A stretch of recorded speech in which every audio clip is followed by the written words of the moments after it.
Good morning and welcome to Romania on behalf of the European Judo Union. Today we're going to be watching the first day of the European Open in Cluj Napoca, and the weight categories that we will be watching are 48s, 52s, 57s and 63 for women, and for the men 60s, 66 and 73. Overall, 41 countries will be participating in over the 2 days. We're representing 321 athletes. So we're in for a real treat today and tomorrow with some really outstanding performers throughout the weekend. So I do hope you'll join us, which will be starting at 10 o'clock today and quite sharply. So athletes we can just see in the tunnel that are ready to approach the arena. And so if you'd like to stay tuned, and we'll be watching some very exciting judo indeed. Thank you.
Thank you. Yes.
Number one.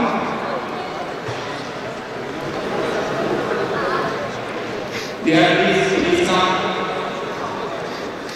to the mat. At number one, under 63 kilograms women from Croatia in white judo team Cluj Napoca, and from Belgium in blue judo team Elimination.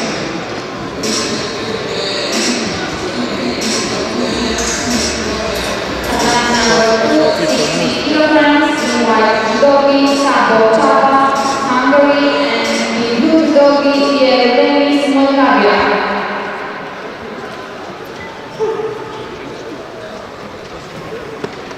on tatami number 3 at 66 kilograms for first round with white judoji, ROU with Romania and Cluj Napoca.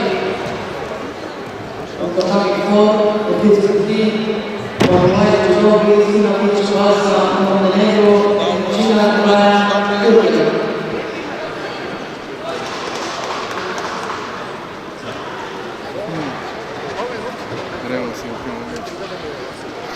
Just joined us on the rest of the second and on behalf of the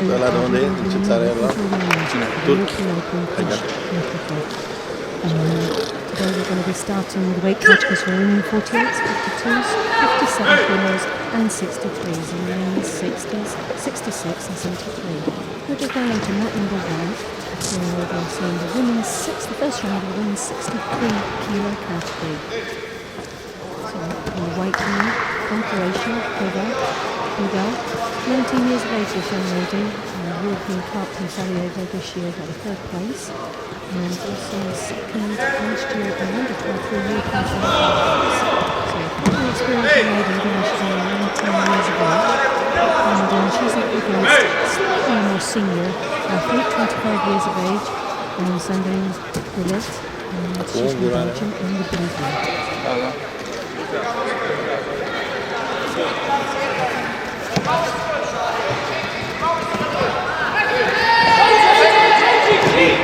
Countries are participating in Judos, representing 5 different athletes. Very, very strong turnout this weekend, so we're up to a very exciting weekend of Judo. You can know that all these points are vital now for Olympic qualification, so every win and every result is bringing closer to the selection of Olympic Games next year. So it's a great start for his team, and he's very determined in the nice rotation counter-attack there, and picking up the first Judo.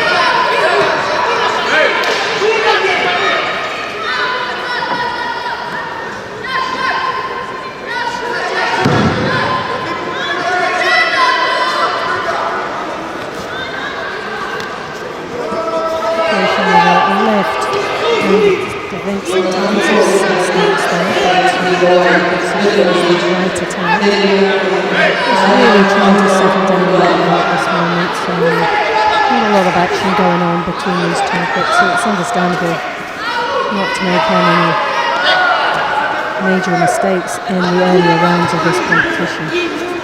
As we know, it's a straight knockout, so any errors will cost them quite dearly.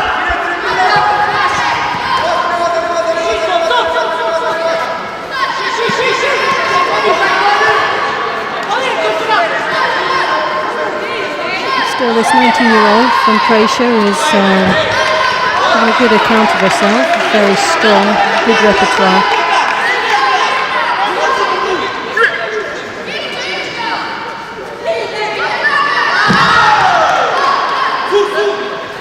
Again, you can see the Croatian with that left hand on the lapel, using it more towards being very negative, really, rather than using it as productive as she could do to attack her opponent.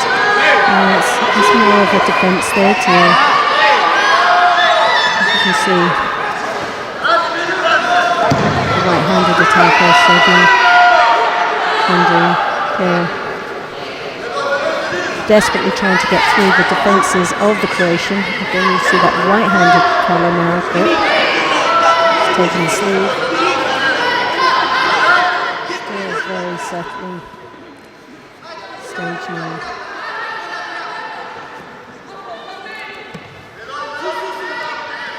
So Croatia has picked up 2 Judos and 2-1 for Belgium.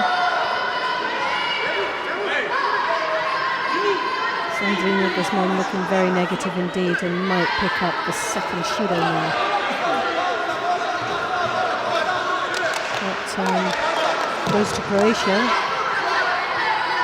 Feeling that leaving the mat area, disengaging from her opponent is worth the Judo.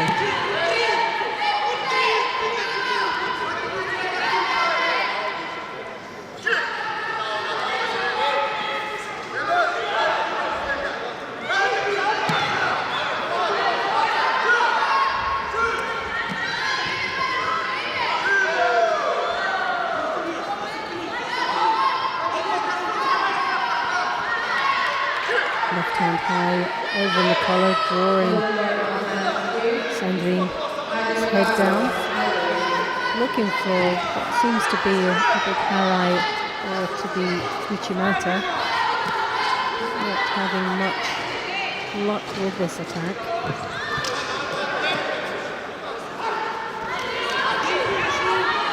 Second Judo now going to Sandrine.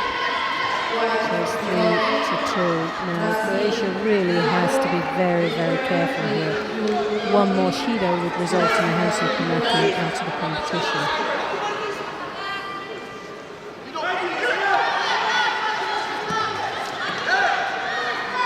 Liga really now has to compose herself, making sure that she makes no more silly errors. But we have the timeouts now, and, but based on 3 Judos to 2, Buga loses out in the first round, and Sandrine Gillette of Belgium goes through to the next round. And coming up shortly, we have from Great Britain in the white gi, Amy Leavesey. She's up against the most probably very, very popular young lady, Renata Picata of Romania.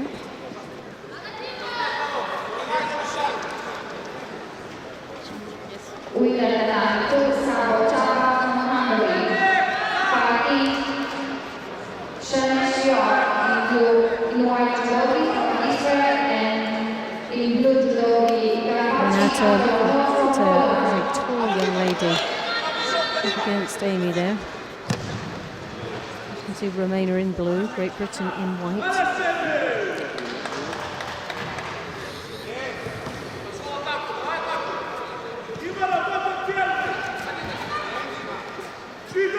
Bukatari, very, very strong right hand grip on Amy's right shoulder. The right arm there, the left shoulder drawing that shoulder in, making it very, very difficult and unsettling in this early seconds of this match.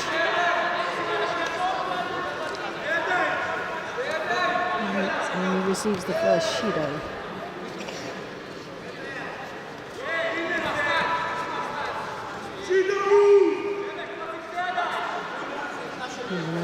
Looking for that left shoulder, the right arm thrown over, and she has got the reach, which is always an advantage.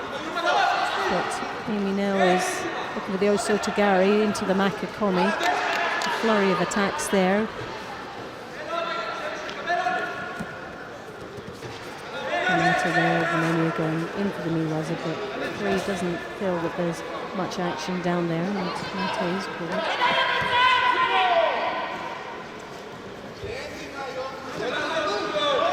Now looking for the cross grip again to drawing that defensive left arm of Amy's to that right arm over the top. So that's the danger for Amy right now, is that right arm that's extremely tall as well, so it gives her a real advantage.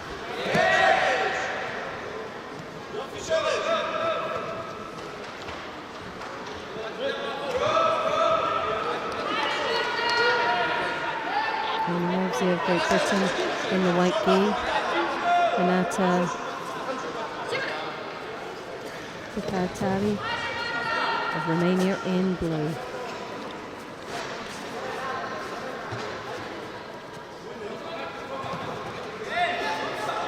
The Ouchigari there, Wazari called. That's a great attack there for Amy Levesey.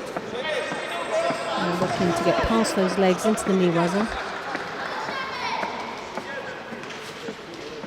Nata then looking for an opportunity down there in the knee. As you can see, she's drawing that elbow out, trying to go for the arm, but Amy keeping it very, very tight indeed. 1 minute and 43 seconds left in this contest, and already it's been a very lively contest indeed.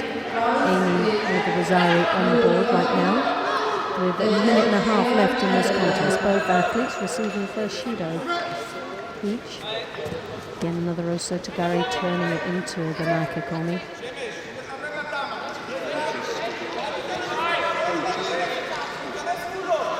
And Shido again to Renata from Romania.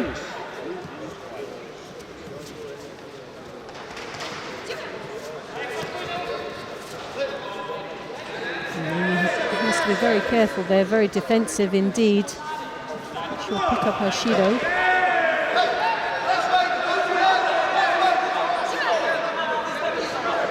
Lovely Ouchigari again, as we saw earlier on, but switching it there, a combination into a Maikakomi, looking to drive her opponent down into the Niwaza. As we know, this is an ideal situation with 52 seconds on the clock. The time ticks away. Tactically, a good position for Amy to be in. Renata there under a little bit more pressure.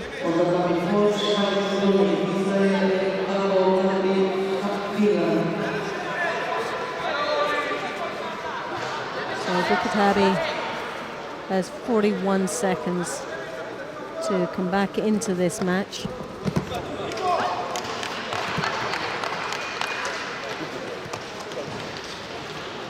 Again, Amy with the lovely Ouchigari, very effective for this young lady. Then switches it into a Maikakomi and picks up a Yuko. So now leads with one Yuko and a Wazari.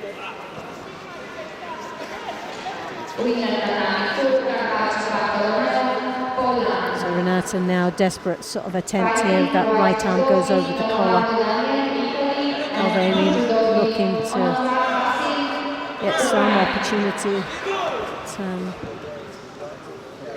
Great defences there from Amy Levesey of Great Britain. Now sort of clock ticks away, and the win in the first round of the 63 kilo category goes to Amy Levesey. And sadly, Renato is out of the contest. If you've just joined us, my name is Loretta Cusack-Doyle, and on behalf of the European Judo Union, welcome to Romania for the European Open in Cluj Napoca. Today we were with the weight categories of the women's 48s, 52s and 57s, and for the men and the 63s, and for men 60, 66 and 73. 41 countries will participate over the weekend, so we're in for some very exciting judo indeed. And we're going to stay with this mat and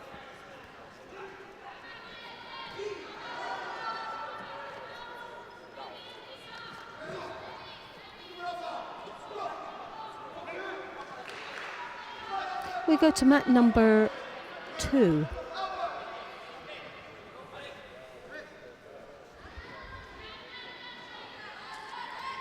We'll watch some of the men's categories here. This is the men's 60 kilo category. Lombardo Daniel from Italy in the white gi. And Onufra of the Ukraine in the blue.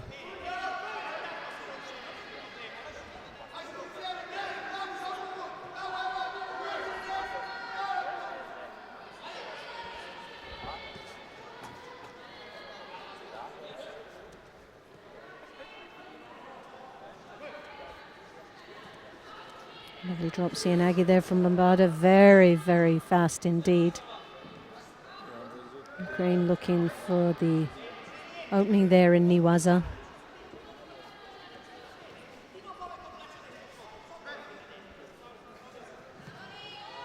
Unofrako from Ukraine with the first Shido on the board. As we know from the Italians, always very, very feisty fighters indeed. Strong and very fit and good pace. Very fast indeed to start with. Always gives them the advantage, and especially in the first opening rounds of their competition.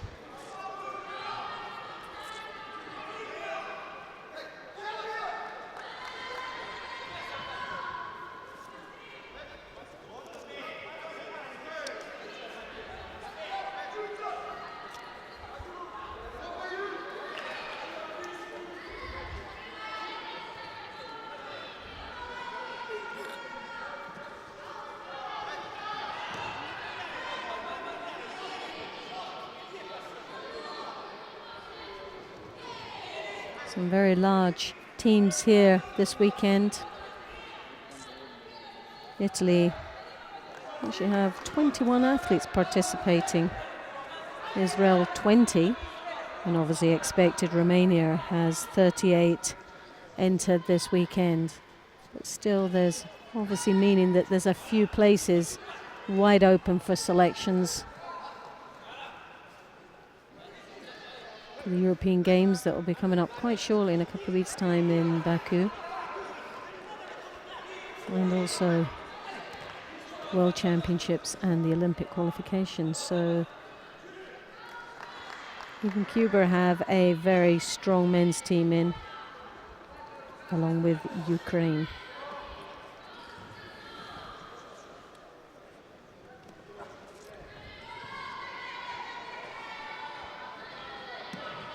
So there's a flurry of attacks from both parties here. We have a little bit of niwaza, the sangaku turnover. Leg has been sort of caught up there, so not as effective as the Ukraine would hope to, but he's still persevering down there in the niwaza, looking for any opportunity. 2 Shidos on the board, 1 each.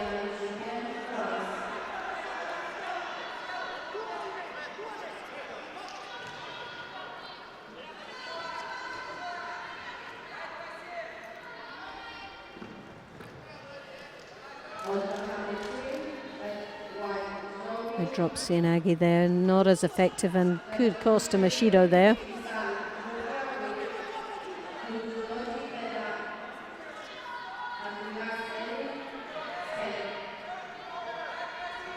Lovely drop Sianagi there from Lombardo, who then works his way into the niwaza. Nice work there with his feet. Was an effective bit of niwaza, but the referee obviously on the blind spot.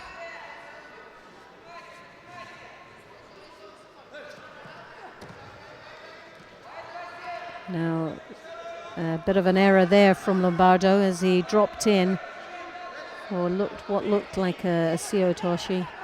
Left his arm quite high, and Crane didn't capitalize on as much as he should have with that arm lock.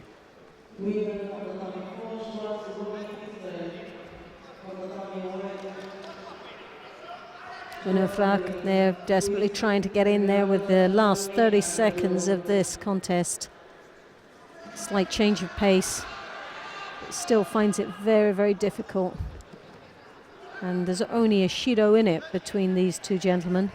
Lombardo leading with just the 1 Shido on the board to 2 for Unofrak from Ukraine.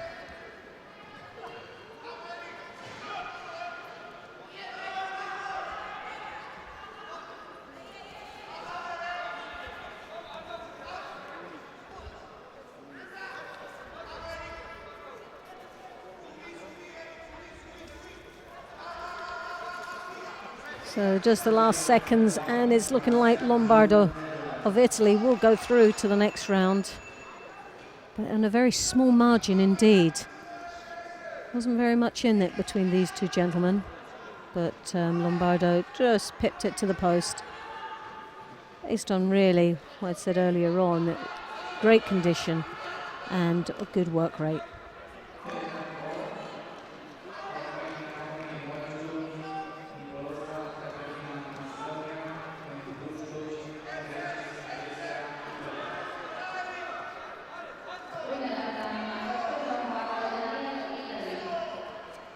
we'll stay with this match. Ukraine again coming up.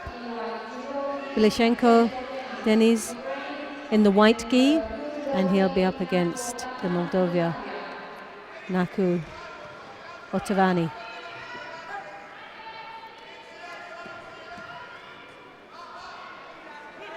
Moldova in white, in the blue, Ukraine in the white.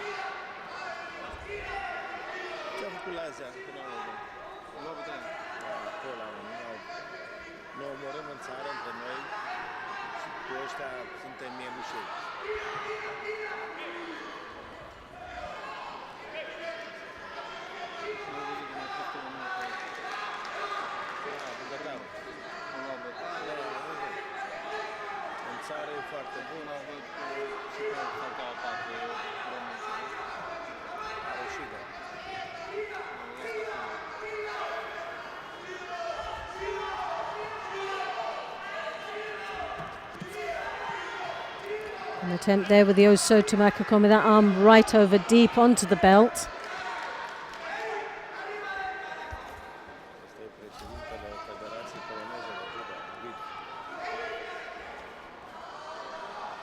If you just joined us, this is the first round of the men's 60 kilos. I'm watching right now. 29 athletes in this weight category. Great turnout. Some very, very strong athletes indeed. Gershev, gold medalist from last year. The top seed.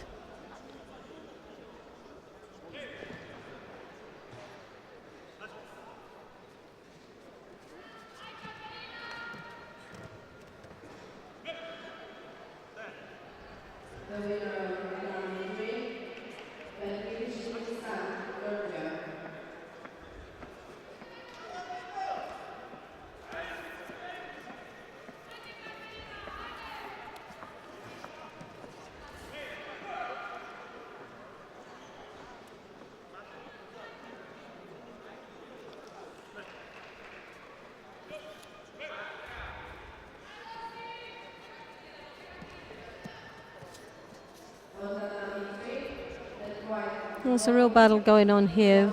Bilishenko there with the Wazari on the board. A nice comfortable lead indeed with 3 minutes and 15, just under 15 seconds left. Bilishenko now looking for the Niwaza referee. Chosine have been very quick in responding into the Niwaza. Not much time being spent down there at this moment. Oh, and a lovely drop Sianagi there.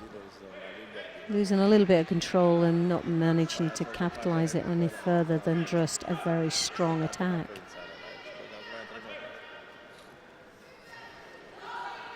Moldovan there. Naku, that left arm right high on the collar, but failing to utilize it. Leave himself very much open.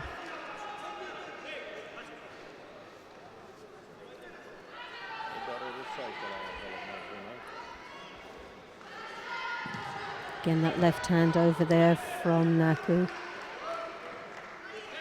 He's looking there for a combination. Oh my goodness me, and could have been a fatal attack there. He attempted the Oso to miss the leg completely, and a good arm control from Bilishenko there. But the aerial awareness there of Naku as he landed very much like cat-like onto all fours.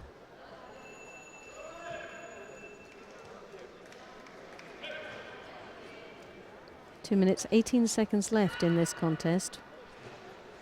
Bilishenko, Denis leading with the one Wazari on the board. Otavani, Naku there. Still halfway. 2 minutes left in this contest. Still plenty of time to come back, and his determination is showing that he's still not out this contest right now. An Ouchigari attack there, very, very strong indeed, but he is in a lot of trouble with that left-hand high collar grip that was on at the same time. He has to really take the dominant grip, and that seems to be coming from Bilashenko. Always seems to have the upper hand of the grips. Again, a nice strong attack. Osota looking into the Makakomi, takes it and drives it behind, but as you can see, that arm's right up the back there. Tavani there in a little bit of trouble. And as we know, the clock's ticking away quite nicely for the Ukraine.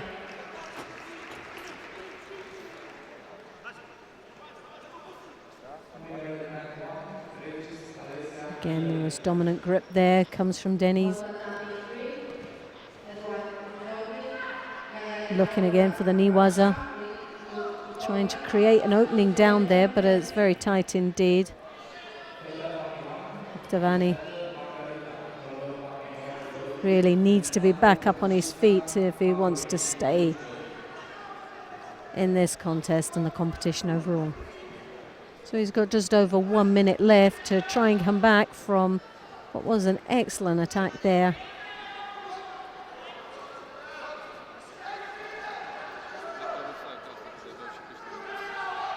Again, the drop Sianagi, but once more he left himself wide open. Lovely transition into the Niwaza there from the Moldovan.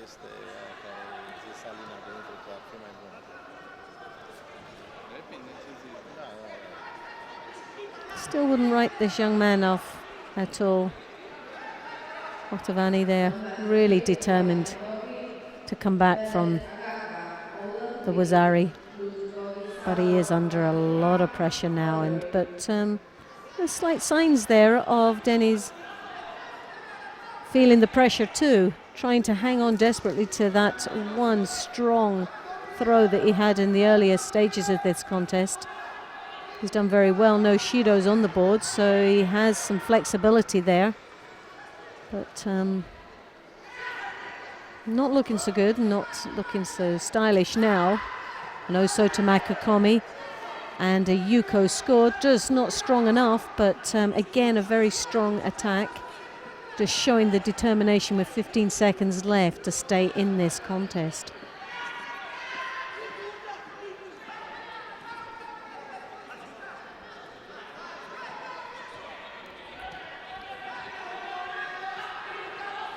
Again, very poor attacks there, a bit of a waste of time. So 9 seconds to go. Naku desperately engages with his opponent, but as expected, Denis doing all he can to stay clear of his opponent. Seconds are ticking away, and Denis Bilashenko of the Ukraine goes through to the next round of the men's 60 kilos. But a great performance there from Ottavani Naku of Moldova.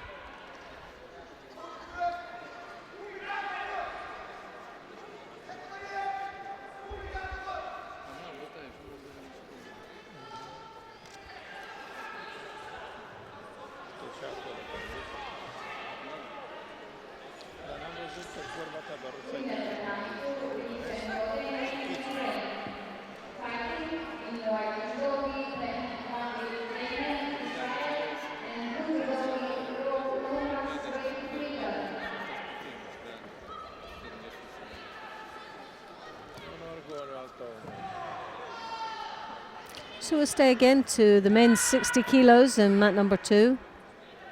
We're approaching the mat shortly. Will be Ben David Daniel of Israel and Lucas ROU from Great Britain in the blue.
Lucas is a great athlete there, as you can see. Great potential for Great Britain in the future.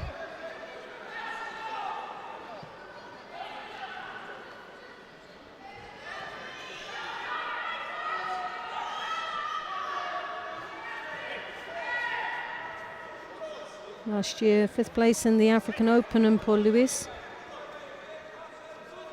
under 60 kilos. Has not had many international events, but looks comfortable out there at this moment.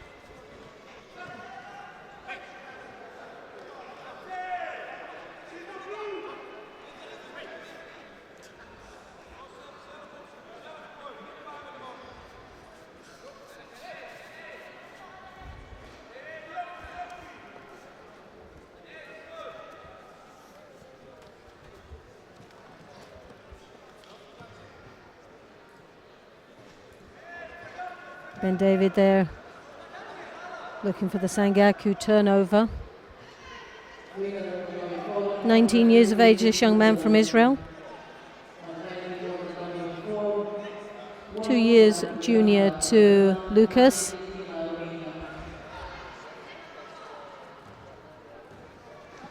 Already this year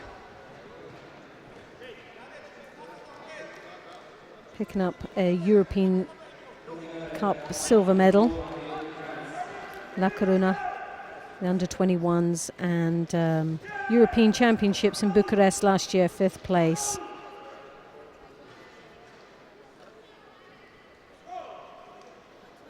And a bronze medal back in 2013 in the Cadet European Championships. So definitely a great potential for Israel, and they have a very strong team indeed. It already got picked up in 2 Shidos so far.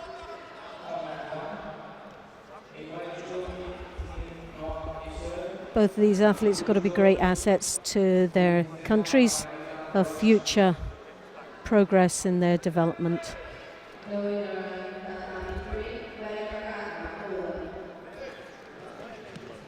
Oh, Lucas really struggling, and was very lucky that that wasn't an ippon. From this angle, it looked very much like an ippon.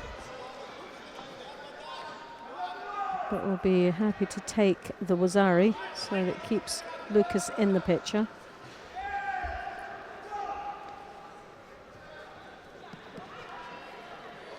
That's right. It's Daniel's right arm that's causing Lucas no end of problems here. And he really has to rectify that before attacking. He leaves himself very vulnerable indeed. You see that right hand that's blocking that shoulder of Lucas's. And that what caused the upset there with the Wazari, and a lovely drop Sianagi again, leaving himself open for Wazari Aseti upon. And sadly, not to be for Lucas this time in this competition. It shows a glimmer of potential there for Great Britain in the future, so he have a good account of himself, but up against a very strong opponent indeed. But I'm sure we'll see this young man again in the near future.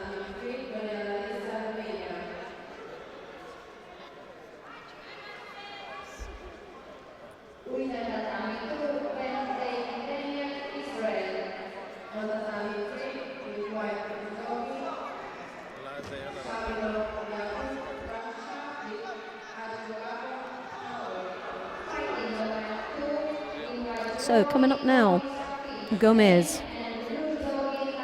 of Spain in the white, Romania in blue, Nazia.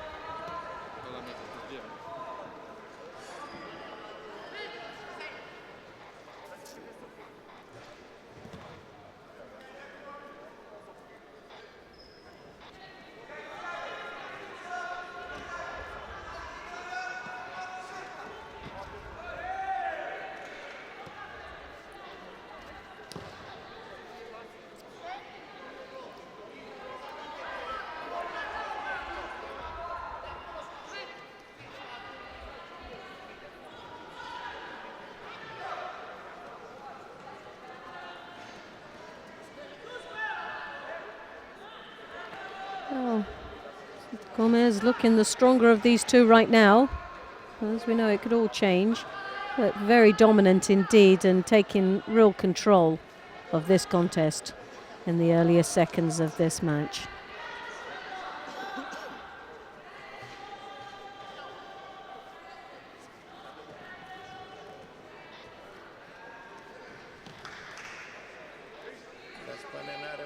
More livelier on his feet indeed, and the Romanian really needs an opportunity to settle. He's desperately trying to get his grip, but not for 1 second is Gomez settling down his pace. Very lively indeed on his feet.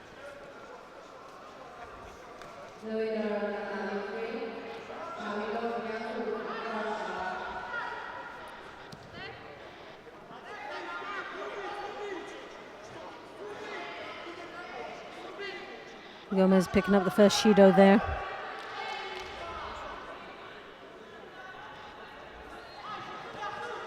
Well, it's a situation that Gomez is looking very lively, but not really engaging in this contest.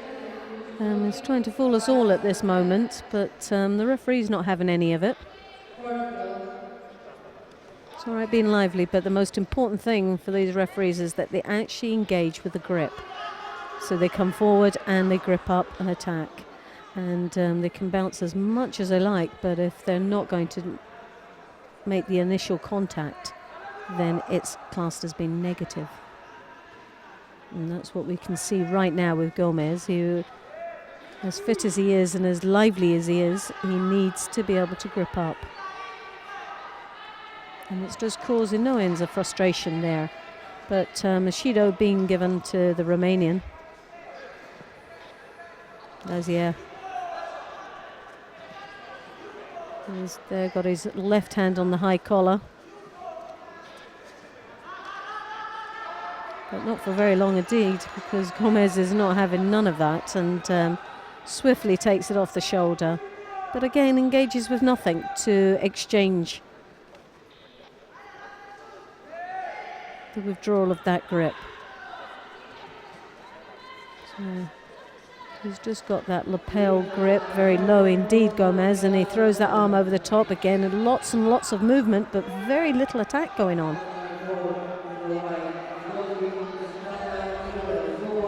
So making the tactics here is there from Gomez is to make his opponent look very passive indeed.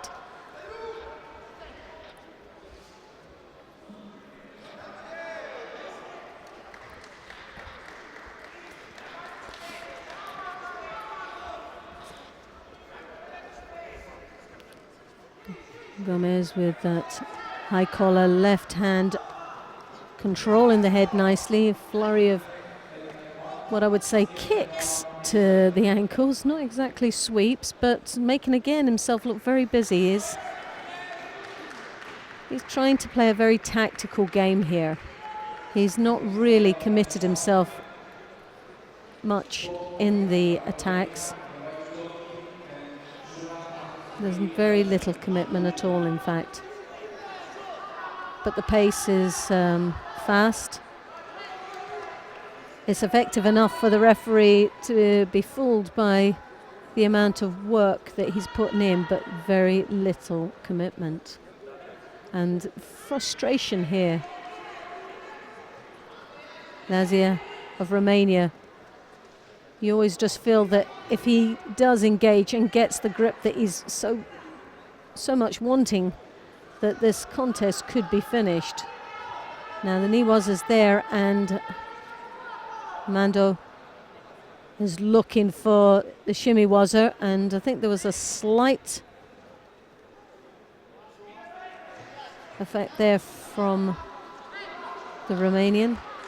Put his opponent under slight pressure, but wasn't enough. 2 Judos to 1, and just over a minute now left in this contest, and Armando really needs to get his head up. He needs to start dominating as much as possibly can under the circumstances, and Gomez has been very, very clever indeed tactically. Technically I wouldn't say he's one of the best, But tactically, he's played a very good game against a very strong opponent.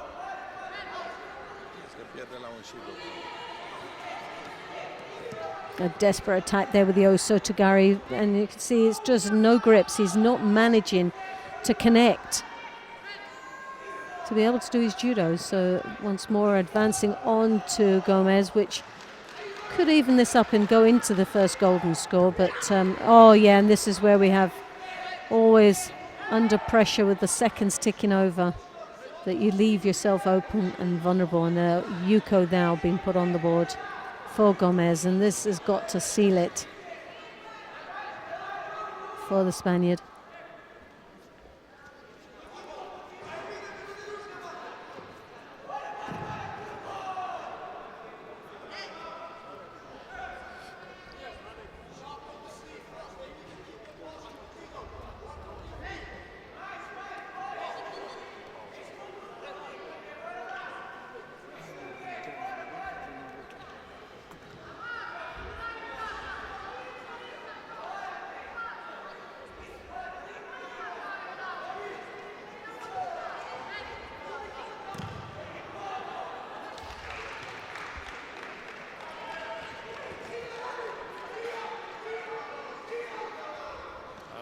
Again, flurry of attacks, the clock as he looks up at the scoreboard, 10 seconds. He knows he's got this in the bag. Nothing silly now. He can afford a couple of Shidos, but he has to be playing, as he has done throughout this match, a very clever tactical game.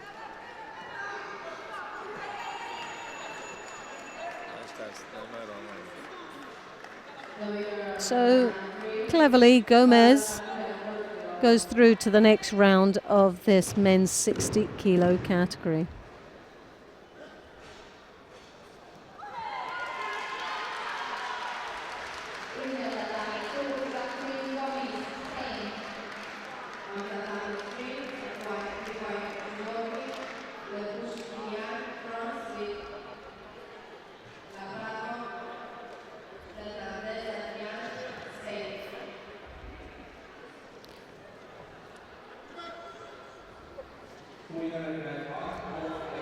So we're staying again with the men's 60 kilos, Belgium in the white, Kachiev from Belgium, and Turkey, Ozlu Bekir.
Kachiev, 21 years of age. Silver medal in the European Cup in Sarajevo this year.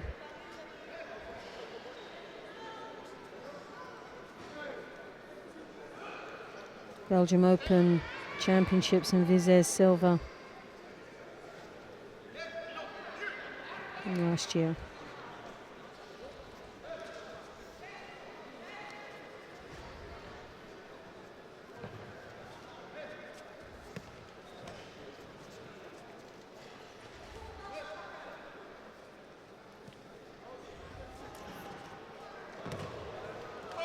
Lovely attack there. Oslo, convincing win indeed. Within the first minute and a half, goes through to the next round.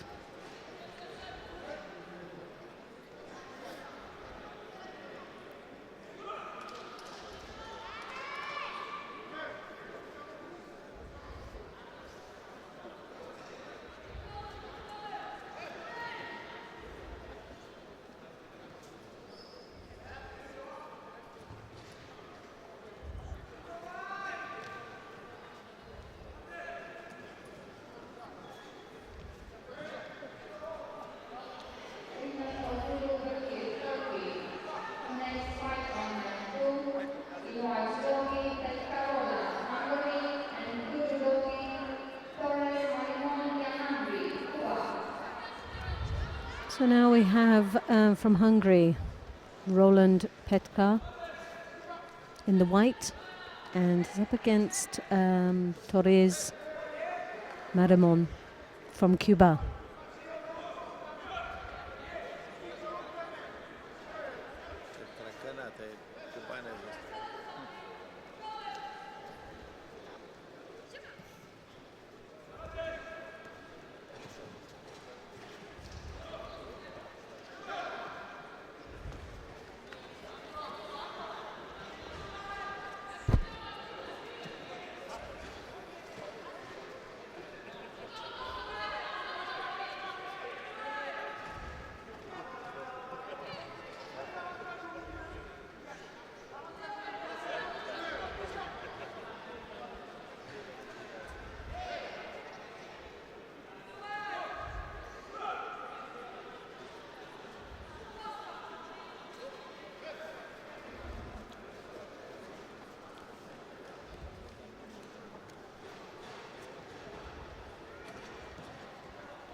Petka there.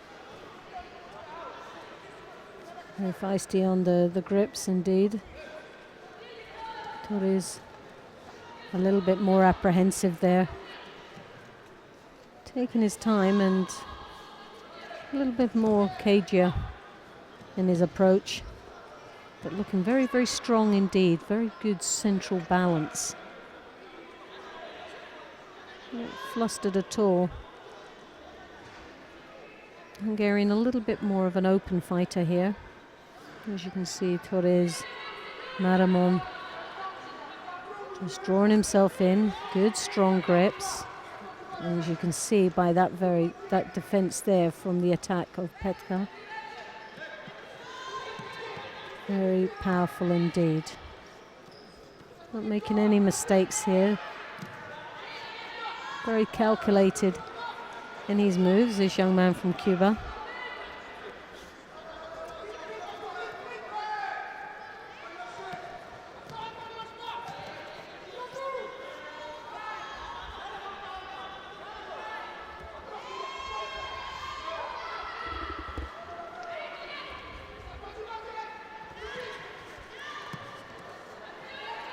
Koichi attempt there, but from a very wide drive there, very little impact on that attack. Very little in this contest. Judo been awarded to Torres Maramon of Cuba. But I think he's played a very safe game at this moment. He's not going to make any silly errors. As you can see, his lovely strong grip there. High collar grip as he draws his opponent down. Just building himself up nicely for an attack, but Petka just peeping him to the post there, just getting in enough, and he obviously feels under a lot of pressure. And as you can see now, a Shido been awarded because that attack, that last attack was under a lot of pressure, so it wasn't effective at all. Drop Sianagi there from Roland.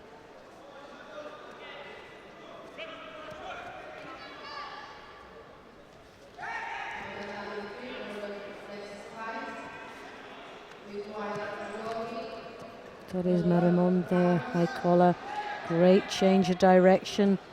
Very strong indeed, very strong core action there.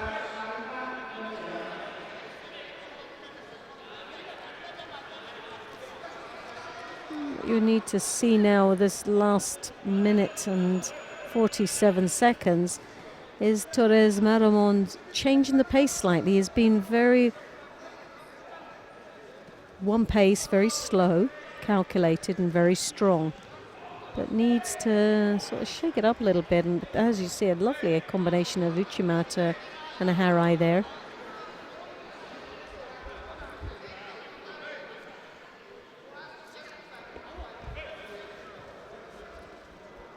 But he just needs a little bit of pace now to break it all up and create a better break of balance and opportunities and opening to capitalize. And at the moment he's a little bit too strong for his own liking. Uchimata, again, lovely entry, but just needed a little bit more spark from him.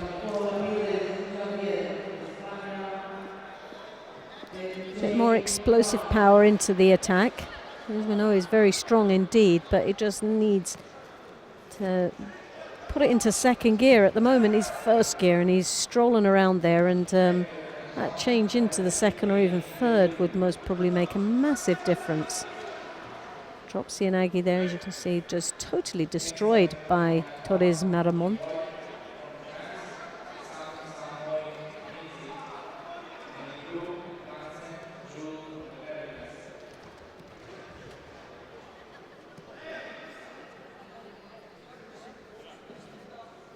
So again, Torres, very strong sleeve and lapel grip there. Now he draws that arm up the top, and that just leaves an opening there for Pekka to attack. Now with 21 seconds to go. What would be sad at this moment, there's very little between these two, but Pekka obviously has put more attacks in. Not as strong as Torres. Definitely Torres has the better judo with that Uchimata combination that he has, Uchimata and a big harai. But all he's losing here is a bit of flair and pace. Staying in first gear has not created much opportunities for him, and now into the first golden score. And hopefully we can see a little bit of a difference here with Torres. He needs to change the pace. It's very, very slow indeed. He's very strong, we see that. He's a very fit young lad, but if he's going to... Oh, just in the last seconds there, Pekka picked up the Shido, and Torres Maramon, very luckily indeed, goes through to the next round. Great judo, but it'd be nice to see a little bit more and a bit more excitement from him, and he's needs to change the pace.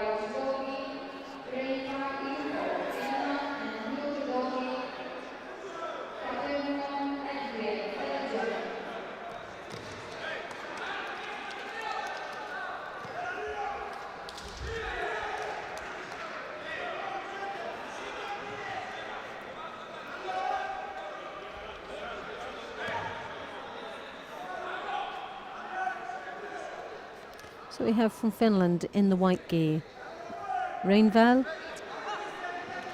and from Belgium in the blue, Quintimont.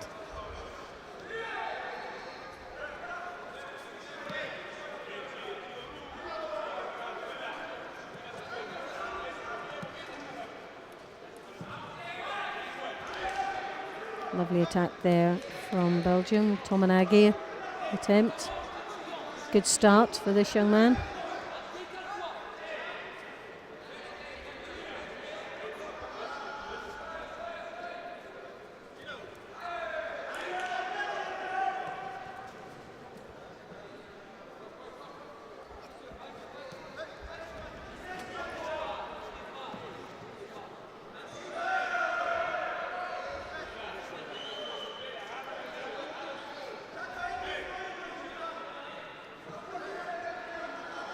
So Finland really finding it slightly difficult to engage. He's engaging, coming forward, but again, very, very poor judgment on that drop.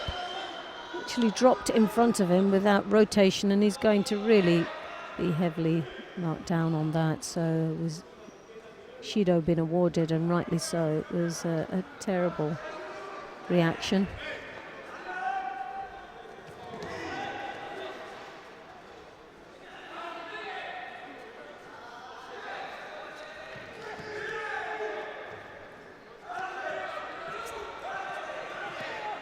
Put him on there. Left himself slightly open. Nice drop, Cianagi, Reinval.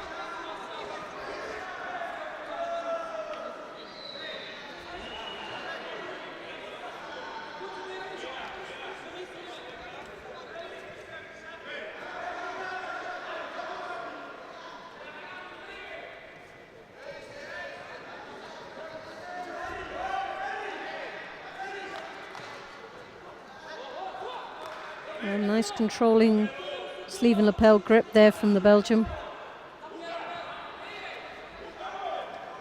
And another Shido being picked up for Rainval for a very silly error again. He's given away some valuable percentages here with that drop we saw earlier on, which really was more of a pressure attack. And they're hanging on to both sides, same side of the lapel, to pick up his second Shido. Now, he really can't afford, when matches are like this, are so close indeed, you can't afford to give away valuable percentages. And as we know, Shidos don't come up into action until the final score. If it's even, then they will take into consideration the Shidos that are on the board at that time, unless you accumulate up to 4, and then it's an automatic Hansokumaki, which is a disqualification.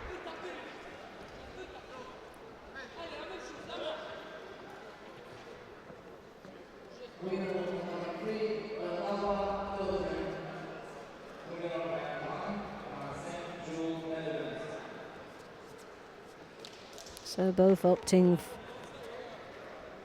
the Belgian with the sleeve grips. Not a tidy position to be in. Well, 2.5 minutes, halfway through this contest. Very little in it. Rainval really not dominated too much, but just making some silly errors and giving away some valuable percentage within this contest. And he's now up to 3 Shidos, which has got to put a lot of pressure on this young man. One more is going to result in a Hansokumaki. He cannot afford to make any more mistakes. Coming for the drop Cianagi again, and but the clock's ticking away, and he really now has to seriously consider what he's been doing in the past 2.5 minutes. It'll be, if the scores stay the same as it is with the 3 Shidos to 1, then he will have to be very disappointed in this performance. But a nice rotation down into the knee, looking for the shimiwaza, into the knee waza there.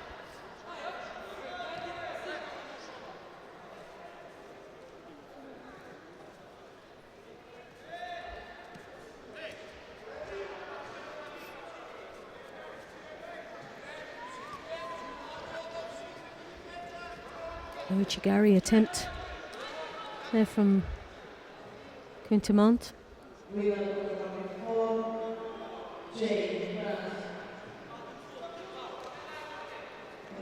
And sadly, another Shido has been awarded to Finland.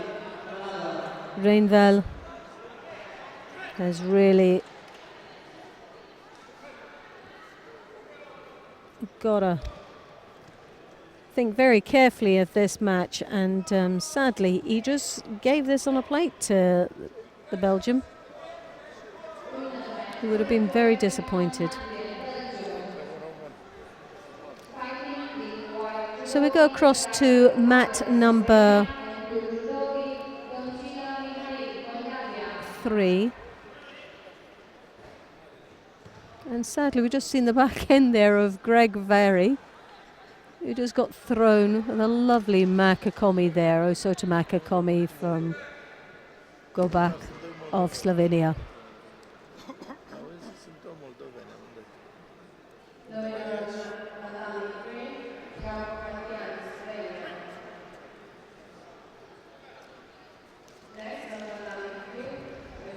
So we'll stay with this match, men's 66 kilos. If you've just joined us, I'm Loretta Cusack-Doyle on behalf of the European Judo Union.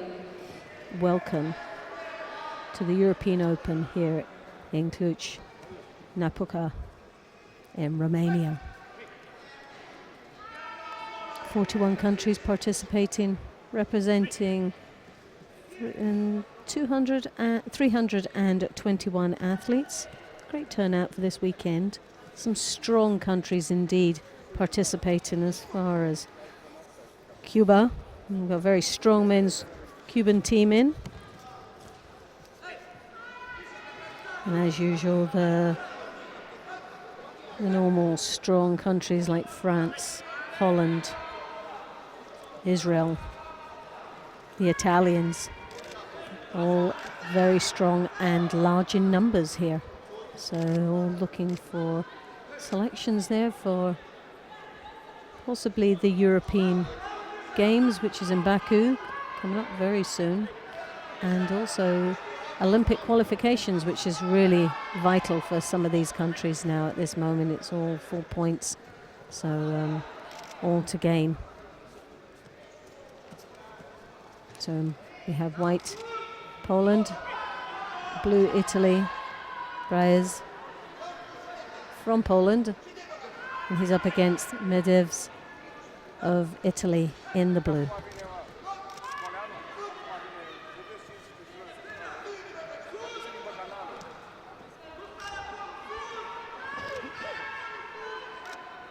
Dominating attempt there from the Italian. Losing a little bit of control and composure as he went down and lost the grips there.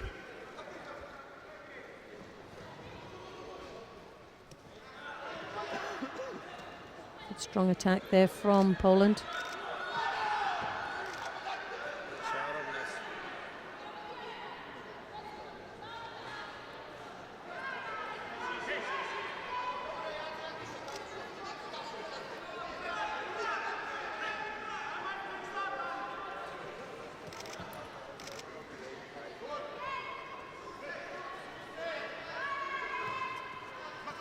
Players there, strong indeed, just miscalculated that attack.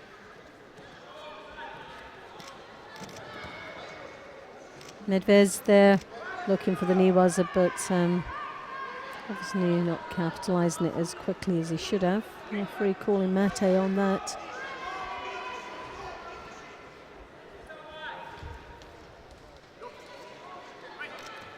Sotogari there from the Italian.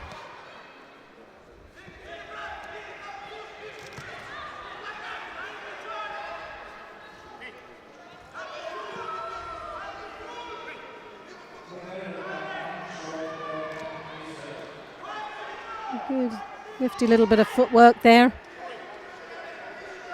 Didn't help him much though, and the Italian leading with the Wazzari on the board. Poland with the 2 Shidos.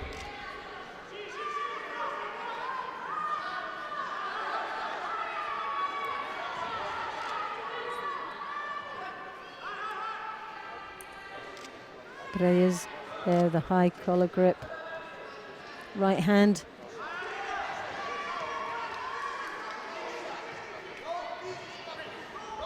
So we saw this earlier on.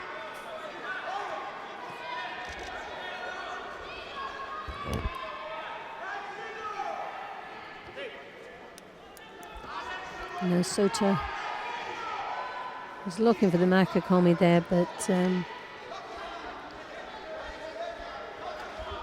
lost a little bit of control.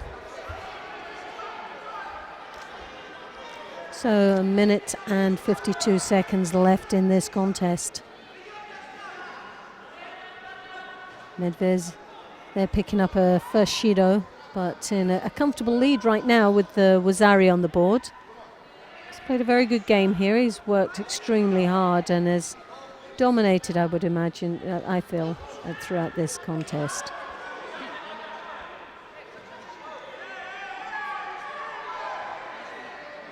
But still with 1.5 minutes, it's not over. Bit of knee was, and the clock will tick away there quite nicely, so very good tactical move there for Matteo, who's looking very busy indeed. I don't think he's actually got too much really to offer. He's looking for that arm and is trying to rotate his opponent onto the knee waza. Good perseverance there. But as you can see, that leg's been caught up, so it's still not Osakomi. But what's happening is that clock's ticking away, and we're under 1 minute now left, but the pressure is still on. He's still looking now for the shimiwaza. And the referee's done really well to keep that alive. So good bit of refereeing there. It's definitely some positive niwaza going on.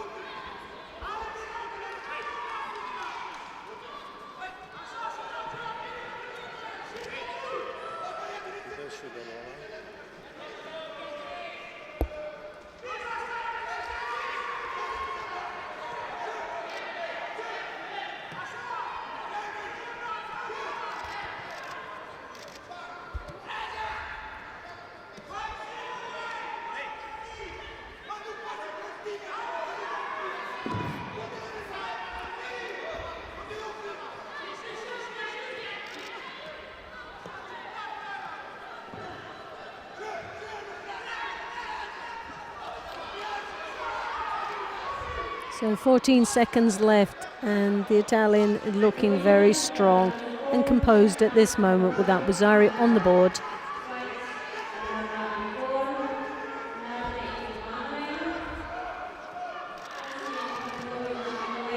Jacek desperately trying to come back, but time was not on his side.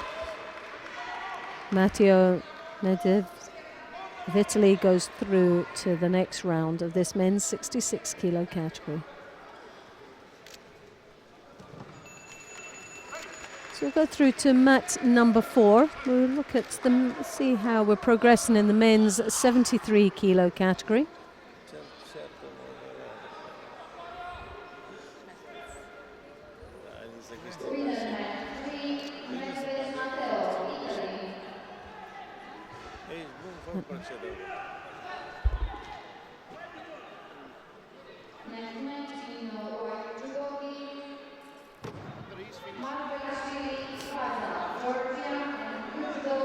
So we have a mat number, we'll see how we progress in the 73 kilo category. This is the first round of the men's 73s, where we have from Ghana, Natia Manuel. Nati, very experienced fighter indeed from Ghana, and he's up against Nani Mikhail of Russia.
Emmanuel picking up with 2 Shidos at the moment.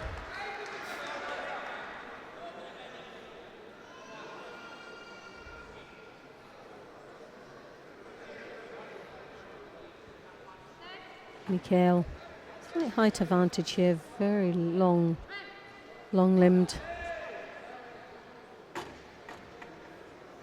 Emmanuel trying desperately to engage, very cautiously. Looking slightly frustrated there at this moment, but that will help him. He has to keep a clear head here. I'll try to focus, which is the most important thing, on his next steps.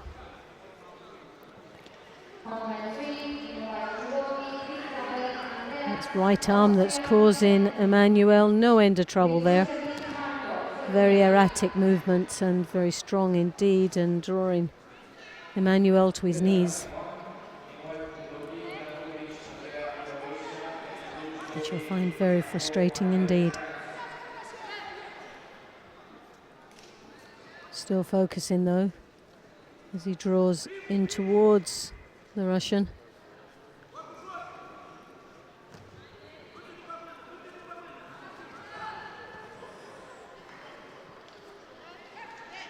Mikhail circling motions around Emmanuel.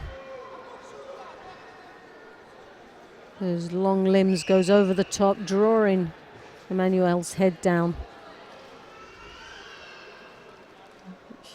makes him very uncomfortable indeed. So, but Emmanuel, his approach into the match is that his head is just slightly down. Maybe he has to bring his posture up a little bit higher to avoid that right arm coming over. A bit of niwaza there, and Emmanuel dismisses it very promptly.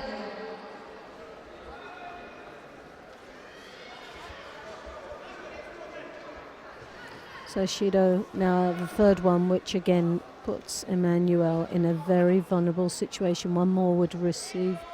If he receives one more, that would the Hansokumaki contest over for Emmanuel.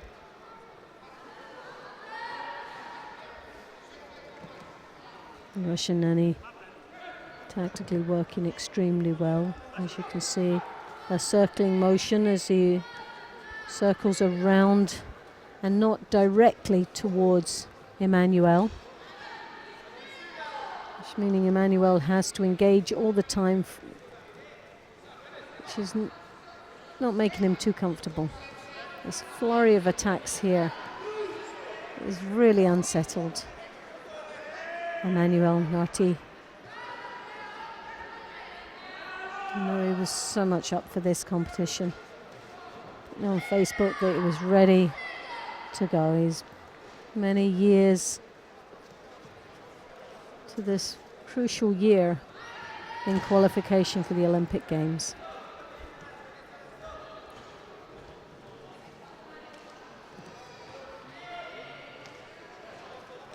He's based himself in that for a long time now in the UK.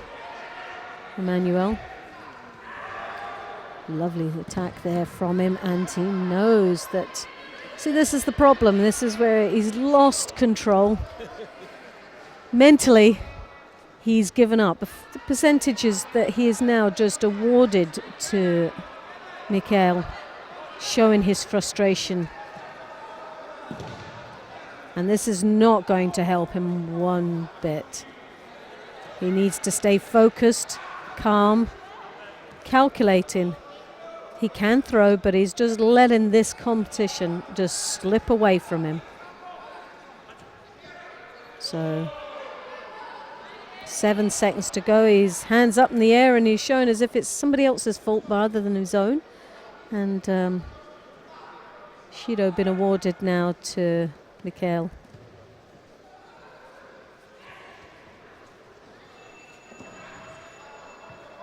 So Emmanuel Narti will be very disappointed in his attitude to this contest. Lost his composure and his professionalism throughout this contest in the last stages of the match, which is very disappointing to see. But very close match indeed. Mikhail Nani goes through for Russia into the next round of this men's 73 kilo category.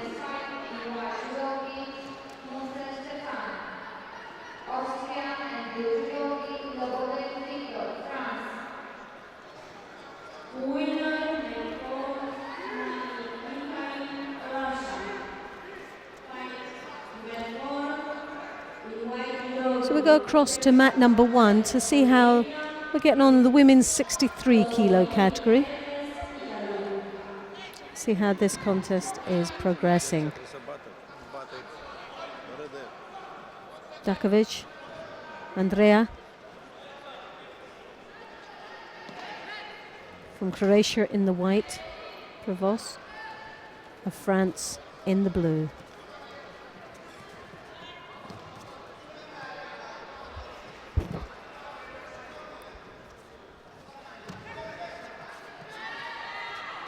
Provos down 1 Shido at this moment, but really piling on the pressure, as you can see right now in the last half a minute of this contest.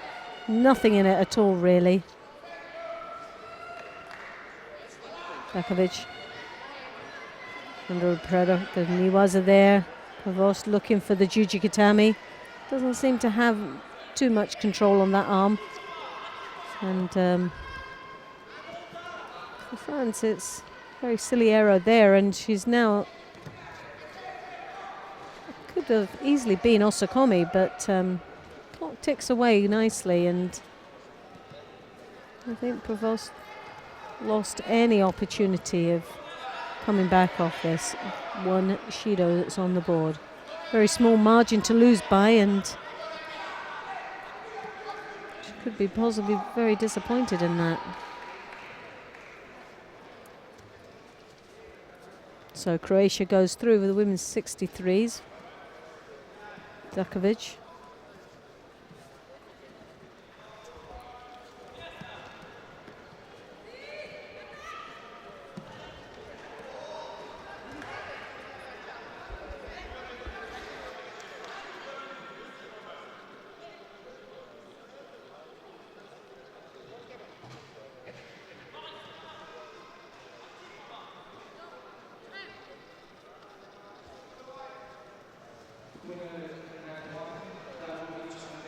So Dakovic goes through to the next round, and looking at the face of Provost, I don't think she realised that she was actually a Shido down.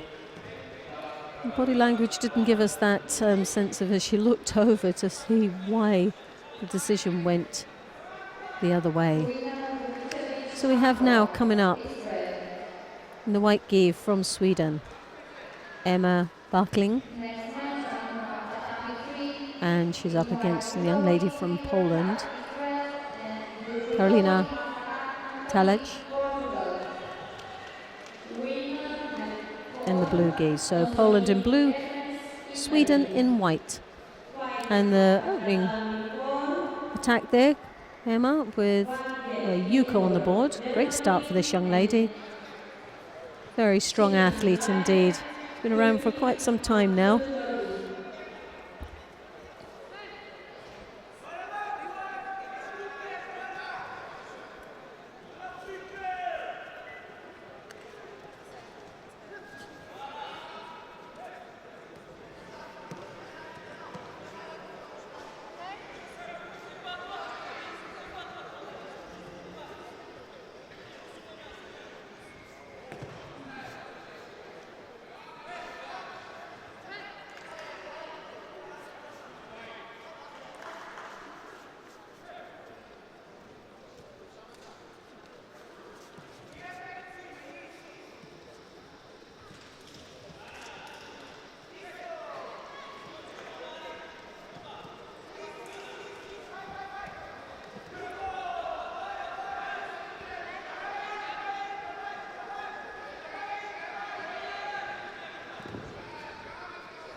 Good strong grip there from Emma. Nice control. Good upright stance. Very good posture indeed.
So now, accumulation of scores now for Emma. She's doing extremely beasting through this contest with 2 Yukos and a Wuzari on the board. Shido each. Talec desperately trying to get back into this contest, but every time she engages, she seems to just get picked off by Emma. See that right high collar grip, very controlling, that slips very, very strong indeed.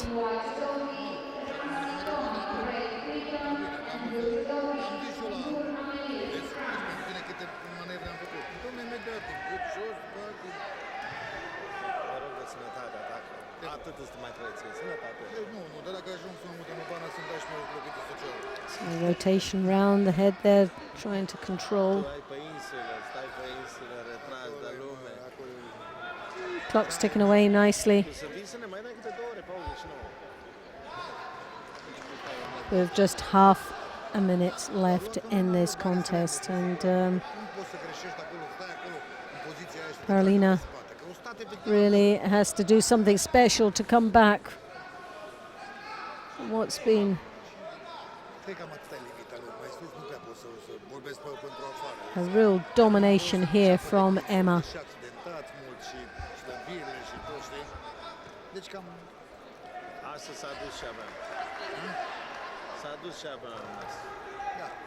Mai sunt fete, avem ceva? Și ce-au pierdut? Am văzut. A prins la tabana aici.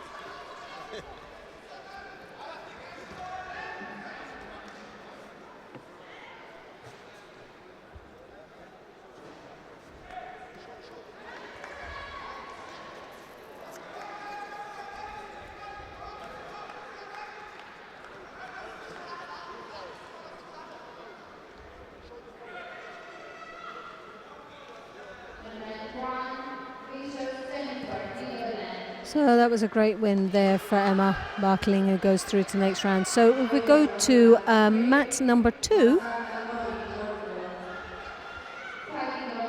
we're going to the women's 50. Have a look and update on the women's 57 kilo category. And we have here in the white gi, Connie Ramsey.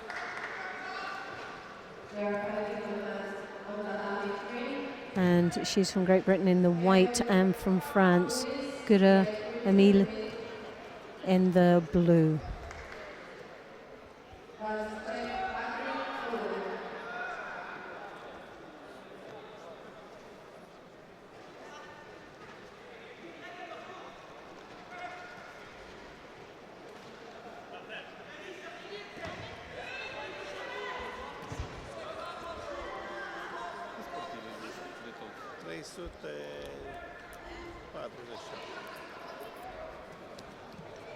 Very strong French young lady, dominating very nicely indeed, with Connie, who's under a lot of pressure down there in the Niwaza.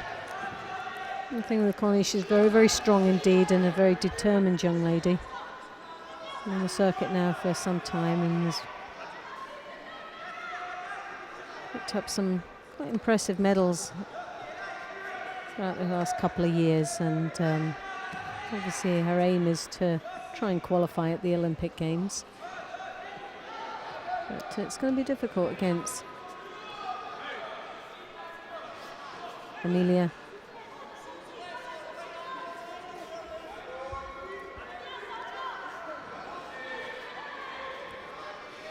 '57s is always a very dominating weight catch, very strong indeed for Great Britain. Already qualifying within this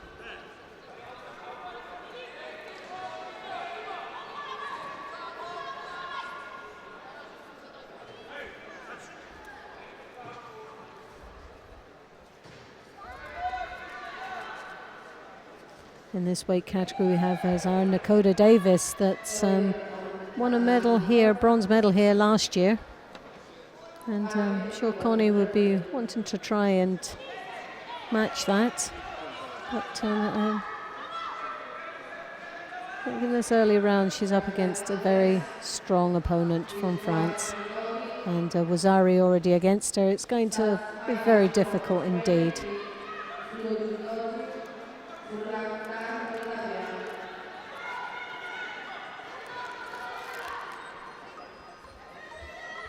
Da, grazie.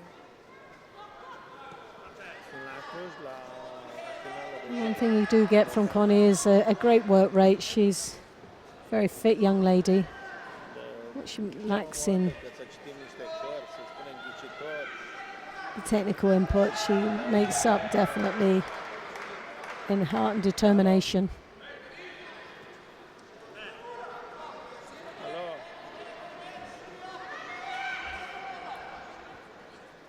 Emilia there, another nice drop again. But, just keeping her composure.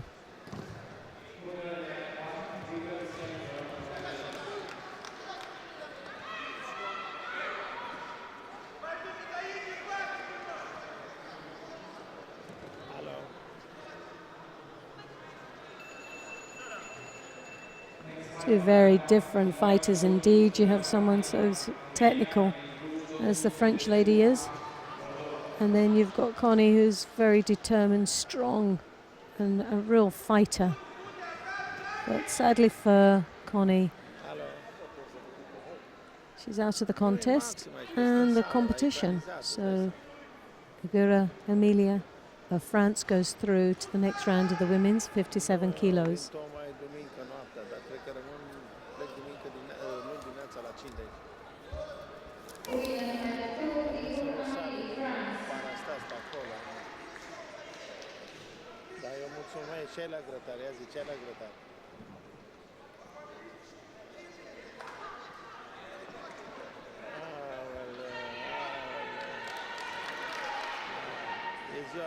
So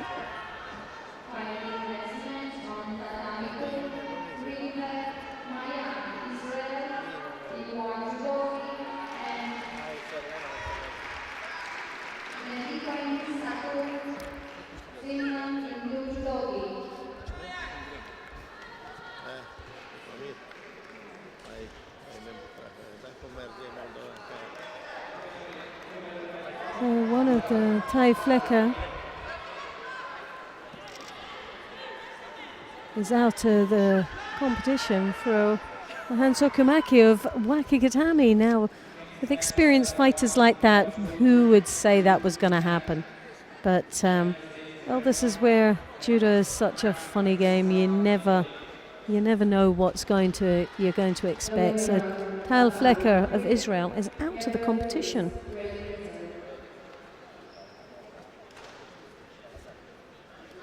And I'm quite sure he'll never make that mistake again. Wakikatami, illegal in judo, and hopefully he's learned a very valuable lesson, but it's cost him dearly. Some serious medal, Olympic qualification points missed out, and a very strong opponent and a medal prospect here this weekend. But we're here now with a teammate here, Greenberg. Mayan of Israel is now in the white gi, women's 57s, and she's up against Bikoni Satu of Finland in the blue.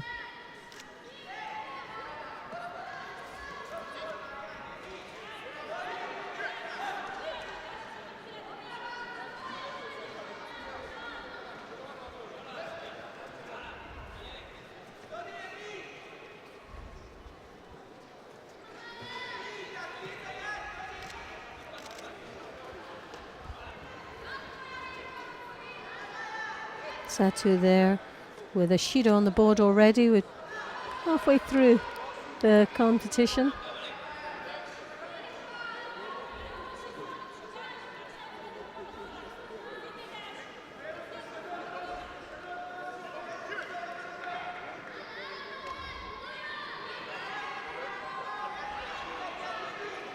Very vibrant hair colouring this young lady from Finland has.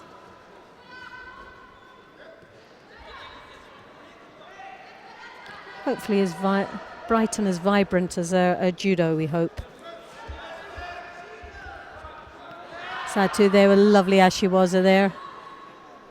breaking the balance of Mayen. Greenberg there is any results on the board at this moment is 3 Shidos, 2 to Mayen and Satu picking up the 2. So minute and a half left in this contest. Very close match indeed. Nothing in it at all. Definitely a few extra points has got to go to Satu with that colour. Lovely colour of hair.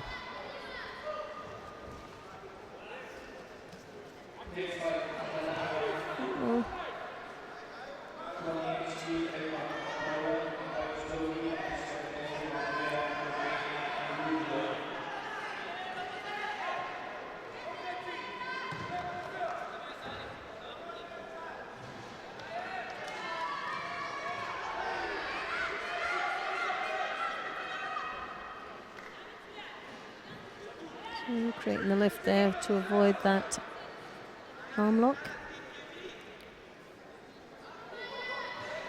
So just under a minute left in this contest. And Israel just leading, but on a very small margin with 1 Shido less on the board. But very little in it as far as attacks.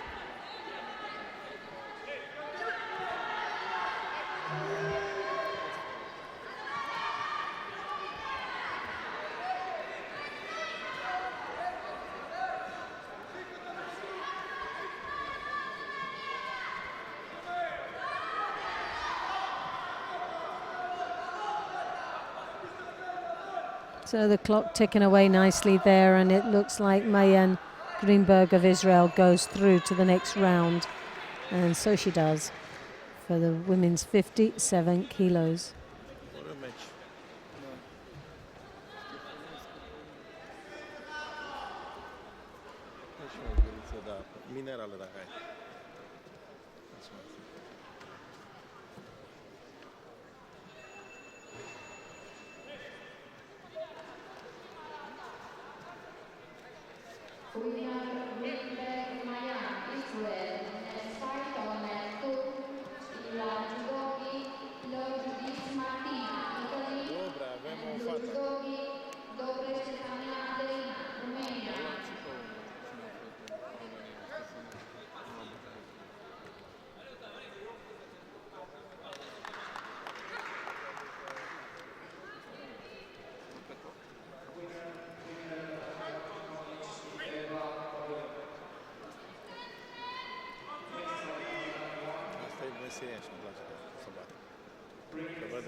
So we have now low jiu-jitsu, Martina of Italy in the white and Dobra of Romania in the blue.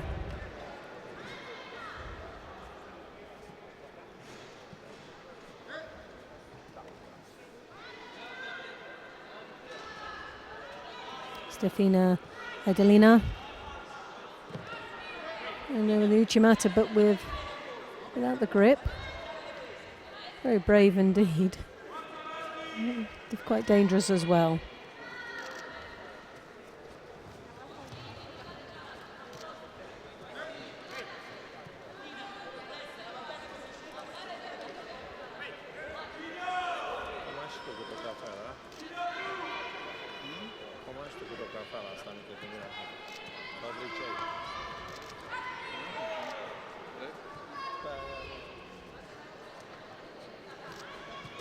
Martina there drawing her opponent into the corner, piling on the pressure. She's already picked up her first Shido in this earliest seconds of the contest.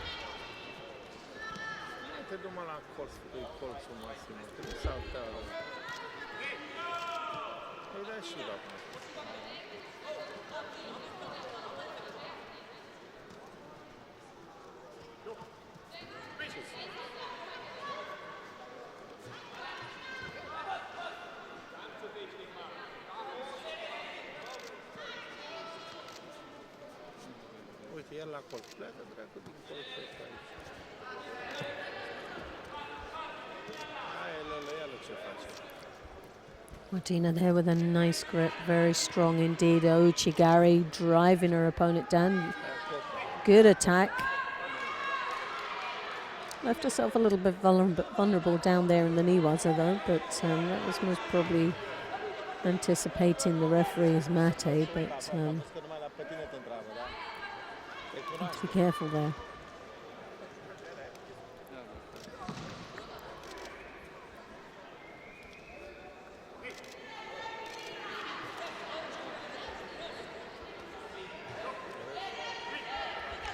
So 2 Judos now for Dobra of Romania. Very strong, taller. Take a slight advantage in height here. The Romanian has. Doesn't seem to capitalize on it too much though. With those long arms, Martina's doing very well to keep her at bay. So another Shido. So that's the accumulation of 3 now. 1 more would result in a hand Sakumaki and the win going to Martina.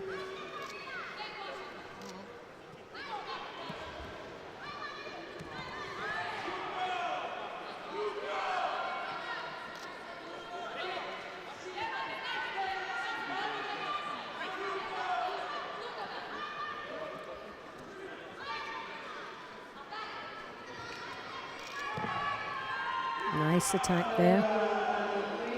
Looking for the niwaza, that arm she has, but good combination and great transition into the niwaza.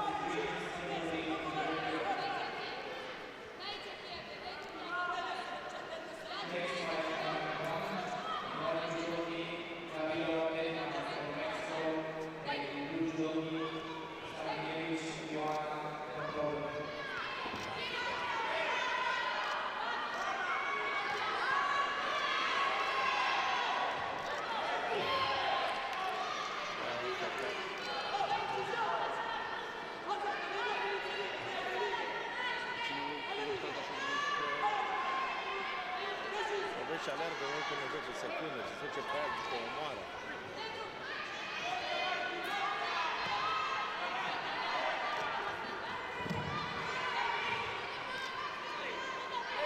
Ia-ți mă prisă, o mână de aia.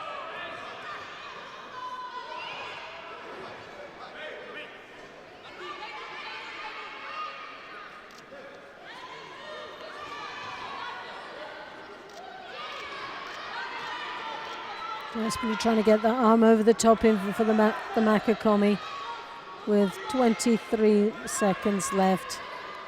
Martina is working down there in that Jujikatami, tying it up nicely. Is looking in a very good position and gets the result that she's been working for. So that's an Ippon with the Jujikatami. And the win through into the next round. Martina Lo Judish of Italy.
So now we have the women's 50, continuing with the women's 57, and we have the teammate,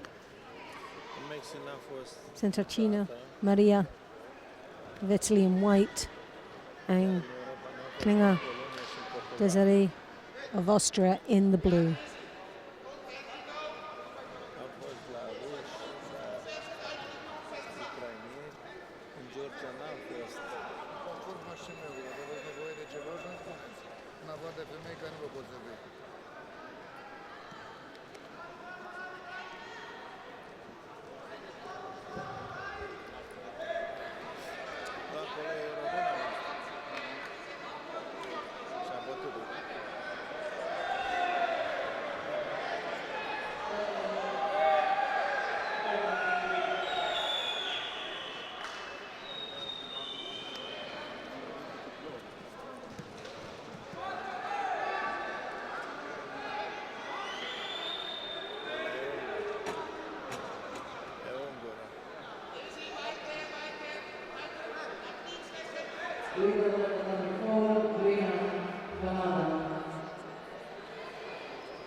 So Clio Desiree picking up the first Shido. Halfway through this contest, very little in it. The Austrian, again, a slight height advantage. It's only a height advantage though if you use those long limbs to your advantage, using those legs of the Uchimata, Harais, Osotos.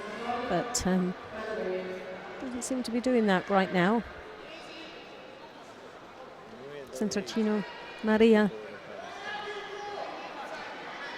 Very feisty, strong, as we expect from the Italians. Good work rate throughout.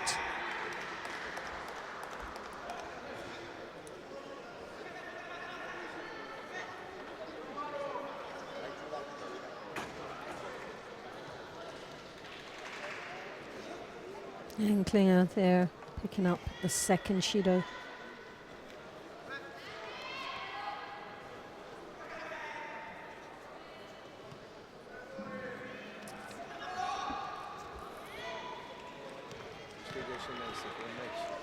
Just needs to connect more with those long legs.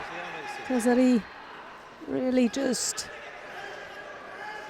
has overcome with that strong, strong grip there.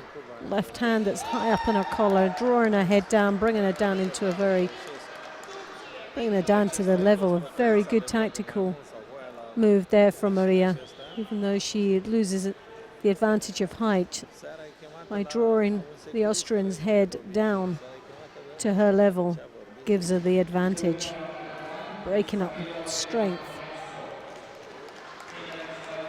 of Desiree. Again, another Makakomi, first attack in. The work rate is wonderful from this young lady. Desiree Klinger really frustrated, the hands go up. She's looking at the referee and saying, I'm trying everything, I'm doing all I can. It's just not working. Really can't counteract the attacks or the feistiness of this young lady from Italy. Rumor there as she's again rotating to the max. Just being first, pipping her to the post every time, and the Austrian is really frustrated right now.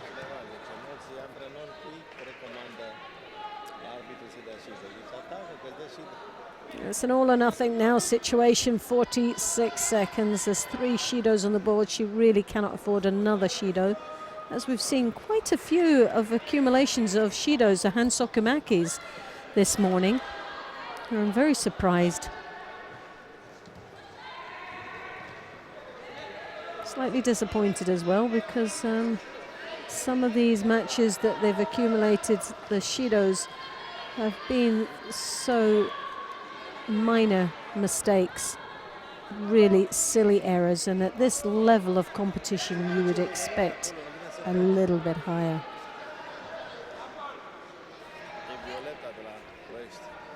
So again, you see the Italian drawing her opponent's head down to her own height level, giving her an even advantage, slightly more of breaking the Austrians' posture and power. But there was a first actually dangerous attack there from Desiree Klinger, but sadly very, very late indeed. If she'd done that maybe earlier on, she would have most probably seen a much different fight.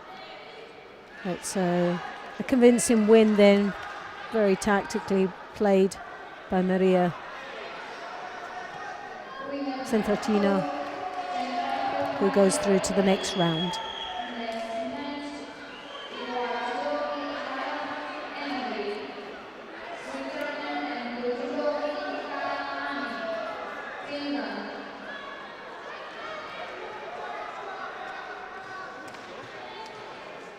So we'll stay with the women's 57 kilos. It's okay, mister, it's okay. Amaron Emilie from Switzerland in the white gi. And she's up against Mikala Annie in the blue from Finland.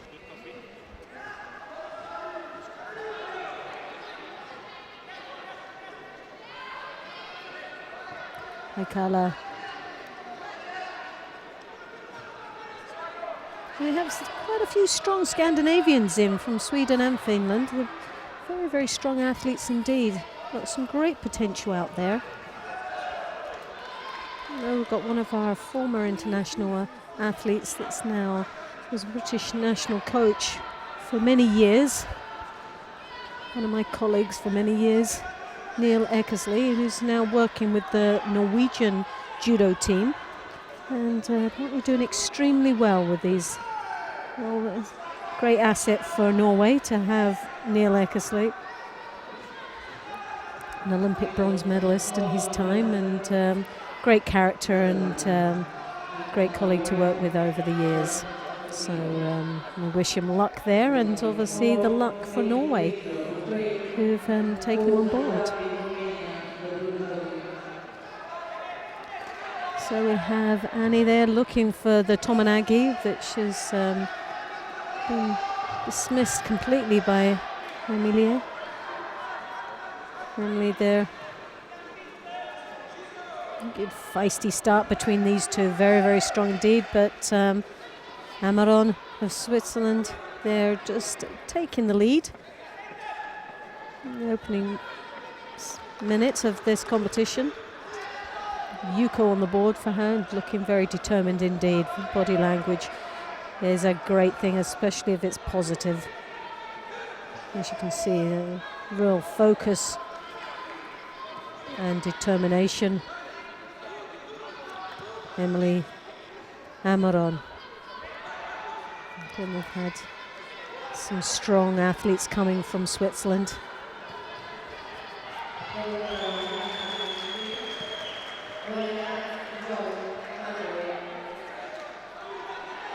Even though a small country has always produced some fine athletes. Mikala Annie of Finland, very bouncy indeed, strong and looking very fit and very determined as that arm is thrown over, that left arm. She's desperately trying to get a high collar, drawing, trying to change the stance of her opponent. Not having too much luck at the moment, but it isn't stopping her from trying and picking up her second Shido now. But Emily's left hand on the right shoulder of Annie is always causing the problem from this young lady from Finland. She needs to, lovely Ouchigari there though, nice threat, just didn't have the drive off it. But a good transition into the Niwaza. Amaron then trying to finish it. So 1.5 minutes left in this contest. It's been a great match indeed, very close, and both very determined young ladies to get through to the next round. Again, that left arm getting thrown over high collar nicely, but still doesn't manage to settle the grip. Tomonagi attempt there, but totally dismissed from Emily.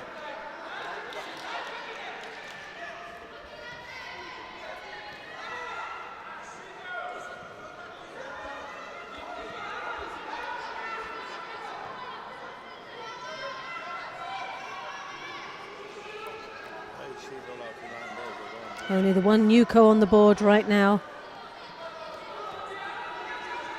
Swiss leading.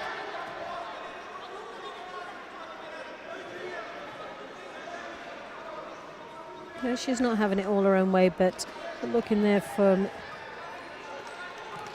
Sangaku turn, but couldn't get that leg behind the arm. And another Shido, which seems a bit harsh for Annie, who's, and a lovely attack there, but again just lost the grip. If she'd managed to maintain the high collar grip, we would have been seeing a different situation right now.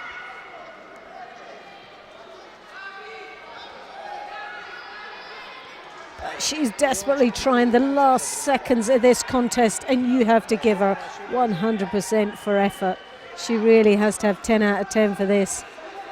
She's not going down lightly as she fires in again, but it's just that left hand that she's desperately trying to get up, and Emily has done so well to keep that at bay and maintain the lead of that Yuko. So a great fight from these two young ladies, a lot of determination, great spirit, but sadly for Annie Akla of Finland, it's an exit out of this contest, but I'm quite sure we'll be seeing this young lady again very, very soon on the international circuit. So Switzerland goes through to the next round, Amaron, and we'll see how she progresses later on in the day. If we go across to mat number 1, we'll just see the progress of the women's 48 kilo category. Aurora Clemens.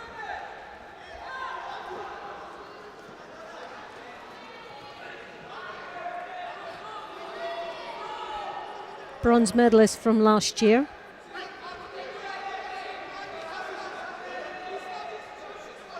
We'll just Grigoris Valentina from Italy in the white, and she's up against Nilsson Levi Timan of Israel in the blue.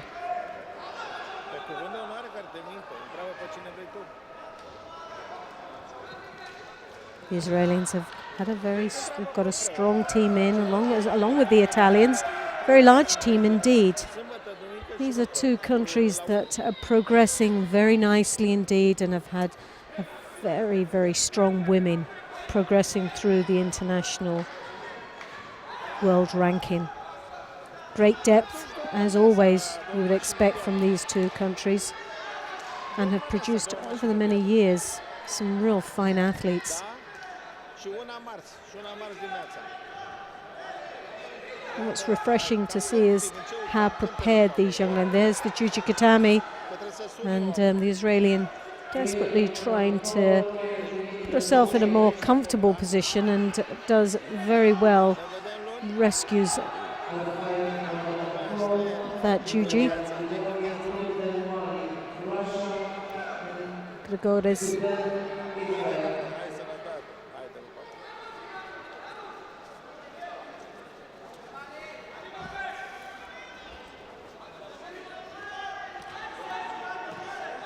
Nilsson there, very strong, but a lovely attack there with Uchimata.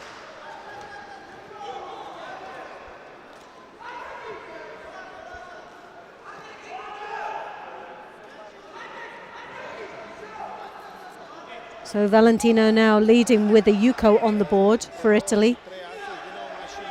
And this weight category has been outstanding. Some very, very strong ladies, very refreshing to see some really fine athletes. And they are, in general, the full package of being not only great fighters, very fit, but technically very, very good. Very strong weight division. I'm so proud to know that one of our athletes from Great Britain, Dakota Davis, is up there in the heart of it and qualifying already towards the Olympic Games, and great hopes we have for this young lady. But when you see the depth that she's come from with the quality we're seeing right now, she's doing extremely well.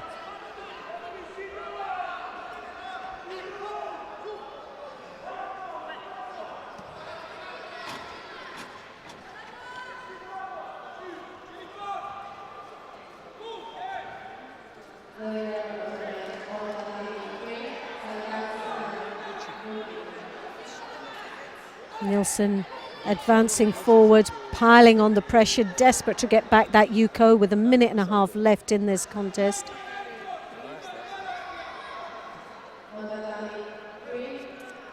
And she's not going to let this slip away. She's going to try and desperately come back, but she's got her work cut out for her. Valentina is not going to allow this to slip away lightly, but she's in a little bit of trouble now at this moment. That arm's caught up, which is desperately using to rotate Valentina over, but time run out, and for Valentina, it was very lucky indeed. Timna again advancing forward, piling on the pressure. That right arm over on the high collar, trying to draw the head down. She's got a good strong sleeve grip, needs to put the attack in, left it too late. And the Italian got herself out of a lot of sticky water there, really a lot of trouble by putting in the drop Cianagi.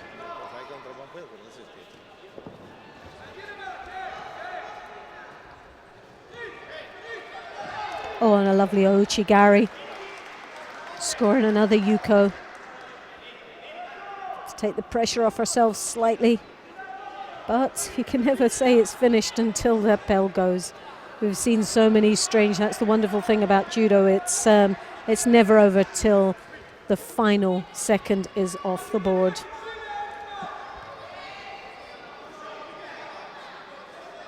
And these two young ladies both very determined indeed to go through. Very evenly matched, there's very little in between it. Ouchigari's have been very effective there for Valentina Grigoris. Again, keeping that left hand in onto the lapel, trying to draw the Israeli out. Nilsson really gave everything she had, but sadly was up against, on the day, a much tougher opponent in Valentina Grigoris that goes through to the next round, second round of the women's under 57 kilos.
So and the Italians are doing extremely well in this 57 kilo category. 3 already out of 3 goes through to the next round in the women's 57s, and now we have Satari Larissa of Switzerland, and she's up against Sapora Kobran of Germany in the white. Swiss in the blue, sorry. Swiss white, Germany blue.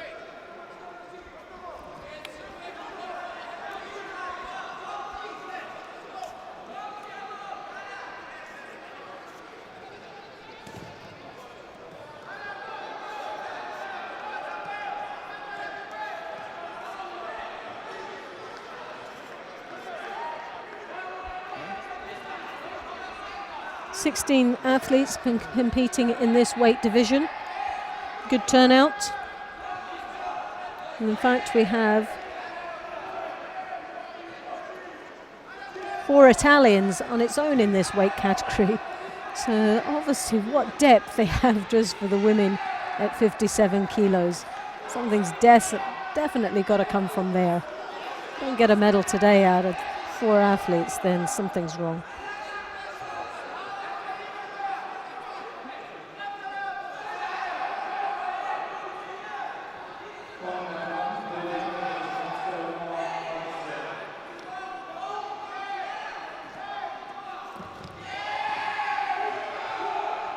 Israel have 2 along with the Swiss. So a very competitive weight category and some real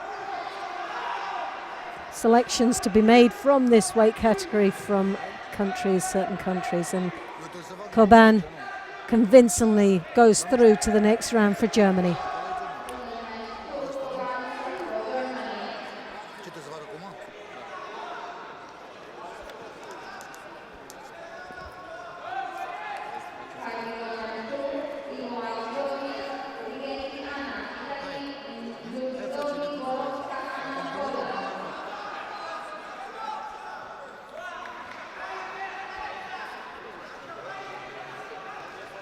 So Righetti Anna of Italy in the white. Borowska of Poland, Anna in the blue.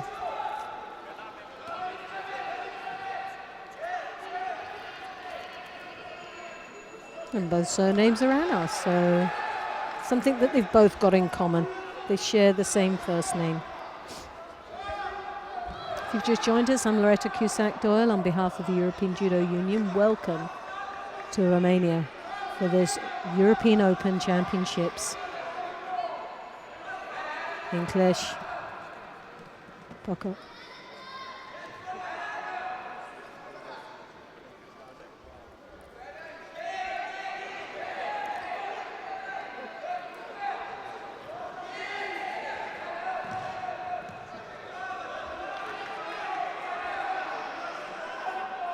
Overall, 41 countries are participating over this weekend. 321 athletes participating.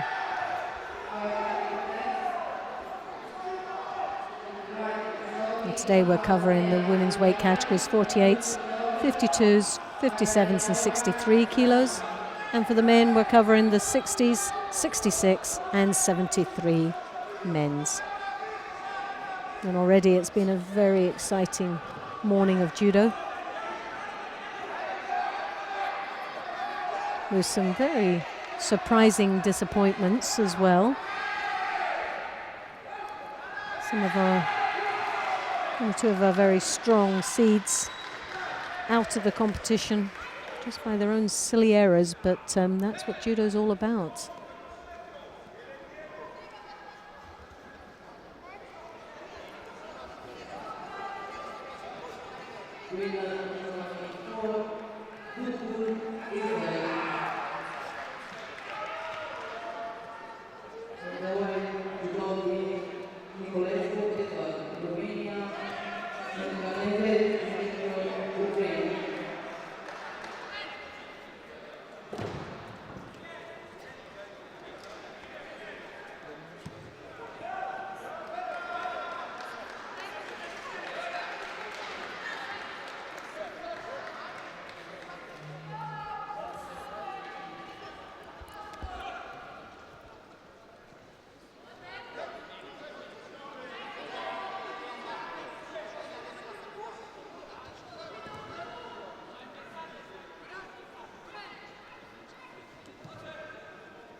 Again, minute and a half left in this contest, and only Ishido divides these two young ladies going through to the next round.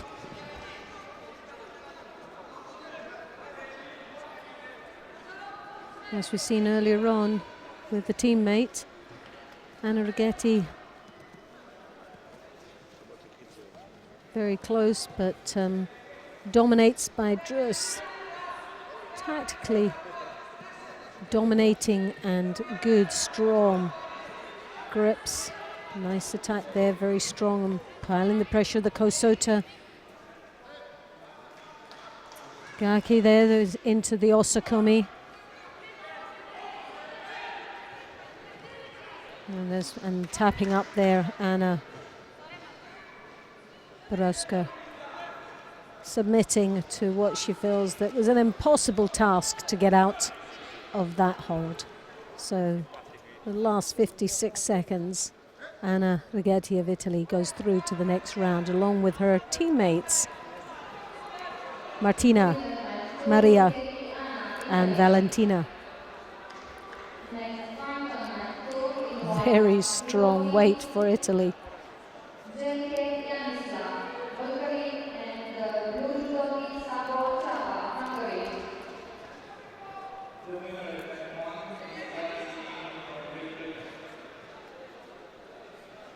So we're coming up to the men, staying with this weight catch because now we're moving on to the men's 60 kilos, the second round.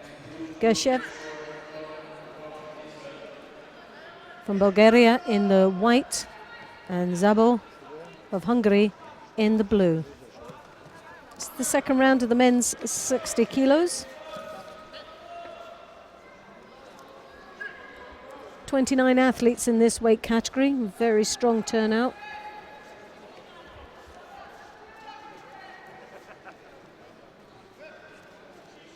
Yanislav Gershev, silver medal last year. Obviously got to be the top favourite for a medal this weekend.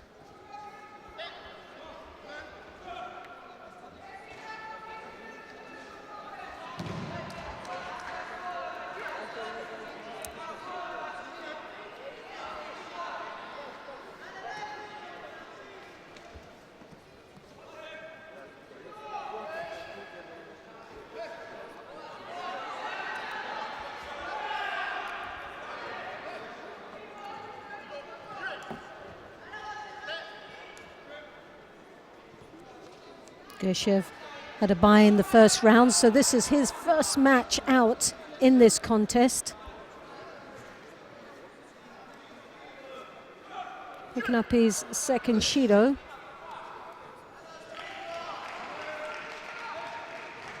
Zabo of Hungary obviously had his first win.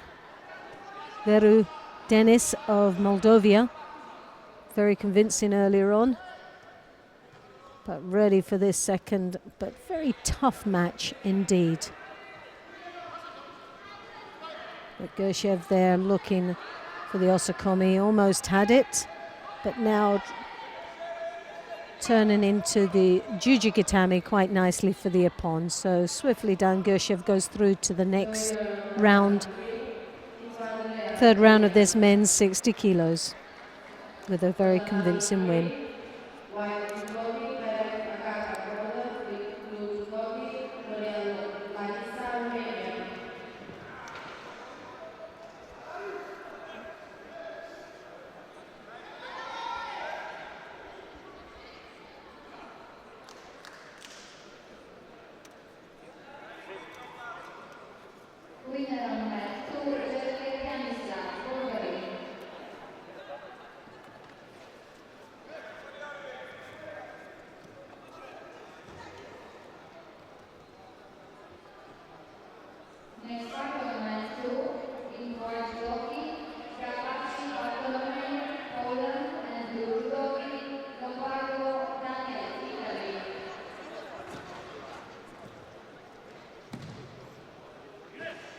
So we have Gabarich of Poland in the white ski.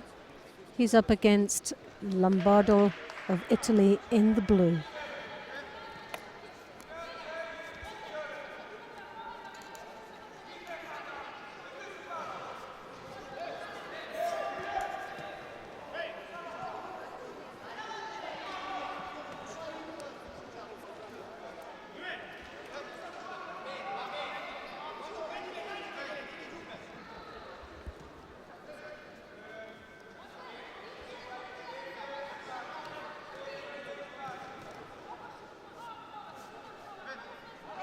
Gabacek of Poland. Slight height advantage here. In the first round, defeated Shemesh of Israel.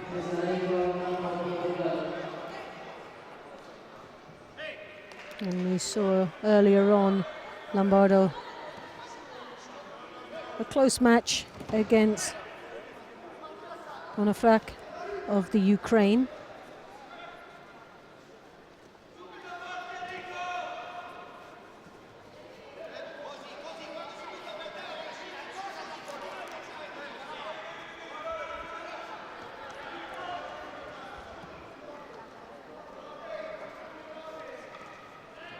And these two will go through to meet Gershev.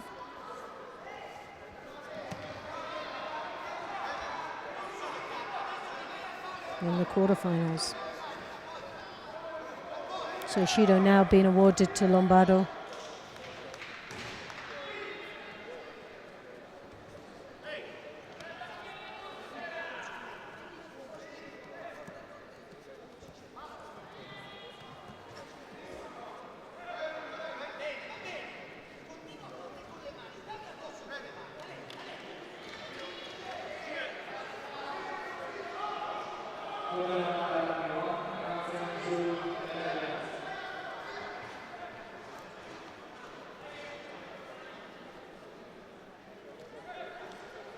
Gabacek looking, trying a cross grip there, but needs to use it. Italian Lombardo just keeping that right, trying to control nicely that right sleeve, keeping it down because he knows that's the threat as it comes over the top.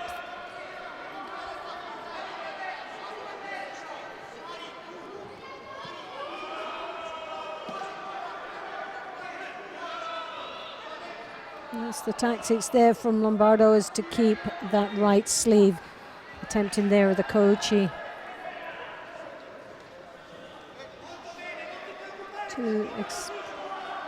Expecting too much from that Kochi Gary as the drive was just too far. Needs to engage a little bit closer for it to be more effective. But there's that right hand over the top of Daniel's shoulder, left shoulder there as he draws it in, and this is the height advantage, but the Tominagi comes in to break it up, but he's left himself in a very vulnerable situation down in the Niwaza, and the referee just leaving it go a little bit longer just to see how it continues. So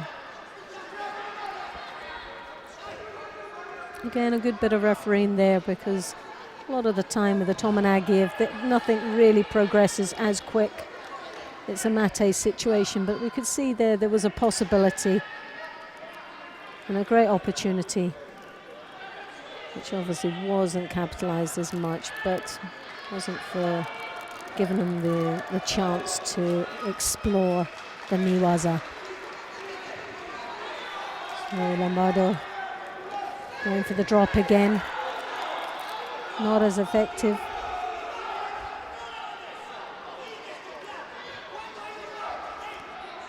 Shido on the board, and now that's evened up with a Shido apiece.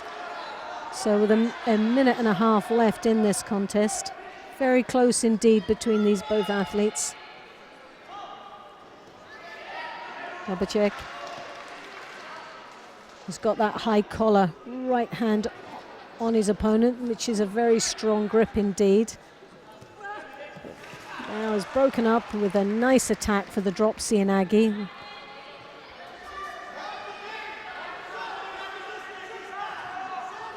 The Italian does very well to get himself out of danger when that right hand comes over. As you see again, the right hand is drawing, but this time he brings it across onto the lapel, the tied Toshi.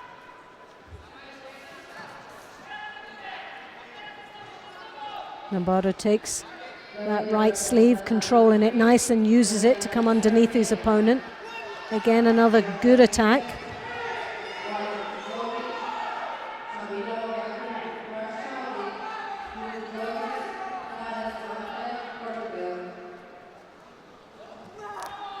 Got to be, and Kochigak, lovely attack there. Great combination from the drop Sienagi, and swiftly drives the leg between his opponent's feet for the Kochigak. Good flurry of attacks there. Good work rate from the Italian. Looking the stronger of the two at this moment, but still no score on the board. So any minor error on either part of these two would have been costly. So now we're going into the golden score, which is the first golden score, I believe, today.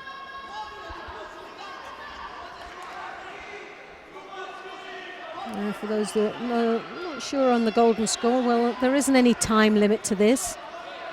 It's until someone actually scores or gets penalised, makes the ultimate mistake.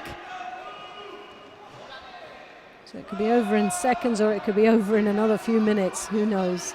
It's down to these two athletes.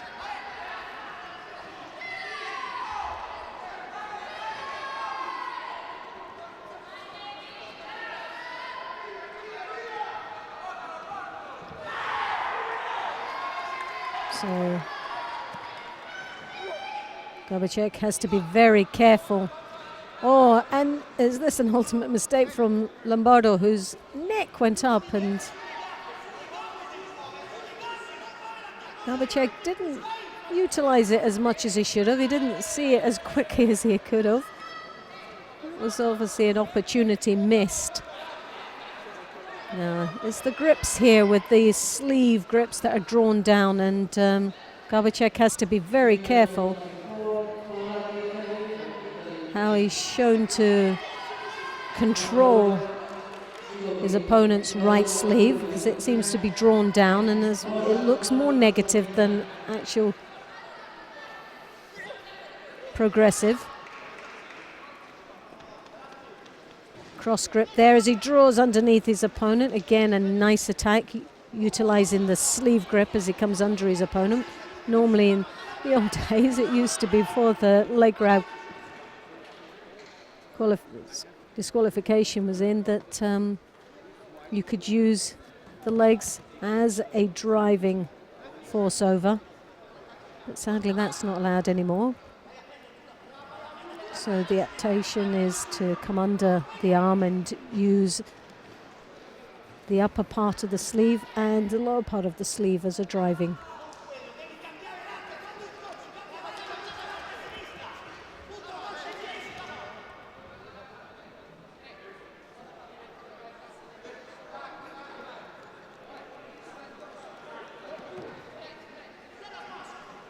Now, very negative grip. There's got to be careful. Lombardo is letting this slip away. The control now, that right sleeve, as we saw earlier stage, Lombardo was very good at holding, maintaining the sleeve grip to avoid the arm coming over the head, which makes him look very passive indeed. And this is the problem that the Italian will have, is that he is slightly shorter.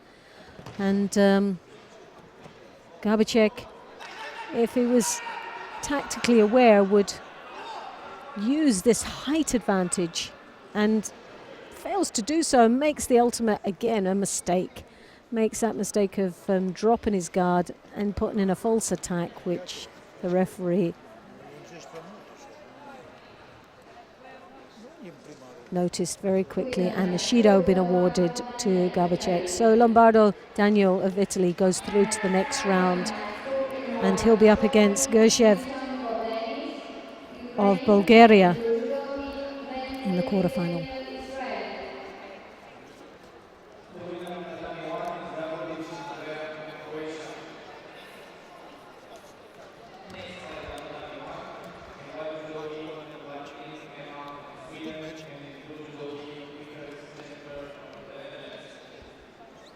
So coming up now, we have from the Ukraine in the white gi, Belishenko Denis.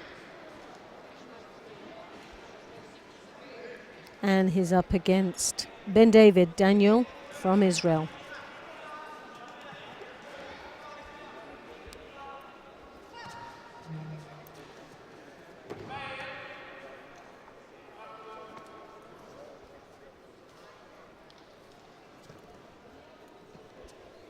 Now this will be a very, very tough match indeed between these two. Both had very good first round matches.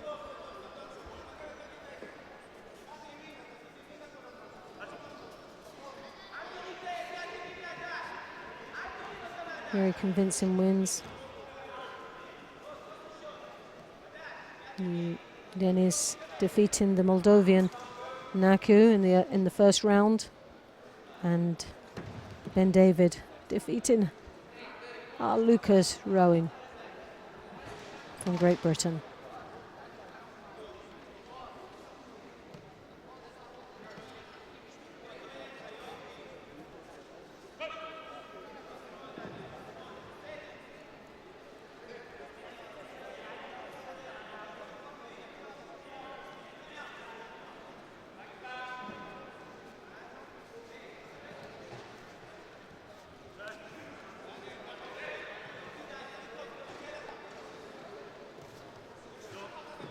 Judo, first Judo being awarded to the Ukraine, Belishenko, Denis.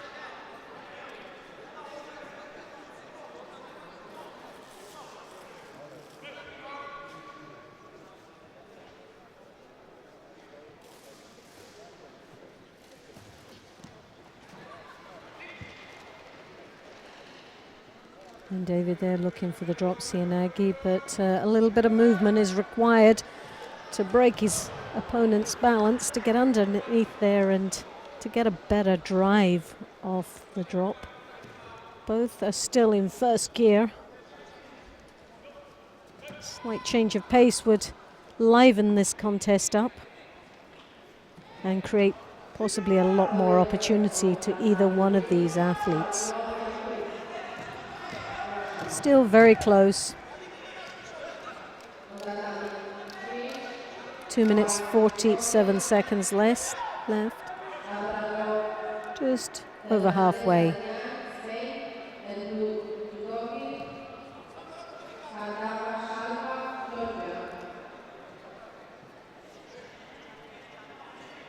So halfway through this match now, and one Judo on the board for Belishenko of the Ukraine in the white.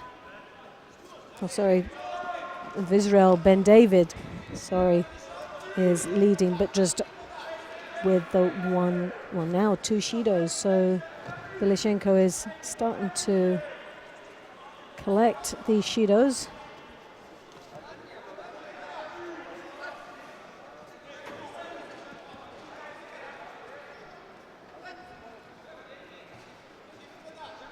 Ben David looking the stronger of the two.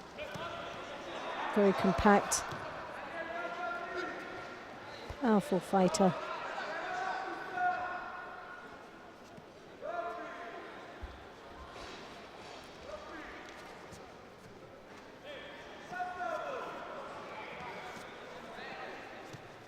Flurry of foot sweeps there. Nothing really committing. Oh, a lovely Osotor off to the side there. Nice drive and then slightly looked for a Harai. Then switched it by hooking just round the back of the knee and changing the direction. Always very effective in taking their opponent off guard.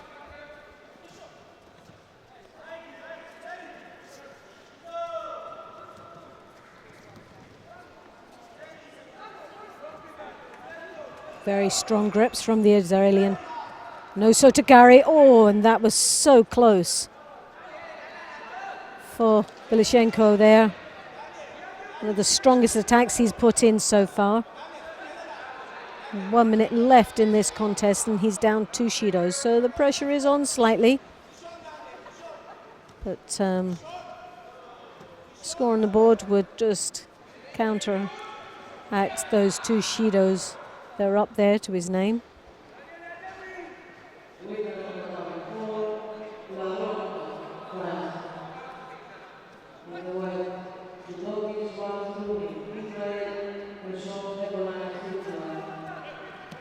Oh, they're a nice attack, Cianagi. Belishenko left himself open there. We had that high collar grip, but very little control on the head. which then returned. Ben David used it to give him more leverage on that drop CO.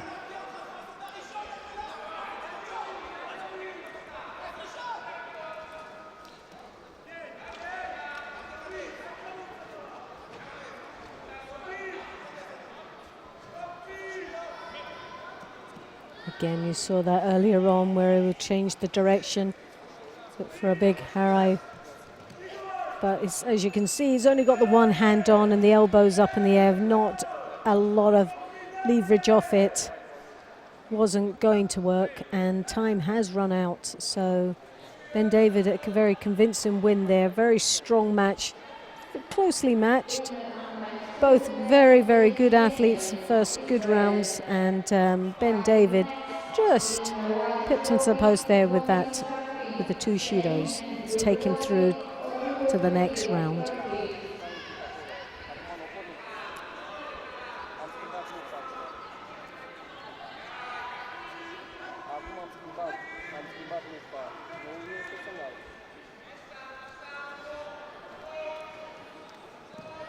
So now we have in the white gi from Spain, Gomez.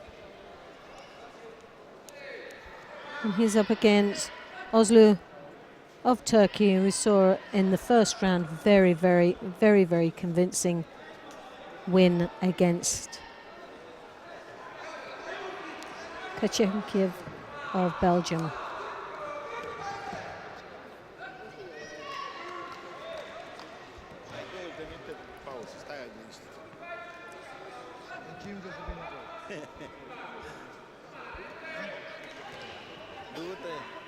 Mișcă-te că ne nebunim aici. Uite acolo și mi-a în dreapta, după ce ești. Băi, turcul ăsta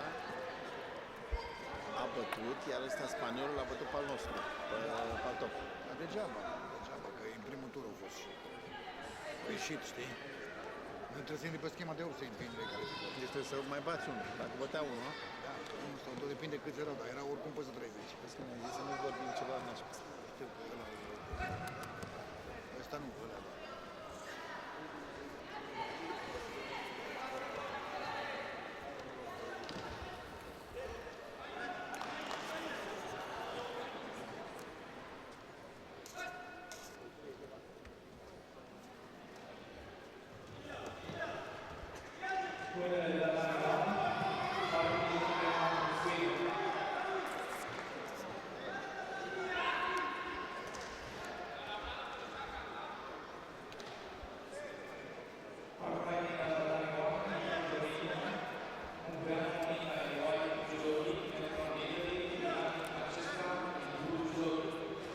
So Rosari on the board now for Ozlu.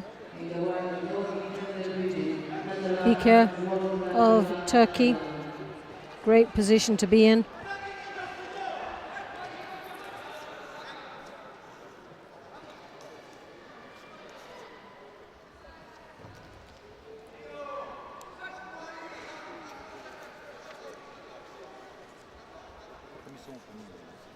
Da, dacă nu faci mișcare. Sărat, ai mâncat sărat.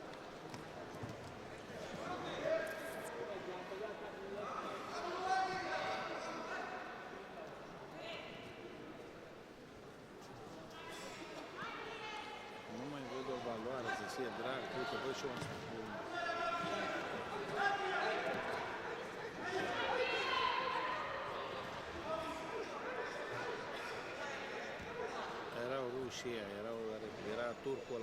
Who just joined us, I'm Loretta Cusack-Doyle on behalf of the European Judo Union. Welcome to the European Open in Cluj Napoca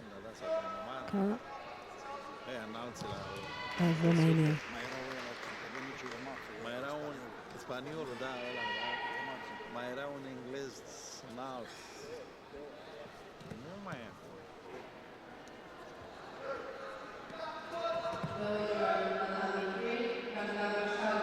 So again, a very convincing win like we saw earlier on.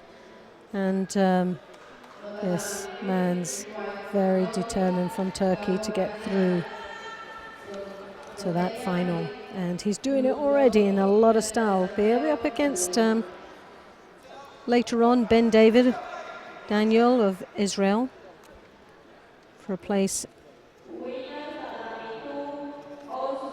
in the quarterfinal.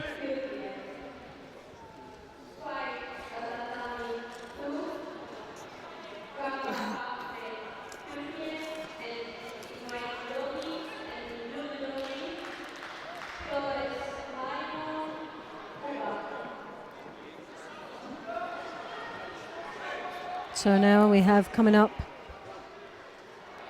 from Turkey, teammate Kaba, and he's up against Torres Maramon of Cuba. Now, we saw Maramon in the earlier. Kaba has had bye in the first round, so this is his first match out in this competition. Petka Roland of Hungary was defeated by Torres Maramon, but very, very close indeed that match was. This young man from Cuba has got some lovely judo indeed, some very nice skills. Just the pace is a little bit to question. Stays in the first gear, doesn't really accelerate too much, and I'm wondering if that was just his first fight out, that he was a lot more cautious. And we might see slightly a different pace within this contest now. Oh, and a lovely switch as he sidestepped the Makikomi, which the leg was coming up into the Uchimata.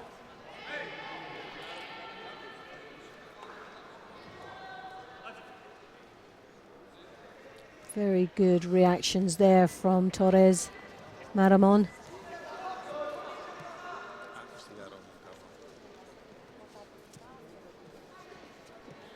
Strong grip, very powerful Cuban.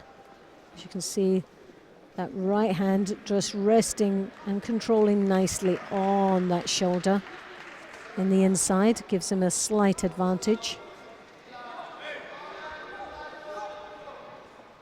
It seems to be going very similar to his first outing in his first round. Not really opening himself up. And could pick up his first Shido, most probably both in this instant, but no, Torres on his own takes the first Shido.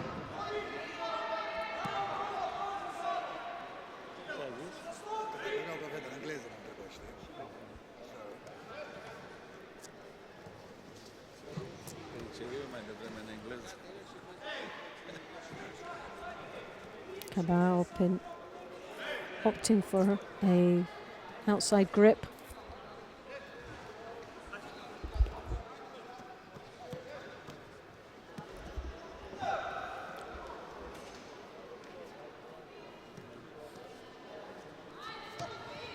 Doesn't seem so effective there for Kaba as he comes round, because it leaves Torres in the inside. And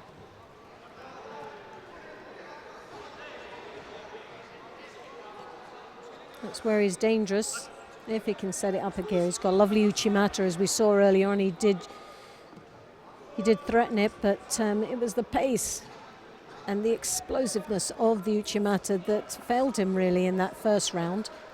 Sotogari is attempting there, but he seems very apprehensive in really committing himself 100% on his attacks, which is sad because they're there.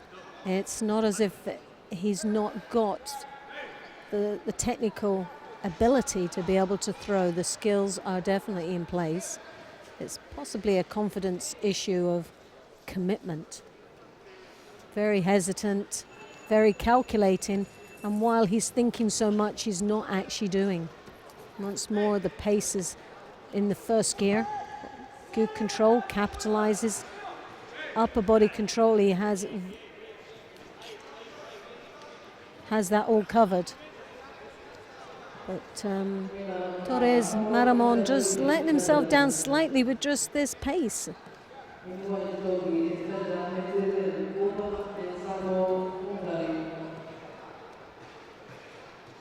No Uchigari attempt there as he drives in very strong. We know the arm possibly too high, not getting the leverage to the rear as much as he wants. Tries to switch direction from rear to the front. Good combination. Good core strength to have the ability to do that. And this is what we do know, he's very, very strong indeed, like most Cubans are. So it's not a surprise how powerful he is, but it's what's disappointing again, it's the pace. There is no changing of gear. We are still in first base and we're needing to accelerate up into 2-3 gears just to really make an impact and create some opportunities for himself. Definitely rate this young athlete from Cuba.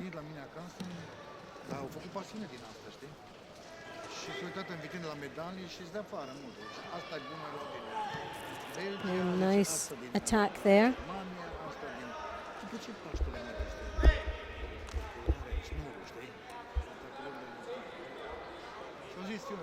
Judo now been awarded to Kaba of Turkey.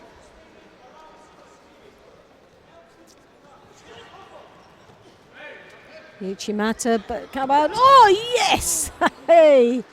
Right, well, Kabat, that's where you needed the change of pace, the explosive power that you needed to end your attack, and that one gear was what let Torres Maramon down. He was predictable, he was slow, his technique was good, but it wasn't explosive. And Kabat showed his determination, and the timing was just perfect on that counter. So Kabat goes through to the next round of this men's 60 kilos in the quarterfinal.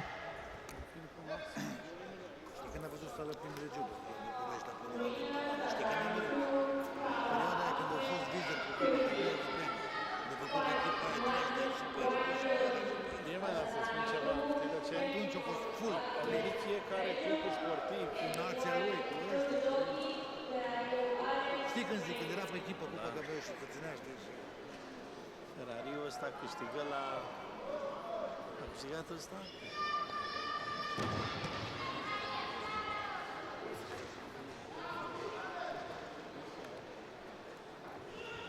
Astea lui Costică. E dăduse Harso cu Michael ăsta. Ăla de centru n-a văzut că are 3 și 2. Și-a pus moldoveanul, ambiție și l-a prins pe ăla și... Quintimant there, for Belgium in white, and for Romania, Ferraru, Alex in the blue.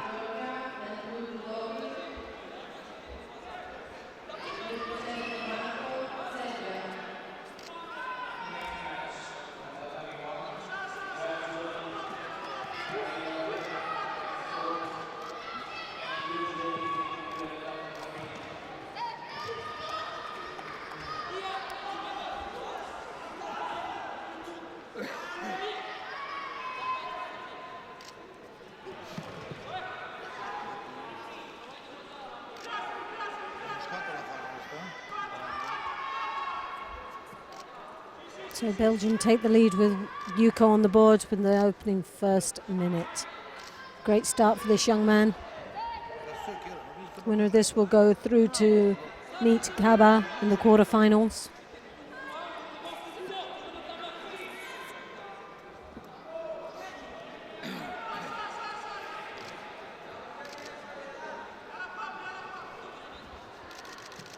And quarterfinals would mean that would secure a place in fighting for a medal.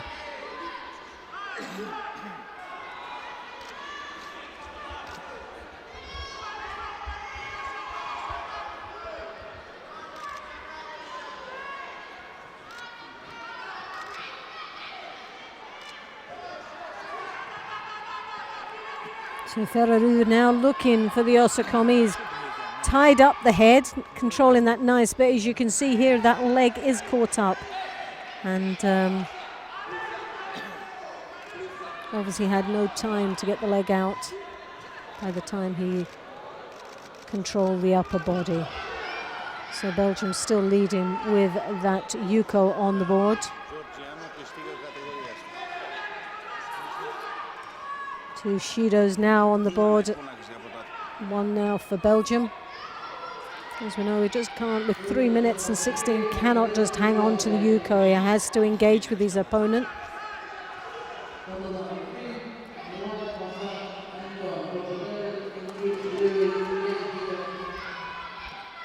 Drop Sianagi. Nice entry, lacked the finish.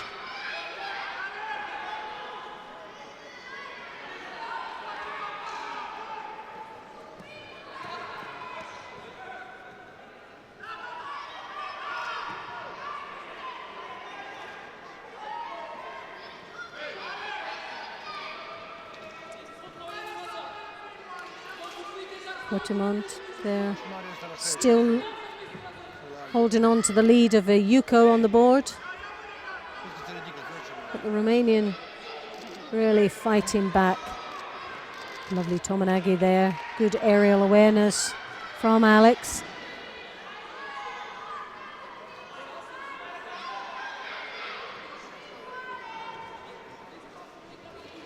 So halfway through this contest, Shido now been awarded to Alex from Romania. Can't afford to give too many of those away. Oh, and a lovely control, but that spinning on the head. Good awareness there from Adrian, who just, like a street dance, whizzed on the top of his head and off what would have been potentially a good attack there from Alex. Again, driving forward, the Romanian piles the pressure on, working his way around those legs, desperately trying to get in for the Osakomi.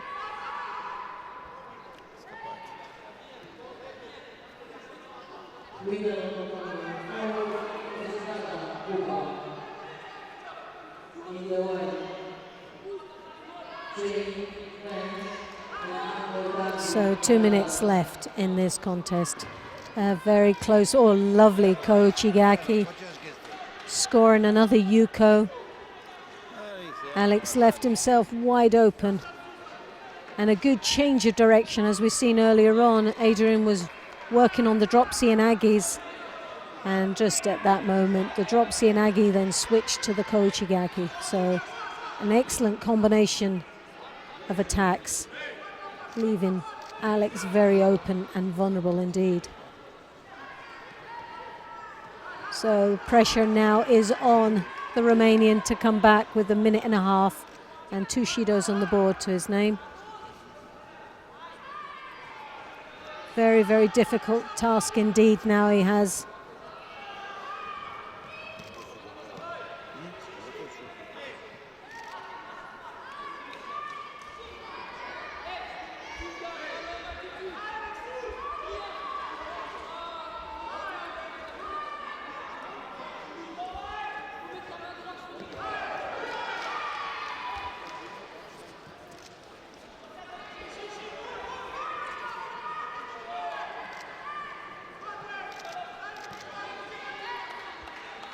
So just 1 minute left. Can Belgium hold on to this match and take himself into the quarterfinals of this men's under 60 kilo category? Lovely drop again.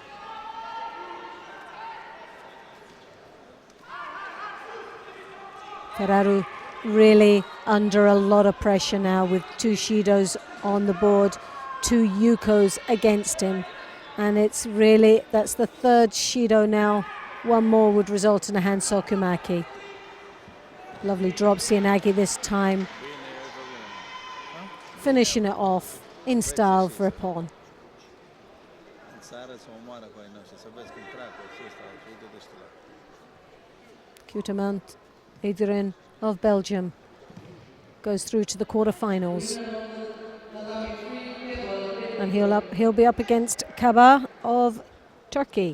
So that'll be a very interesting fight indeed.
So we have now a mat number 2. 60 kilos again, we're staying with Slovenia, Trabok in the white and Liliachuk of the Ukraine in the blue. And Awazari swiftly taken Trabok in the lead now with under 30 seconds gone. Great start for this young man.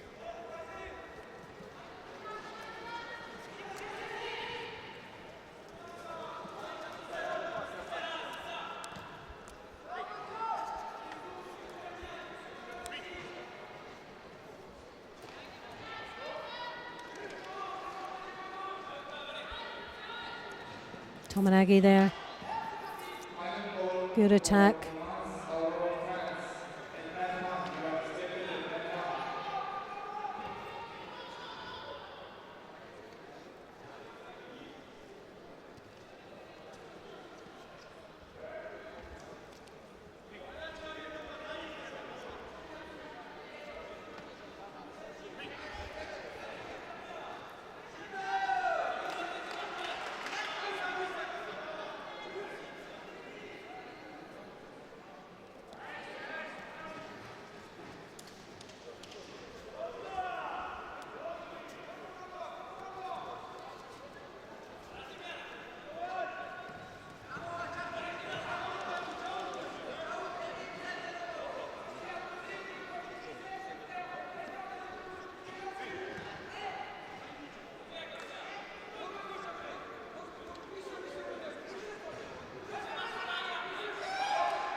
So Trabok now taking the lead more and more comfortably there with the Wazari and the Yuko on the board.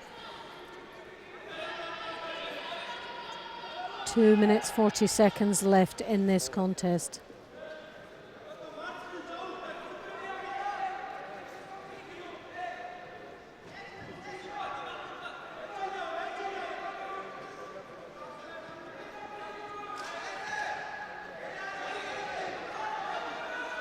Liliachuk really finding himself in a lot of trouble here now in the knee wazaras. Trabok really working into that hold down, controlling the upper part of the head.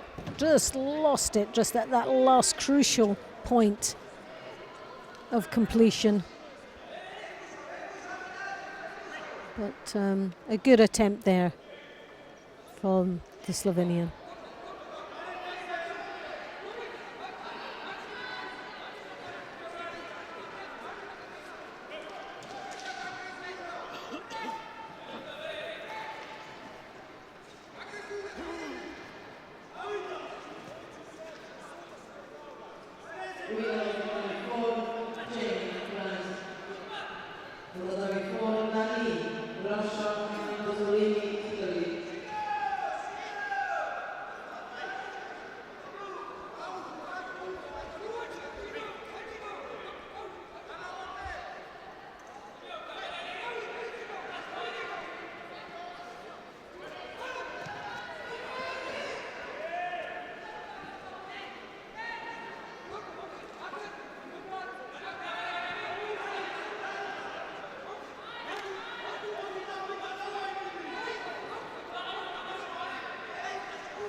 So in the last minutes now or so, Trebok still looking very much the stronger opponent of these two and the more likely to go through into the quarterfinal.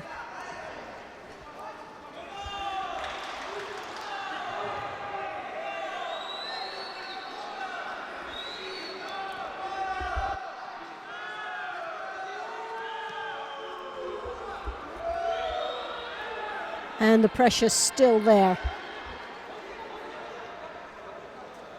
as he works round in the Niwaza. From this angle, looking that the Shimiwaza is on, but he's just trying to get more leverage on it. But a good bit of Niwaza there and a good bit of refereeing to allow it to progress as long as he did.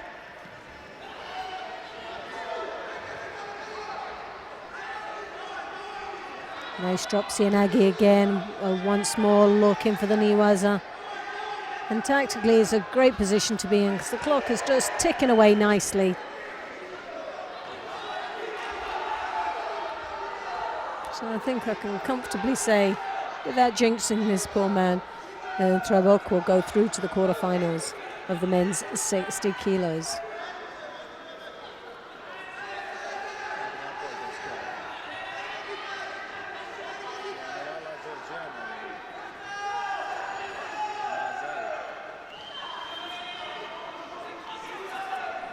So we'll swiftly move across to the men's 73 kilos on mat number 4.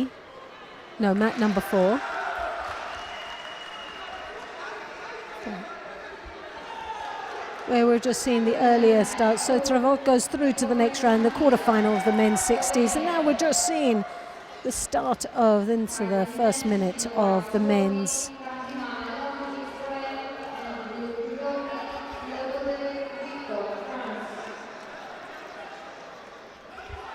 the men's 73s. Nani Mikhail from Russia in the white, and Sossolini of Italy in the blue.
Oh, great attack there from Tossolini, scoring a Yuko.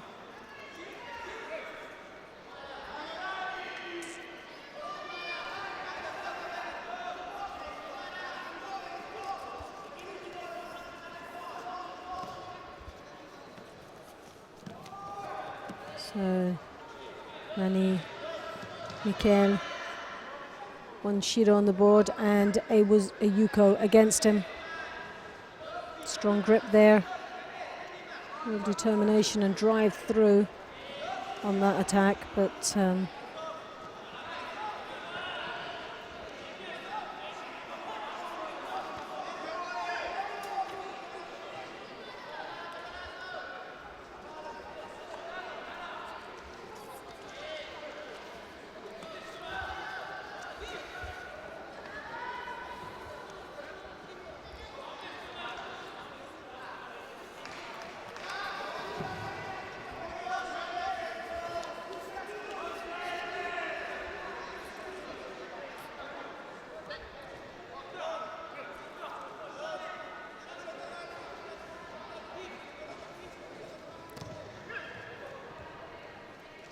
Good gutsy attack there from the Russian. You know, they love the contact and feel very secure, very powerful indeed. That's what makes them so dangerous, is that real contact they like. The midsection of their opponent's body. Tominagi attempt there, very open, and left himself in a very vulnerable position. Tosselini just capitalizing it and working down on the knee buzzer as the clock ticks away. Two Shidos on the board though, with one Yuko to his name. Still puts him in a strong position with the score, but lovely counter attack there, but is very close of being held down. Nani there. Osakomi has got control of that arm, and it looks so flimsy down there, and he looks as if he could just rotate, but by having that leg,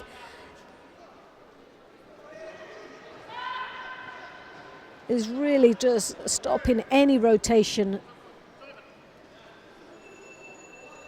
Oh, goodness me. Well, a terrible mistake there from Tosselini. And a well capitalized on so well Mikhail Nani, who goes through to the next round of this men's 73 kilos. And Tosselini Hermes has got to be disappointed in that. Led all the way into the last minute and made that ultimate mistake in the Niwaza. Looks so as if he could get out of it, but having that sleeve and that leg made it almost impossible. Well, it made it impossible, he didn't get out. So,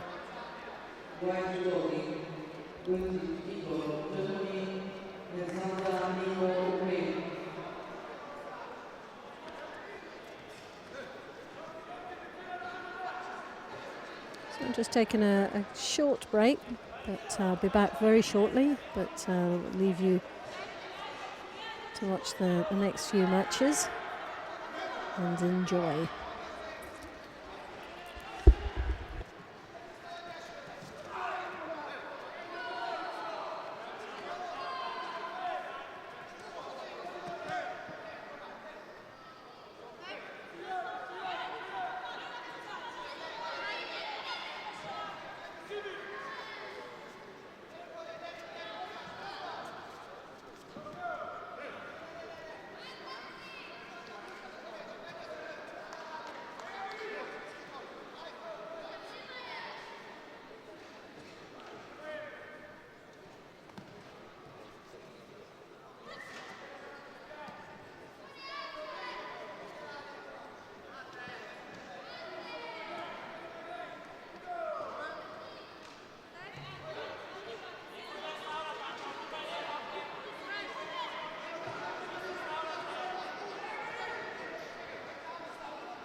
3 ăsta, metru Violeta.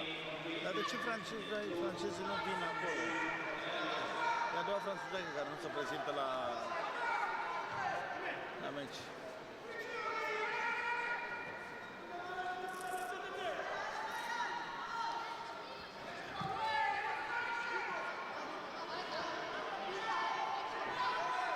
Prins.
Italia, două italieni.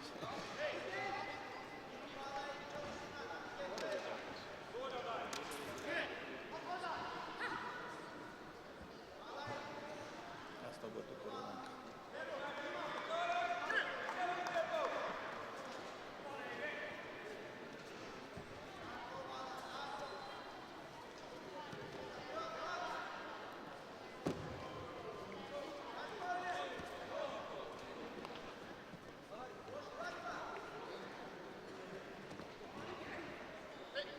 Fiecare Cluj Napoca,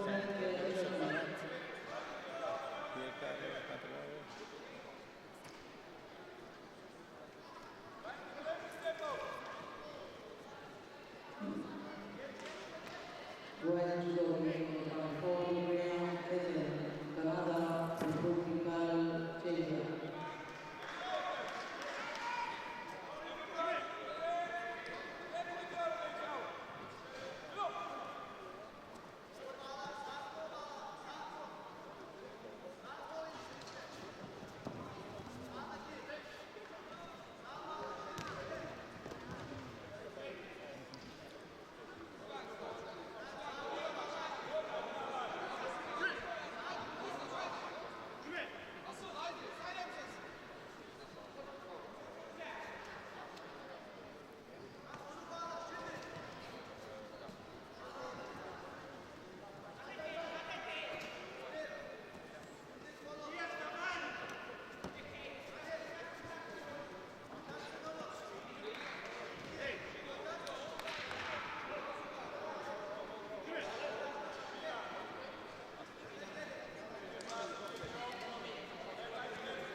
So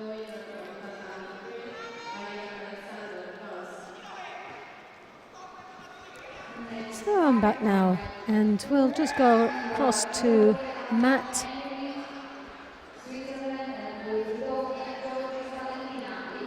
number 1.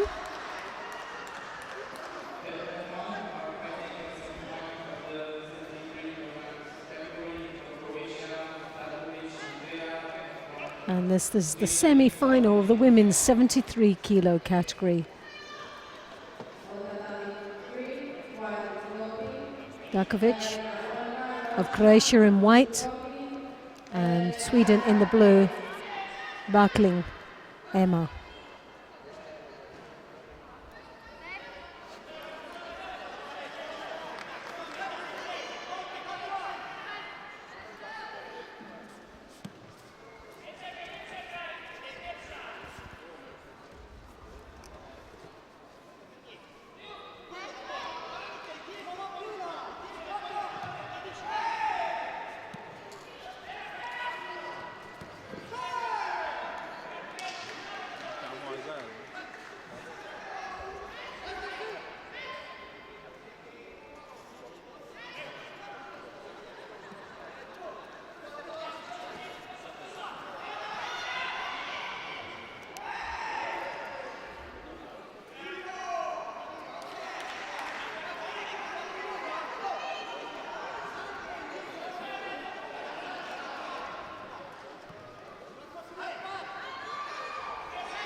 So no disappointment, these two. Dakovic there, as she has been all day, very dominant throughout. But Emma Barkling has had a great outings today. She's defeated some really good and tough opponents.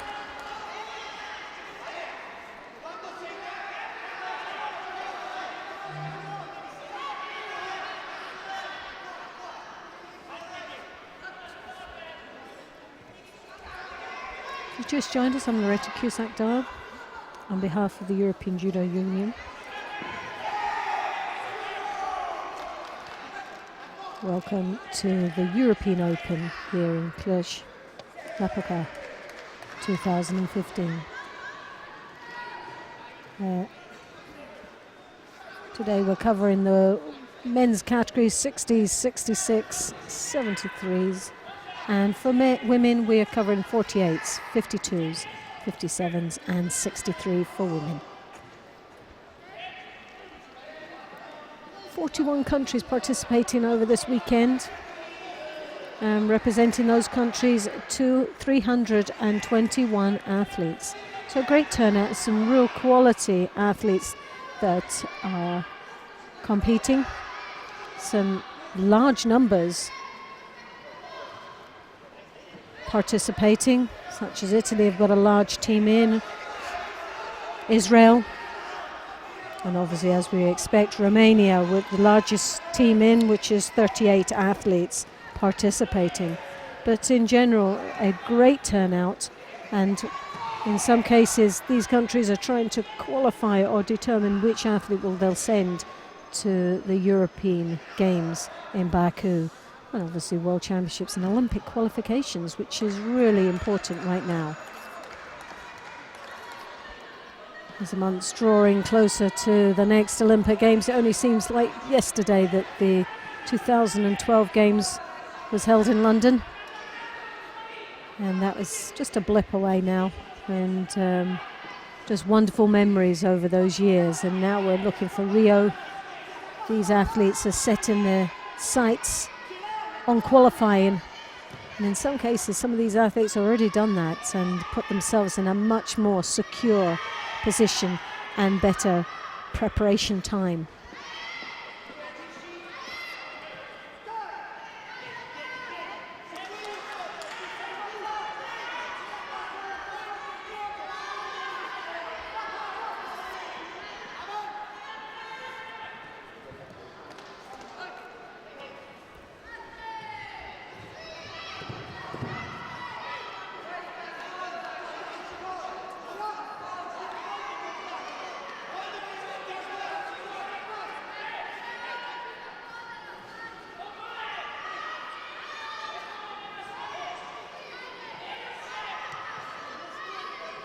Cluj Napoca is the next largest city in Romania to Bucharest,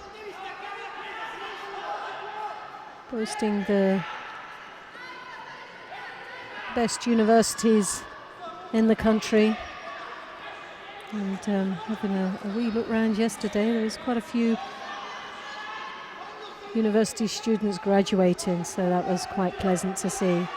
And the support here in this wonderful stadium, which has been newly built, and the first time that judo has hosted such an event here in Romania. And full credit to the Romanian Judo Federation for putting on such a wonderful display of judo, and logistics to setting up this, and the professional attitude to these volunteers has been outstanding. So full credit to them. So Emma Barklin goes through.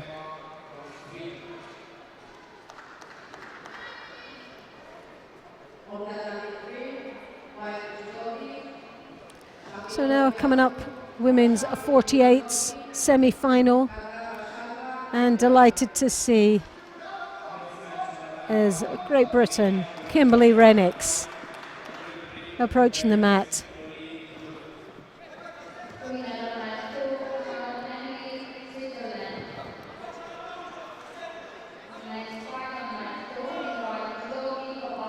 Ugorino of Romania, very, very tough opposition.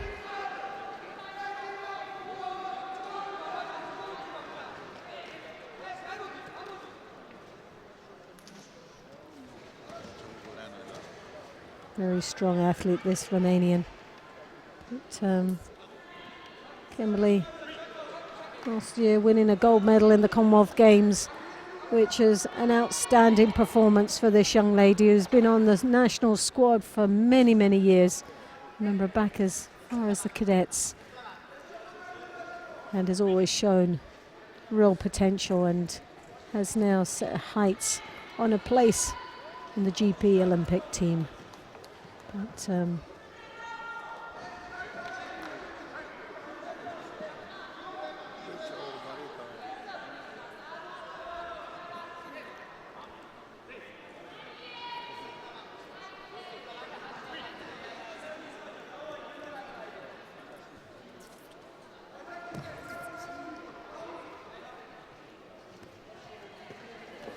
Uchimata there attempts, lovely drive there from Monica.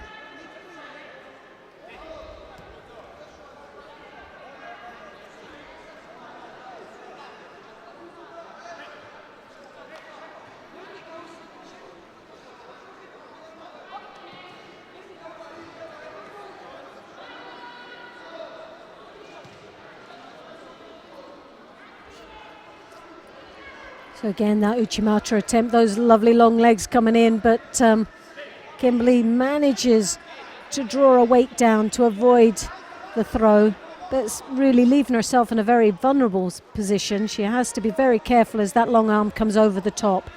It puts her in a very dangerous area for that Uchimata. And she knows it's there, and hopefully she can deal with that within this contest. So 2.5 minutes left, no score, but we know that she has a good counter attack. Very, very strong athlete Kimberly is.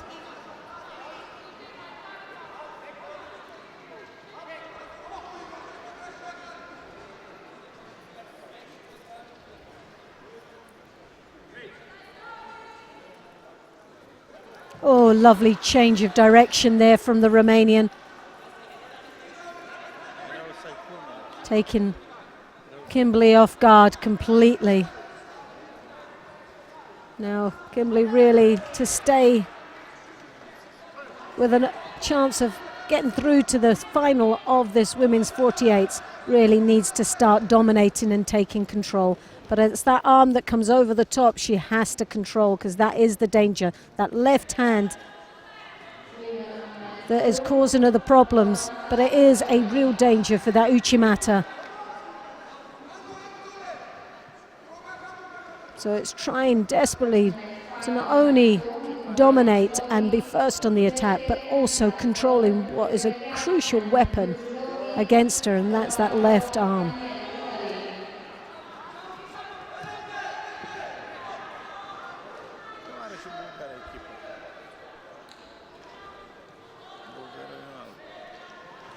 Again, a good attack, being first. This is what we want to see. Judo been awarded now to Monica.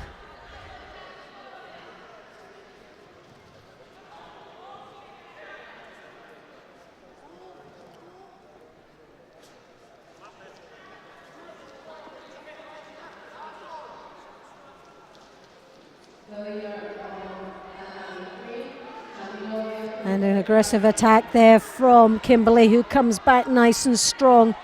Very positive indeed. We're piling the pressure on Monica, which picks up her second Judo. Now can she sustain this pressure? She has a minute to do it.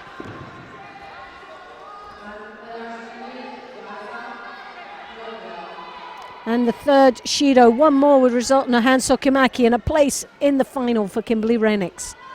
Can she maintain that without leaving herself open like that? Oh my goodness me. So keeping the pressure on but not leaving herself open for the Uchimata. That left hand she has to control. But stay piling the pressure on Monica, who now comes in. That left hand's dangerous. Oh, and a good counter attack, but now the clock ticks away, and for Kimberly it's not good. She needs to be up on her feet. She needs to go back to the tactics she was, where she accumulated the 3 Judos for her opponent by piling on that pressure. Now can Monica keep the pressure on, keep her distance? Oh goodness me, a lovely Uchimata there. 26 seconds, can Kimberly do it? Can she come back?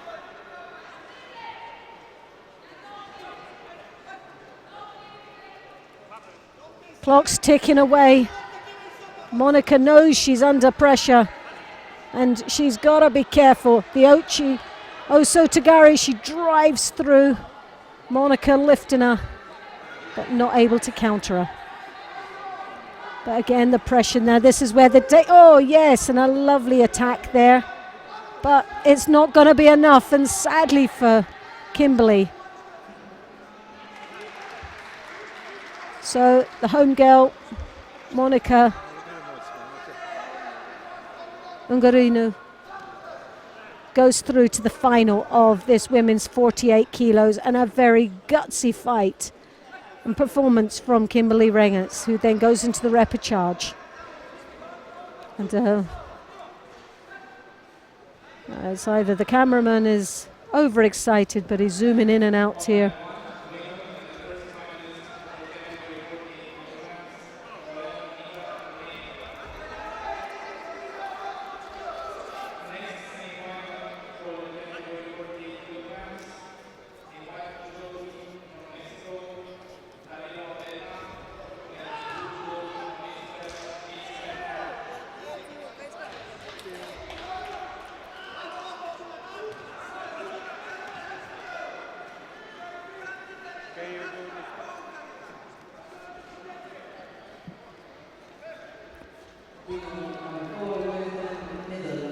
So now we have the second semi-final, and this is from Mexico, Carrillo, Edna,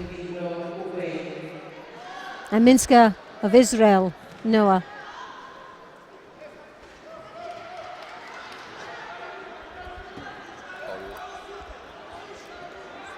Everything okay?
So Carrillo of Mexico in white taking the lead, but just with that one Shido, 1 minute and 41 seconds to go. Minska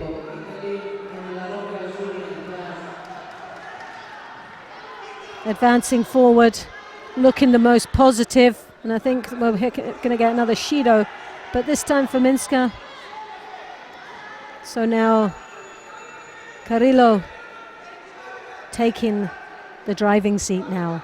So we've just 1 minute and 20 seconds left in this match. Nothing left really, but really need now to start seeing who's going to be the braver one to advance forward, take the opportunity. It's a place in the semi-final. It's a guaranteed medal, and somebody has to really open up and make it count. So a drop Cienagi there from Carrillo. Very dangerous attack there. Didn't look as strong as the previous attacks that she did earlier on, and those are the sort of mistakes that you can make when you become tired and under pressure.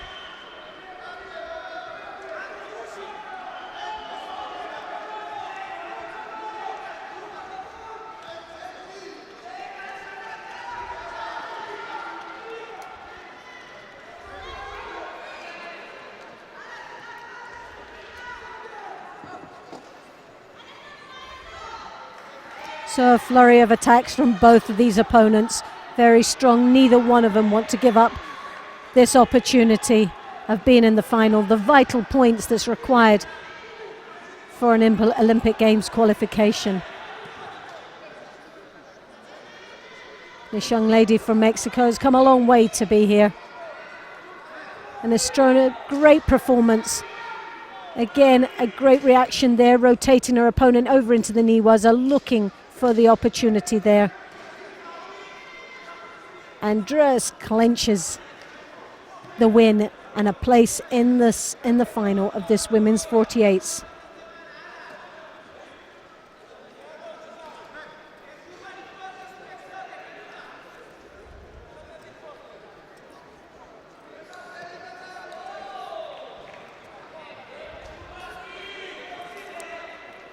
So Mexico, Carrillo Edna goes through to the final of the women's 48 kilos.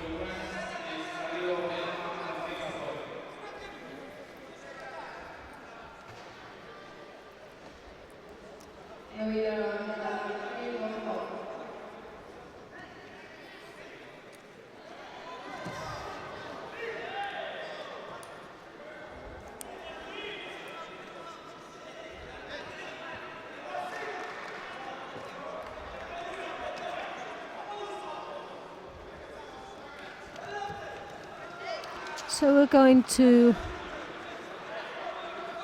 mat number 2. Oh, we've just seen the final result, and there was Usla that goes into the semi-final of the men's 60 kilos. That man has had an outstanding performance, and now we're coming again to Kaba. Again, this young man as well has been very, very convincing throughout. Ippons all the way through, and we'll wonder how he will get on with Quentin Timont of Belgium shortly. So the men are just approaching the mat right now. This is a place in the semi-final of the men's 60 kilos.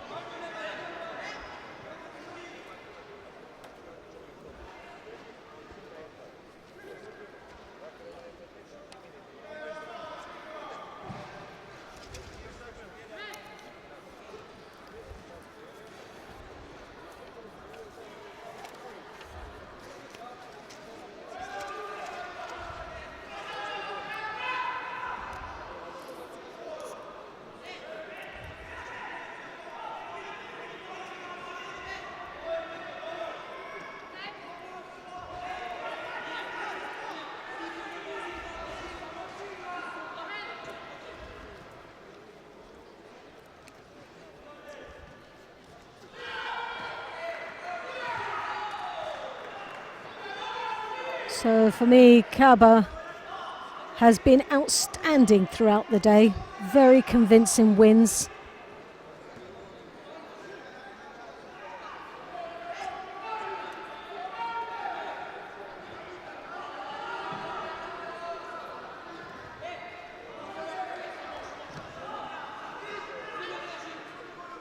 Adrian's performance throughout has been very consistent. He's just edged his way. There's been a battle all the way through for this young man. He's not had an easy run through. He's had some very tough opposition, but it's brought him here to the quarterfinals, where he's shown on a wonderful display here and a determination to get through to this semi-final position.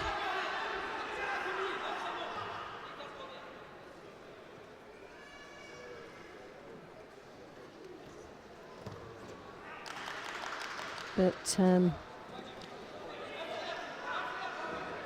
Ahmed Sahin, for me, has someone that stood out in this weight category today. At times it's looked as if it's been tough, but at the end of the day, his technical ability and flair has come true to him. But not sure what's happening here. Obviously something that was missed. I hope it wasn't a big error on behalf of Ahmed Sahin. And looking at his face, he's not sure, but no, didn't seem to be too much in it. So,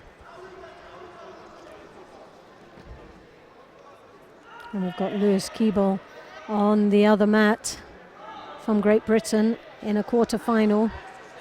Tararashvili, the Georgian. So that's going to be a very tough match indeed. He's had a great day today, Lewis Keeble. Wish him the best of luck out there.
Well, Adrian looking under a little bit of pressure there, didn't look so confident, and will pick up.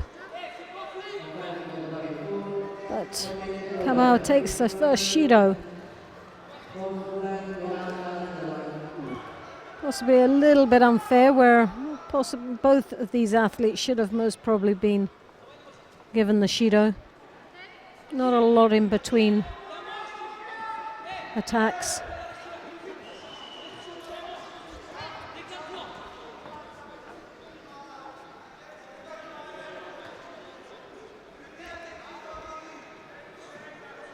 But we know Kabaz has got some outstanding judo. He's got some big throws.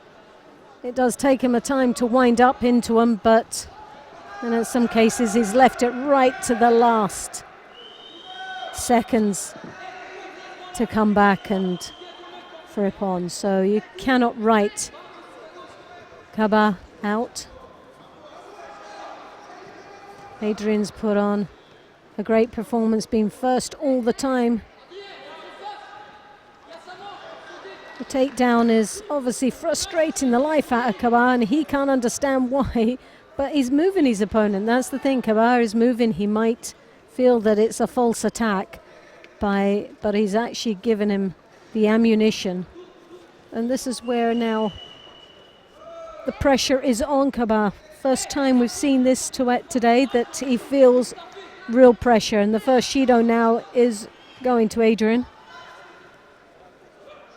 A little bit overdue.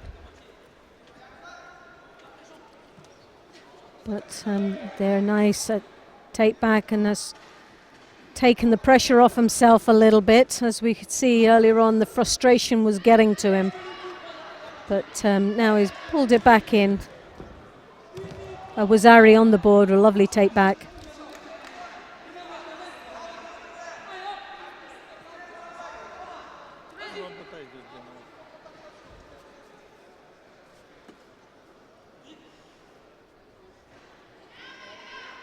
So Ahmed Saharin now in a good position and much more comfortable with 1 minute left in this contest. Wazari on the board, but he does have 2 Shidos, so he's got to be very careful there.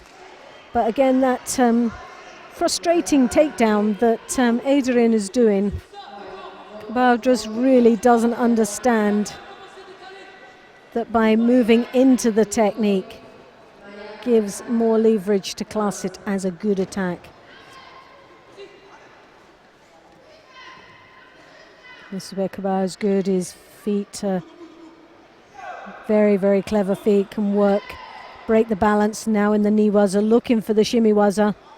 Not sure how deep it is, and he's got that arm as well, so he's got an option there, but Adrian swiftly got out of trouble and is back on his feet now to try and come back. And this is the situation where he's all or nothing now.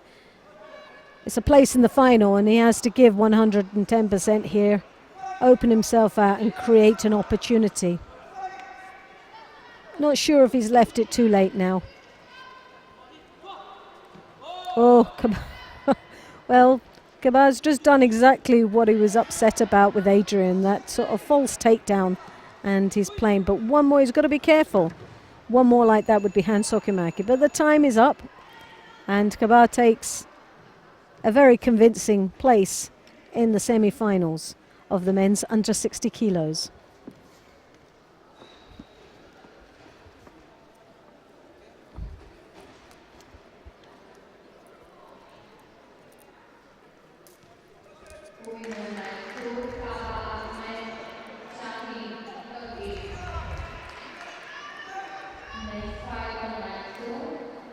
So this will be a very interesting fight indeed. Trabok, Slovenia. Lebodek, Victor of France in the blue.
Știința noastră se bate cu român.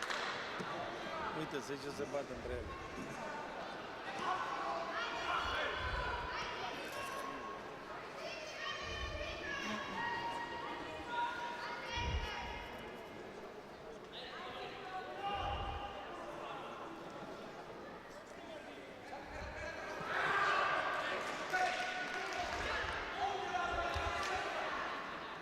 Well, as expected, this was going to always be a very tough match indeed.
So 2 minutes 45 seconds and a very close match indeed.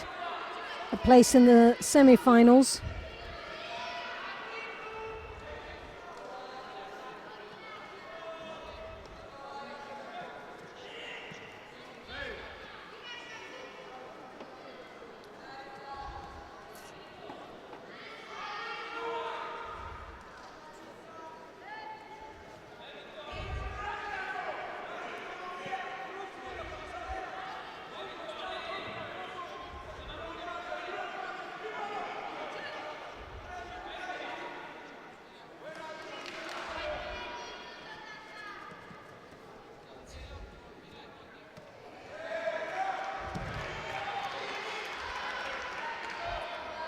And already this year, Trebok, Slovenian Championships, a silver medal, European Open in Rome, a bronze, and last year, European Cup in Belgrade, a second place. A long career this young man has had.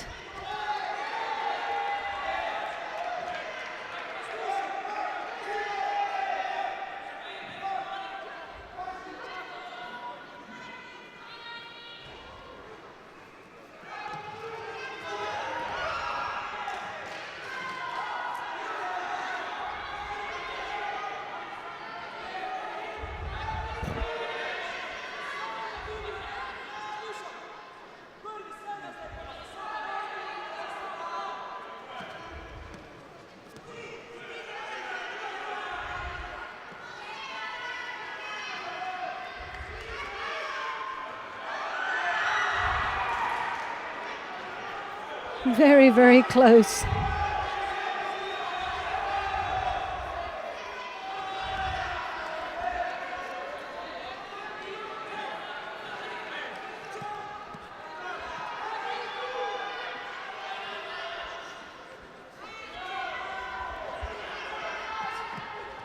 Oh, and a lovely attack there from the Frenchman.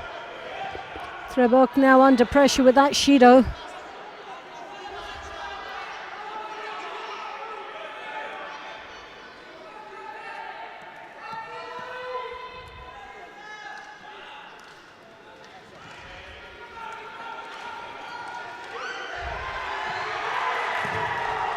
And the noise here is deafening.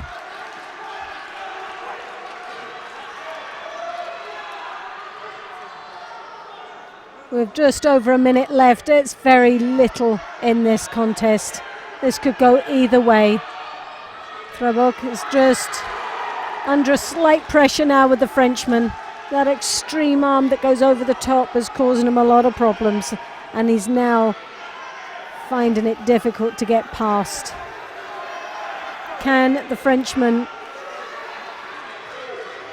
hang on to this slight lead? And it's very little in it at all.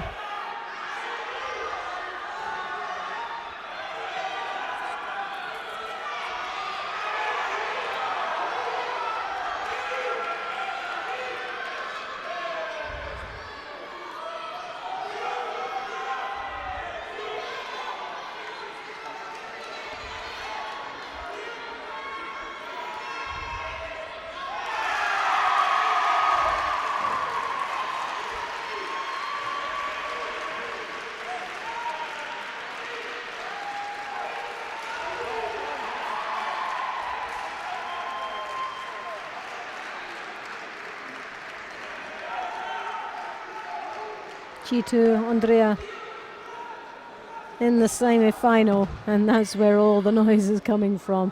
But Trebok, 3 seconds left, pulls it out from nowhere against Victor, the 24-year-old.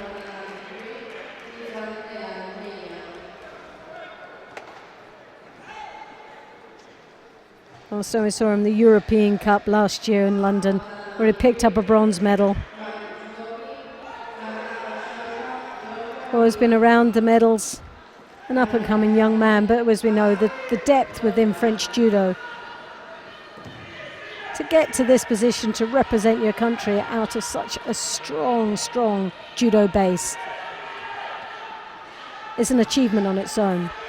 but a place in the semi-final for Trabok of Slovenia, and Victor will be placed into the repechage.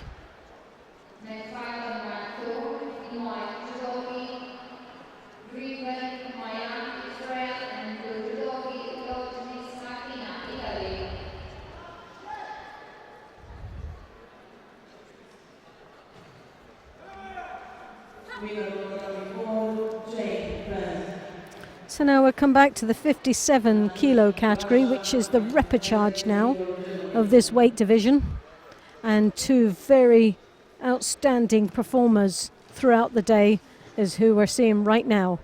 Very unlucky not to be into the final, deserved places in the final, but we're just up against a stronger opponent on the day. But now we come there competing against each other, so we have now Greenberg, Mayan of Israel in the white, and Martina the Judis of Italy in the blue.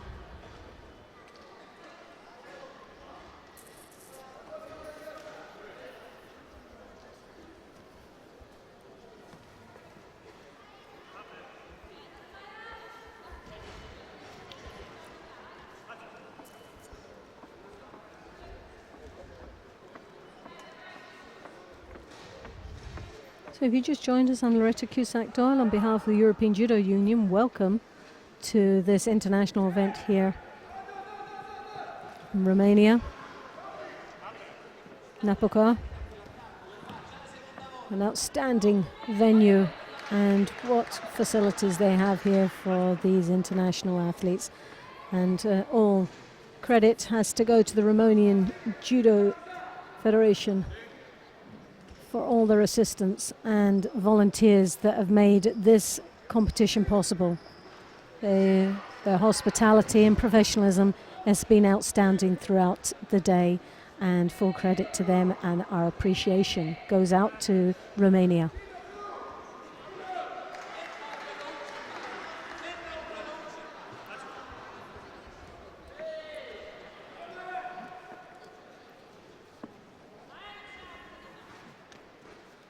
And on top of that, the Romanians are doing extremely well. They have 38 athletes participating over the weekend, and a few already in the finals or semi-finals of this competition today.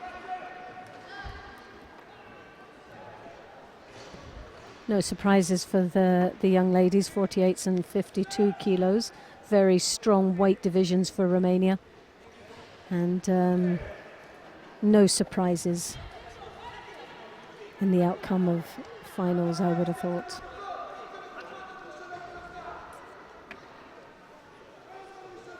So Mayan Greenberg here, picking up the first Shido. Looks to have a desperate, unorthodox style of drawing her opponent to her knees. But Martina, bewildered by that sort of move, and wasn't too much impressed with her technical ability on that. Very bizarre indeed.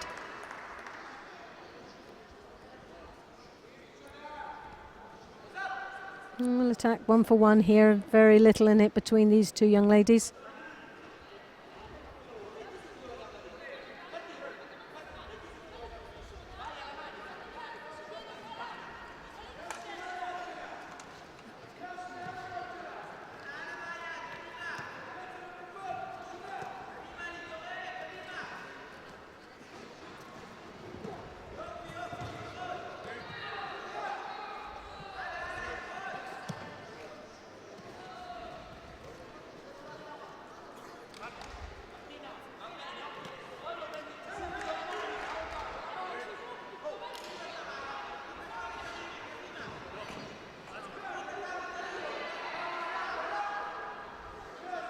Martina throughout the day has impressed me quite a bit. So she's very, very strong, very calculating in every move that she makes.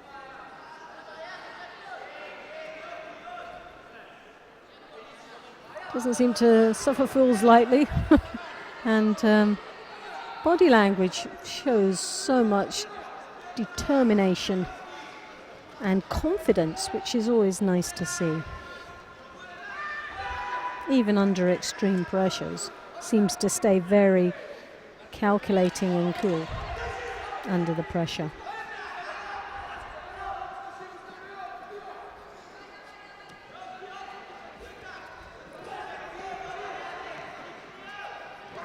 Again, a very unusual rotation. Very effective indeed. Given her a Wazari. Got the Italian off guard there.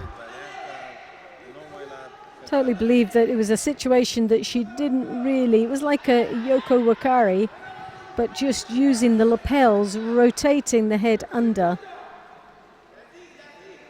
Very gutsy indeed, but comes back with an Uchimata score and a Yuko, but a little bit too late. And the Italian will be very disappointed in that, but again, you've got to give credit where credit's due. Mayan Greenberg played a very gutsy move, and it paid off, and it was an excellent sacrifice there. Don't know if we could go back and see that at all, but it would be interesting to see how that adapted.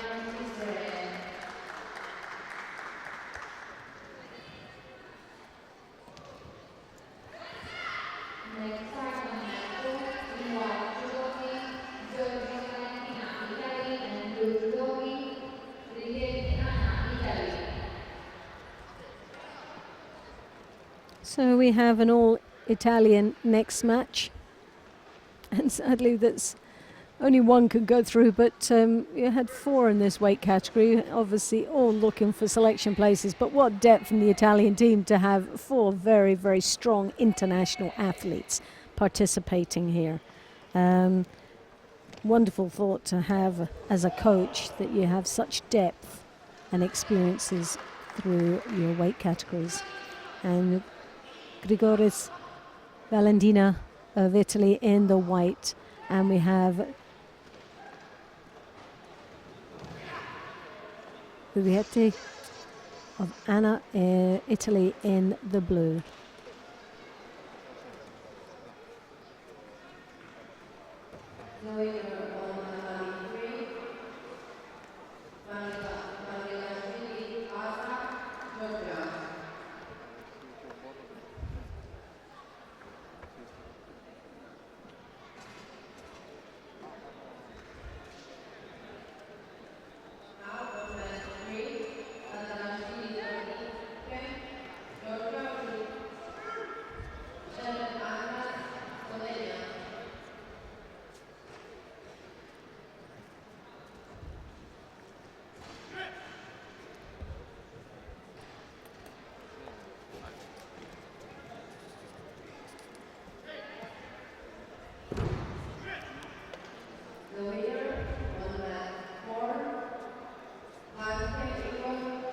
So as expected, these two will find this match extremely tough. Both obviously know each other very, very well indeed.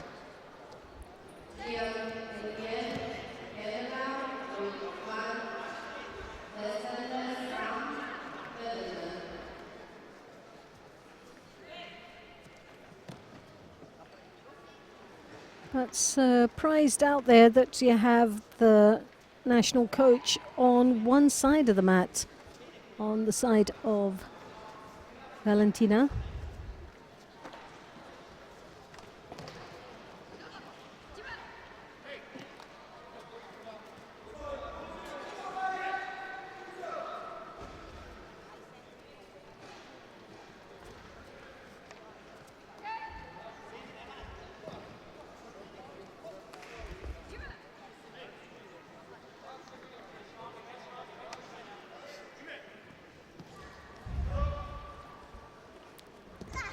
So Anna taking the first Shido now. Valentino rotating her opponent over, desperately trying to scoop up that arm. But the leg was caught in, which gave her very little leverage to withdraw her own body from underneath her opponent. So not as effective as she would hope. Lovely Uchimata attempt there. Trying to draw her opponent down into the waza, the shimmy waza, as she draws the hips through. Not sure of how close under the chin it is, but all she needs to do is lever her hips through.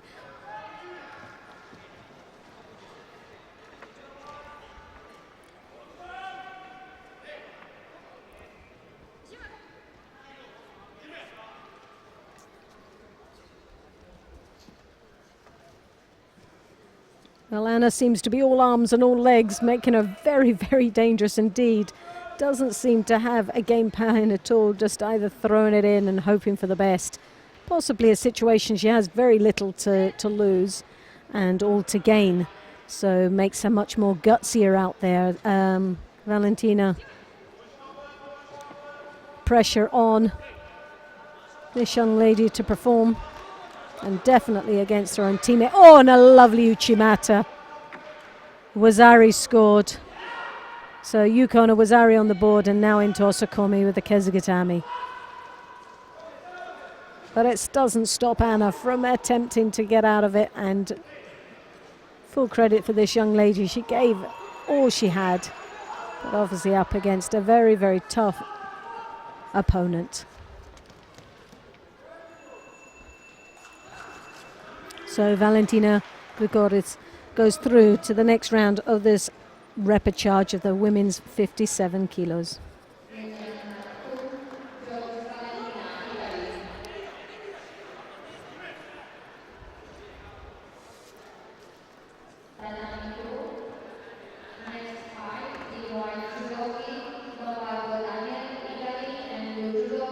So this will be again another interesting fight to the men's 60 kilos repechage. Lombardo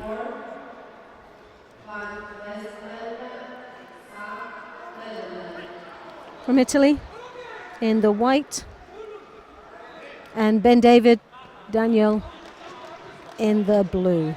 Both Daniels, that's what they've got in common.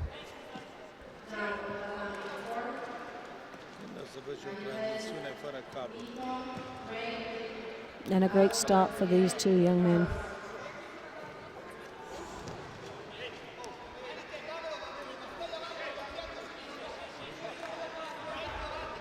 "29 athletes participated in this weight category, and we're down to the last remaining athletes for medals. It's been a tough journey for both these athletes.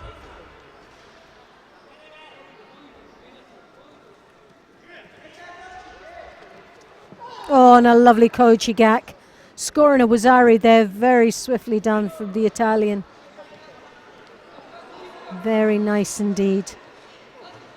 Downgraded to a Yuko, which is a shame because it was a wonderful attack there.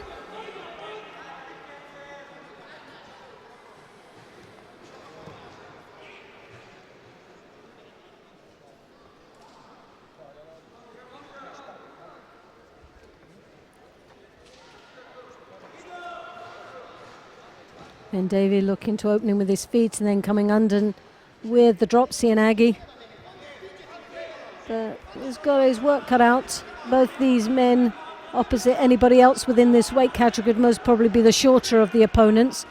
But height-wise, they're very similar in height, which means they're going to be challenged slightly of coming underneath with the Impon Cianagis. Not having as much of an opening as that they would normally have against any other opponent.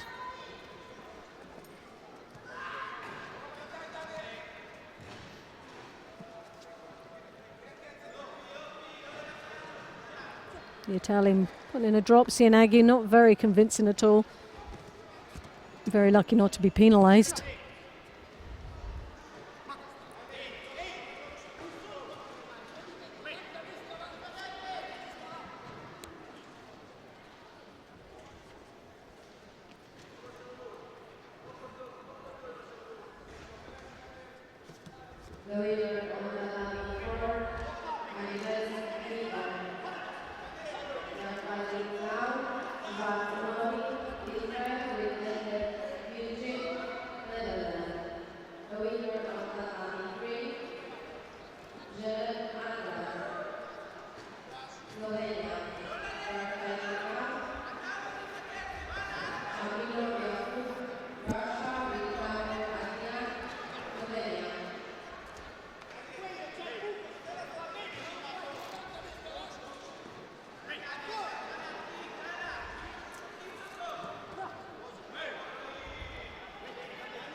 So Lombardo still leading with Yuko on the board, but he does have the Shido. 1 minute left in this first repechage fight. Lombardo scoring with Yuko with the Koichigaki, which was a lovely entry there. Originally scored a Wazari, but was downgraded to a Yuko. But nevertheless, an outstanding attack.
So that was a great win for Lombardo of Italy that goes through to the next round of this men's repechage.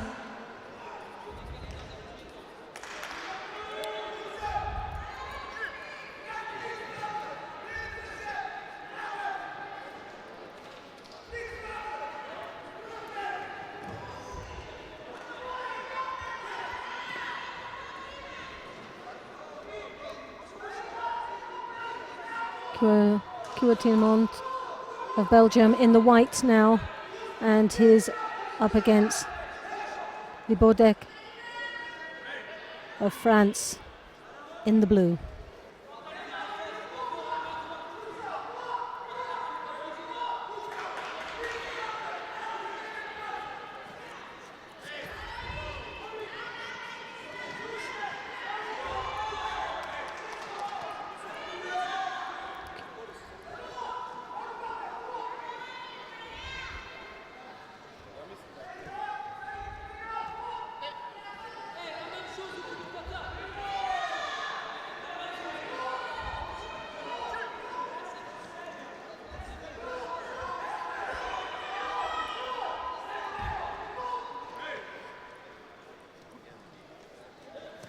And this is the bottom half of the men's 60-kilo repechage.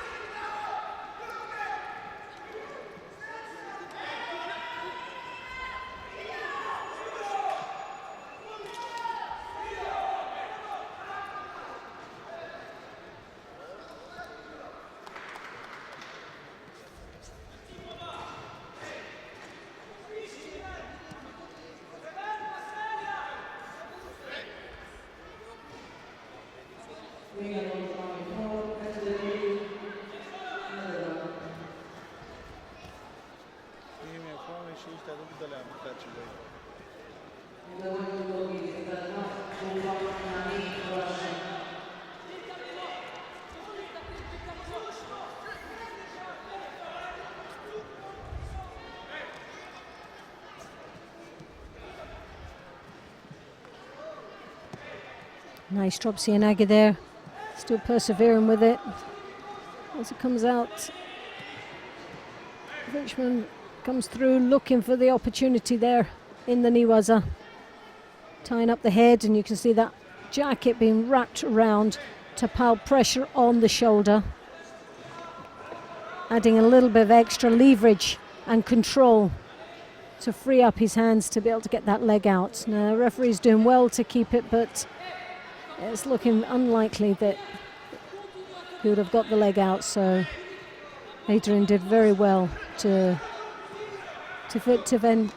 defend on this.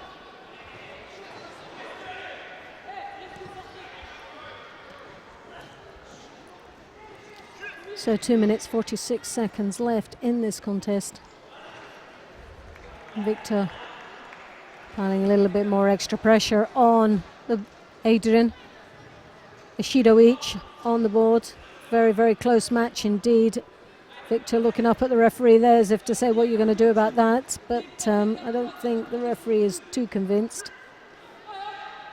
It's like telling the referee how to do his job, and dragging someone along the mat or trying to attempt to throw someone is very different indeed.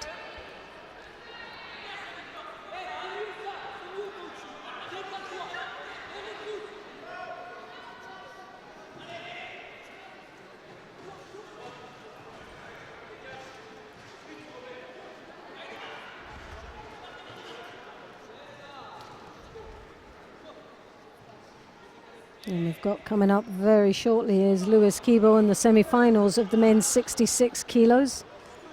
We wish him luck there.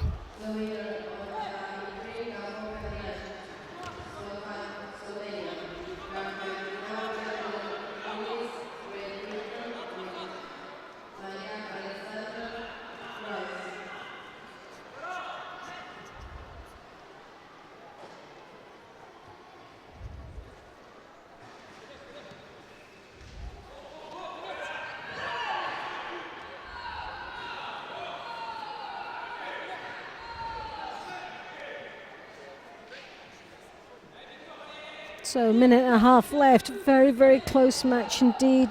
Very little in it.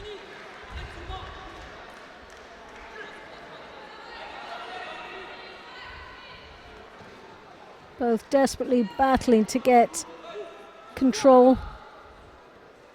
Taking the appropriate grip there. Creating an opportunity and space for their attack, but neither one of them are at this moment managing that. There's a drop Cianagi, but the block there with the arm.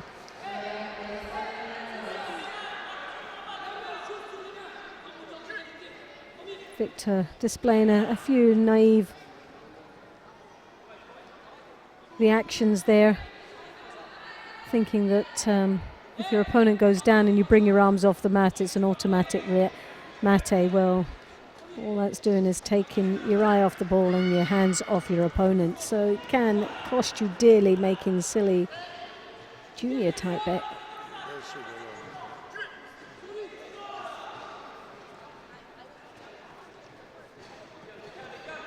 Again with the Ippon looking for the Koichi, but not getting the leg in deep enough.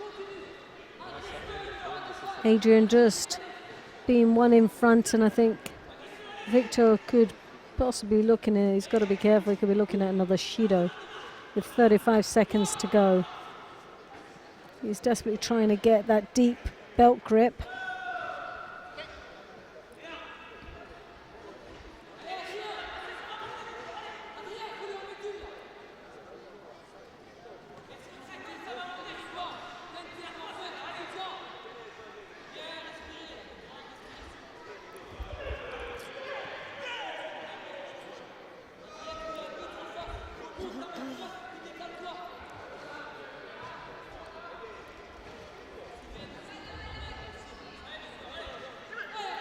So under half a minute left and very little in it. Are we going to a golden score?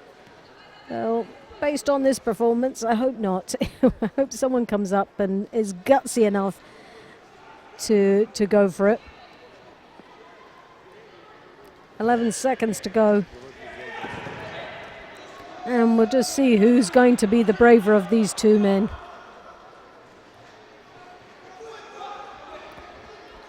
I don't think neither one of these would like to go to the golden score, but it is going to be the case now.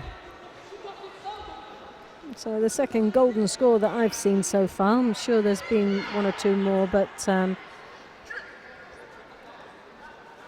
we know with the golden score, it's just, there's no time scale on this. It's just when someone either makes a decision and Ishido's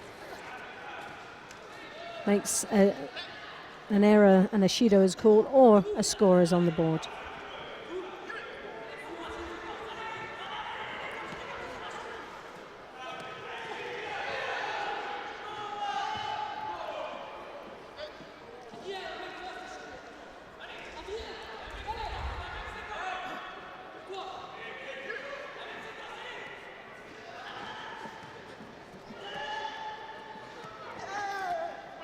Oh, and a lovely attack there, and finally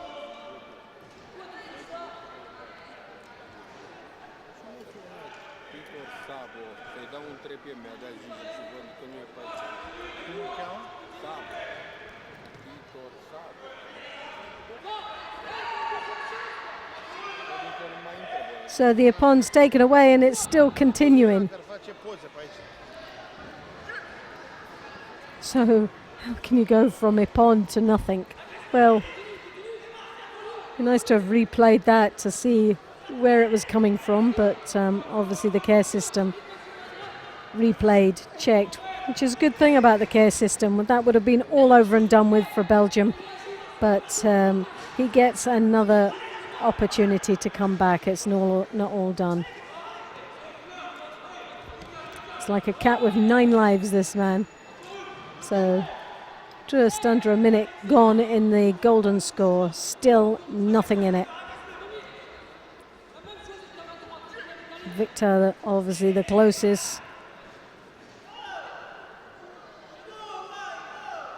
Well, Adrian is not showing to be engaging as much as I think the referee will be liking, and he'll be keeping a very close eye on the next couple of moves that he makes. Oh yes, and well, if the other one was an Ippon, that definitely was Ippon. So Victor Libodek goes through to the next round of the the repechage of the men's 60 kilos.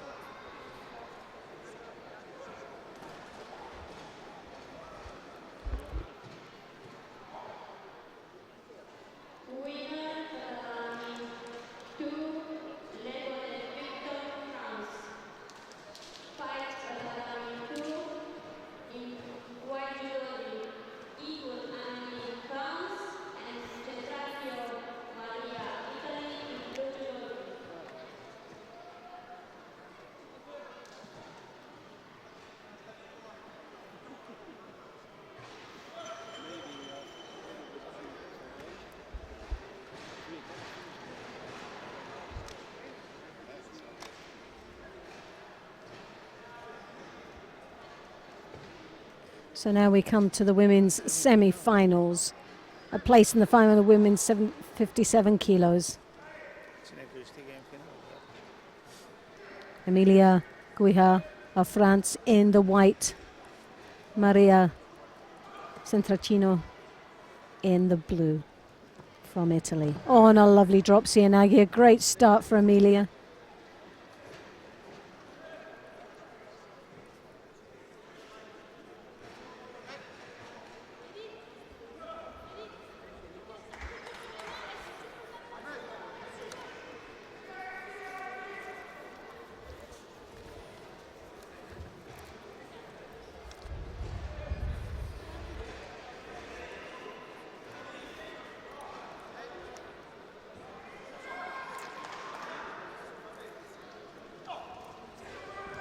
As remember in the opening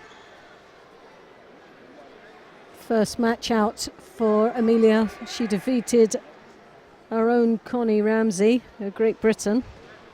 Well, we're most probably sitting there thinking, oh, this is where it's all about the luck of the draw. Oh, goodness me, and what a finish.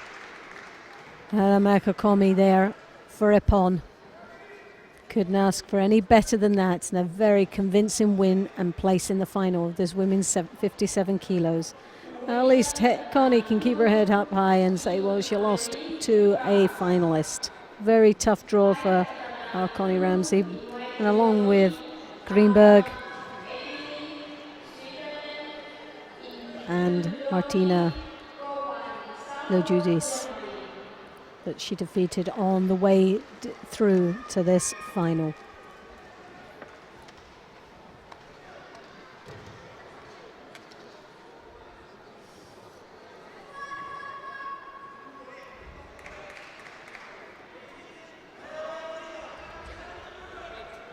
So now we have the second semi-final.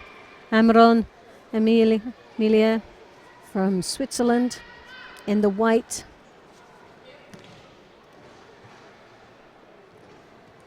Sapporo Koban of Germany in the blue.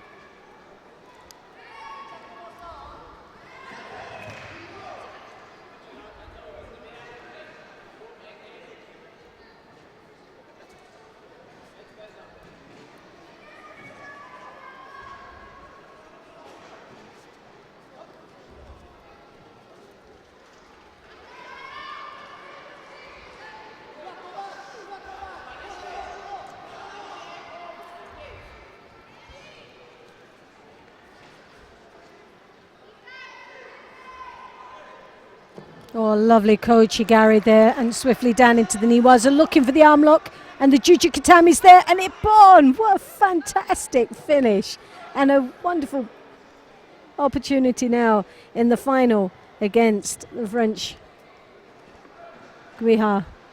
That will be an excellent final indeed. So that was superb judo there for Koban.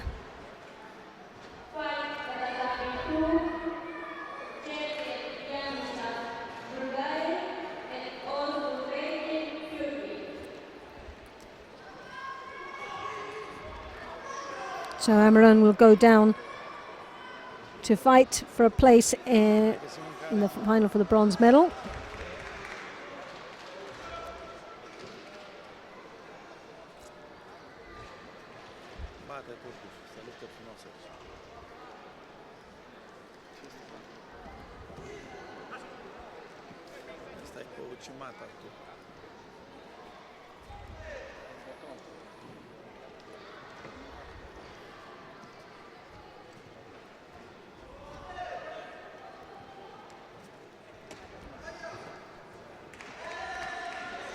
So now we have the men's 60 kilos semi-final. Gerchev, obviously the favourite in this weight category to get a place in the final.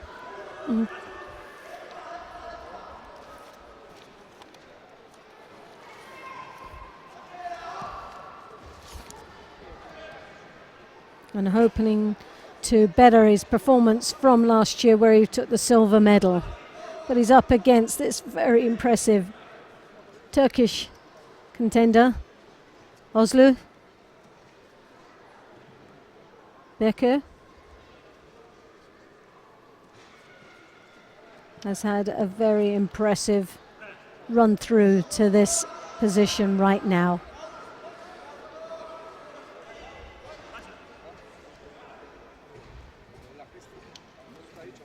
Gershev, one less match on his journey to this semi-final. He had a bye in the first round.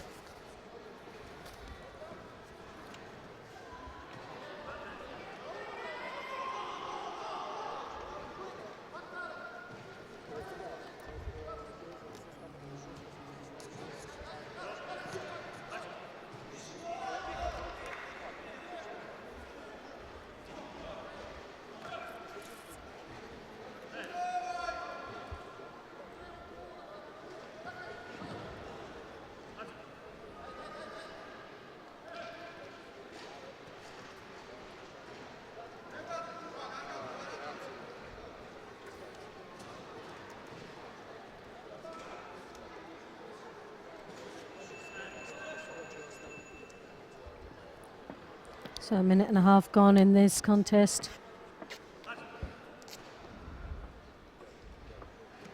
Judo on the board for Oslo.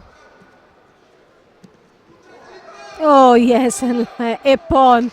And that's what we've seen from this young man, that counter that always seems to come up trumps for him. Doesn't look phased at all, doesn't even look surprised. It was on the cards, and that's a place in the final for this young man. And he's just defeated previous finalist from last year. That's now will have to hopefully go for a bronze medal and succeed.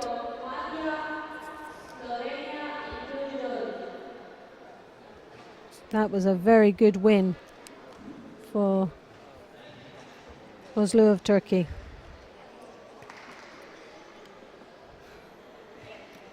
Beating the #1 seed of this tournament today. Now again, will it be an all Turkish final? Kaba comes up now with Trebok, who had a very sort of dangerous ride in the quarterfinals to get to the semi-finals. It was very close indeed, but pulled it out right in the last seconds to get himself into this semi-final. Kaba, again, very consistent, very similar in style to Oslo.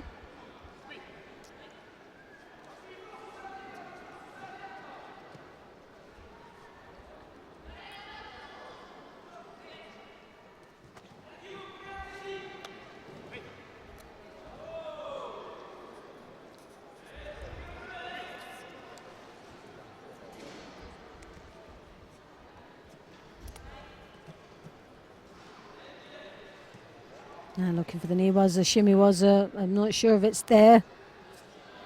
The Slovenians are normally very clever down in the Niwaza, so I wouldn't have thought he'd leave himself too wide open there. Got very good awareness down in the groundwork, and normally are the ones that are dishing it out rather than receiving it.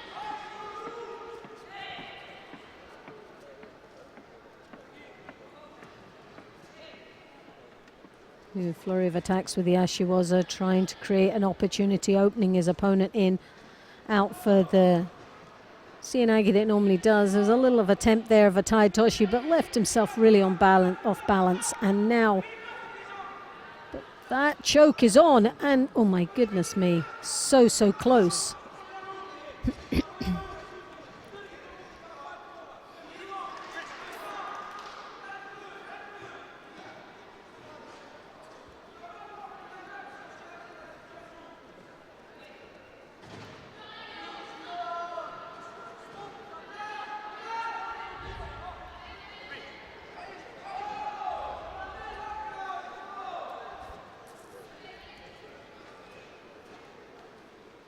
Kochigak there, nice and deep, but just didn't have that back leg through enough to get a drive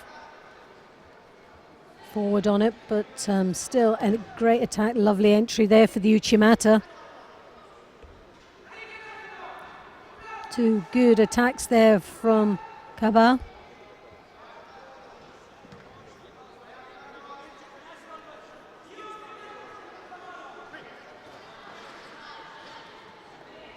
Kochigak again, and this time much deeper indeed. Trebok has to be very careful. He left himself very open for that. It was only seconds that he was threatened by the same attack.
So Kavaz takes the lead now with this Yuko. 1 minute, 40 seconds left. The Tomonagi, Yoko Tomonagi there for Trebok.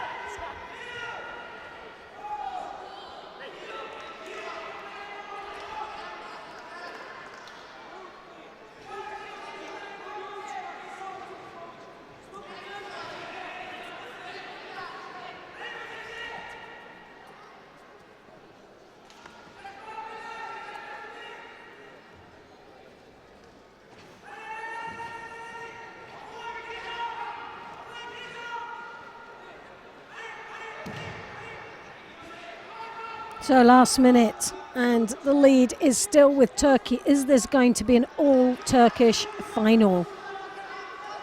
Well, it's looking like it at this moment, but we can't write off this young man from Slovenia. As we saw in the quarterfinals, he was in the last seconds and it was all slipping away, and all of a sudden he threw in this for Ipon. So he's got the ability to come back fighting and never puts himself under too much pressure. Seems to thrive on the challenge, so would never write this young man Trebok off.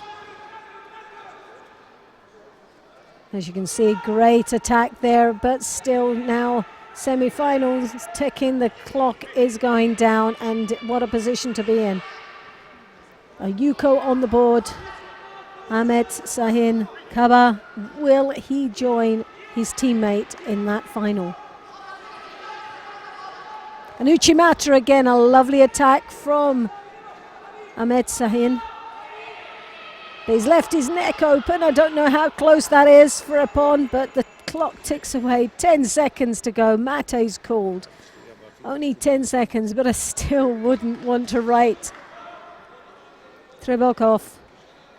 He's such an outstanding athlete with such determination. But I think he's up against a very strong and clever fighter here from Turkey. So he picked up the next Judo, but it's not going to make any difference now with the and a lovely attack. So it's an all-Turkish final. Ozlu from Turkey in the top half of the draw with his teammate Ahmet Sahin Kaba that joins him in later on this afternoon at 4 o'clock.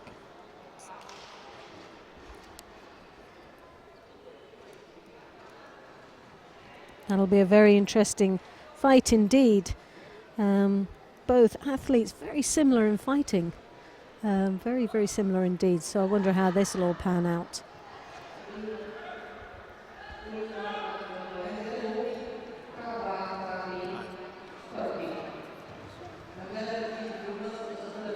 So we have, I think, one of the last semi-finals in the men's 73 kilo category. Just started here.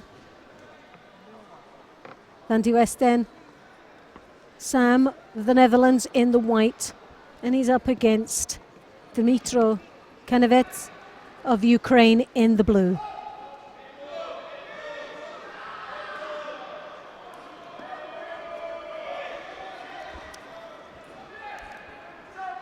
So Sam just picking up a Yuko there. The opening 30 seconds of this contest.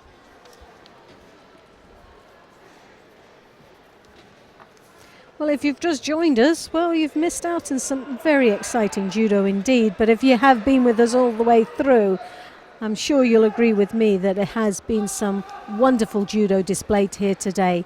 And we've only got some more exciting stuff to come later on this afternoon. We are just looking at the last semi-final,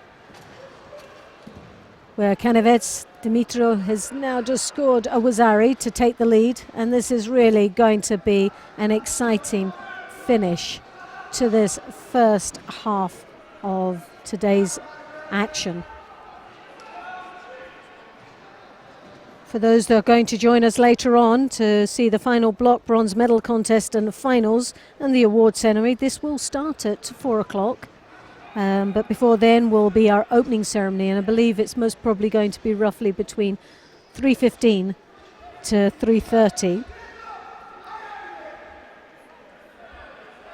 We're here in Rome, Romania, we're actually 2 hours in front, Greenwich Mean Time. So for Western European is 1 hour. And back in London and in the UK will be 1 o'clock, 1:30.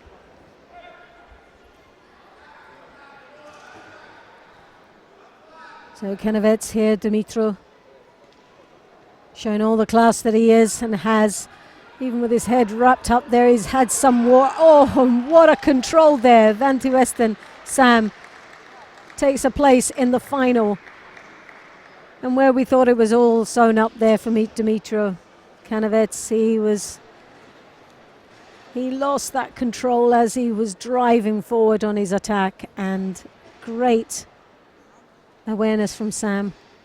Nice control, and what core strength to be able to manipulate himself and countering into such a wonderful display of judo. So I hope you have enjoyed it. I'm Loretta Cusack-Dale, and on behalf of the European Judo Union, thank you for joining us in the first half of this first day of competition. It's been some, I'm sure you'll all agree, it's been some wonderful judo. I've had the absolute pleasure of having the best seat in the house, but I do hope you will join us where we have the opening ceremony, but it'll roughly start about 15:15, and Western European time that will be 14:15, and Greenwich Mean Time back in the UK will be at 13:15. Then we'll be starting the final block and the medals, which we'll all be wanting to see anxiously to find out who will succeed today. And that will start at 4 o'clock, 2 o'clock back in UK time, and 3 o'clock back in the Western European time. So I do hope you'll join me again, and look forward to seeing again some more exciting performances later on today.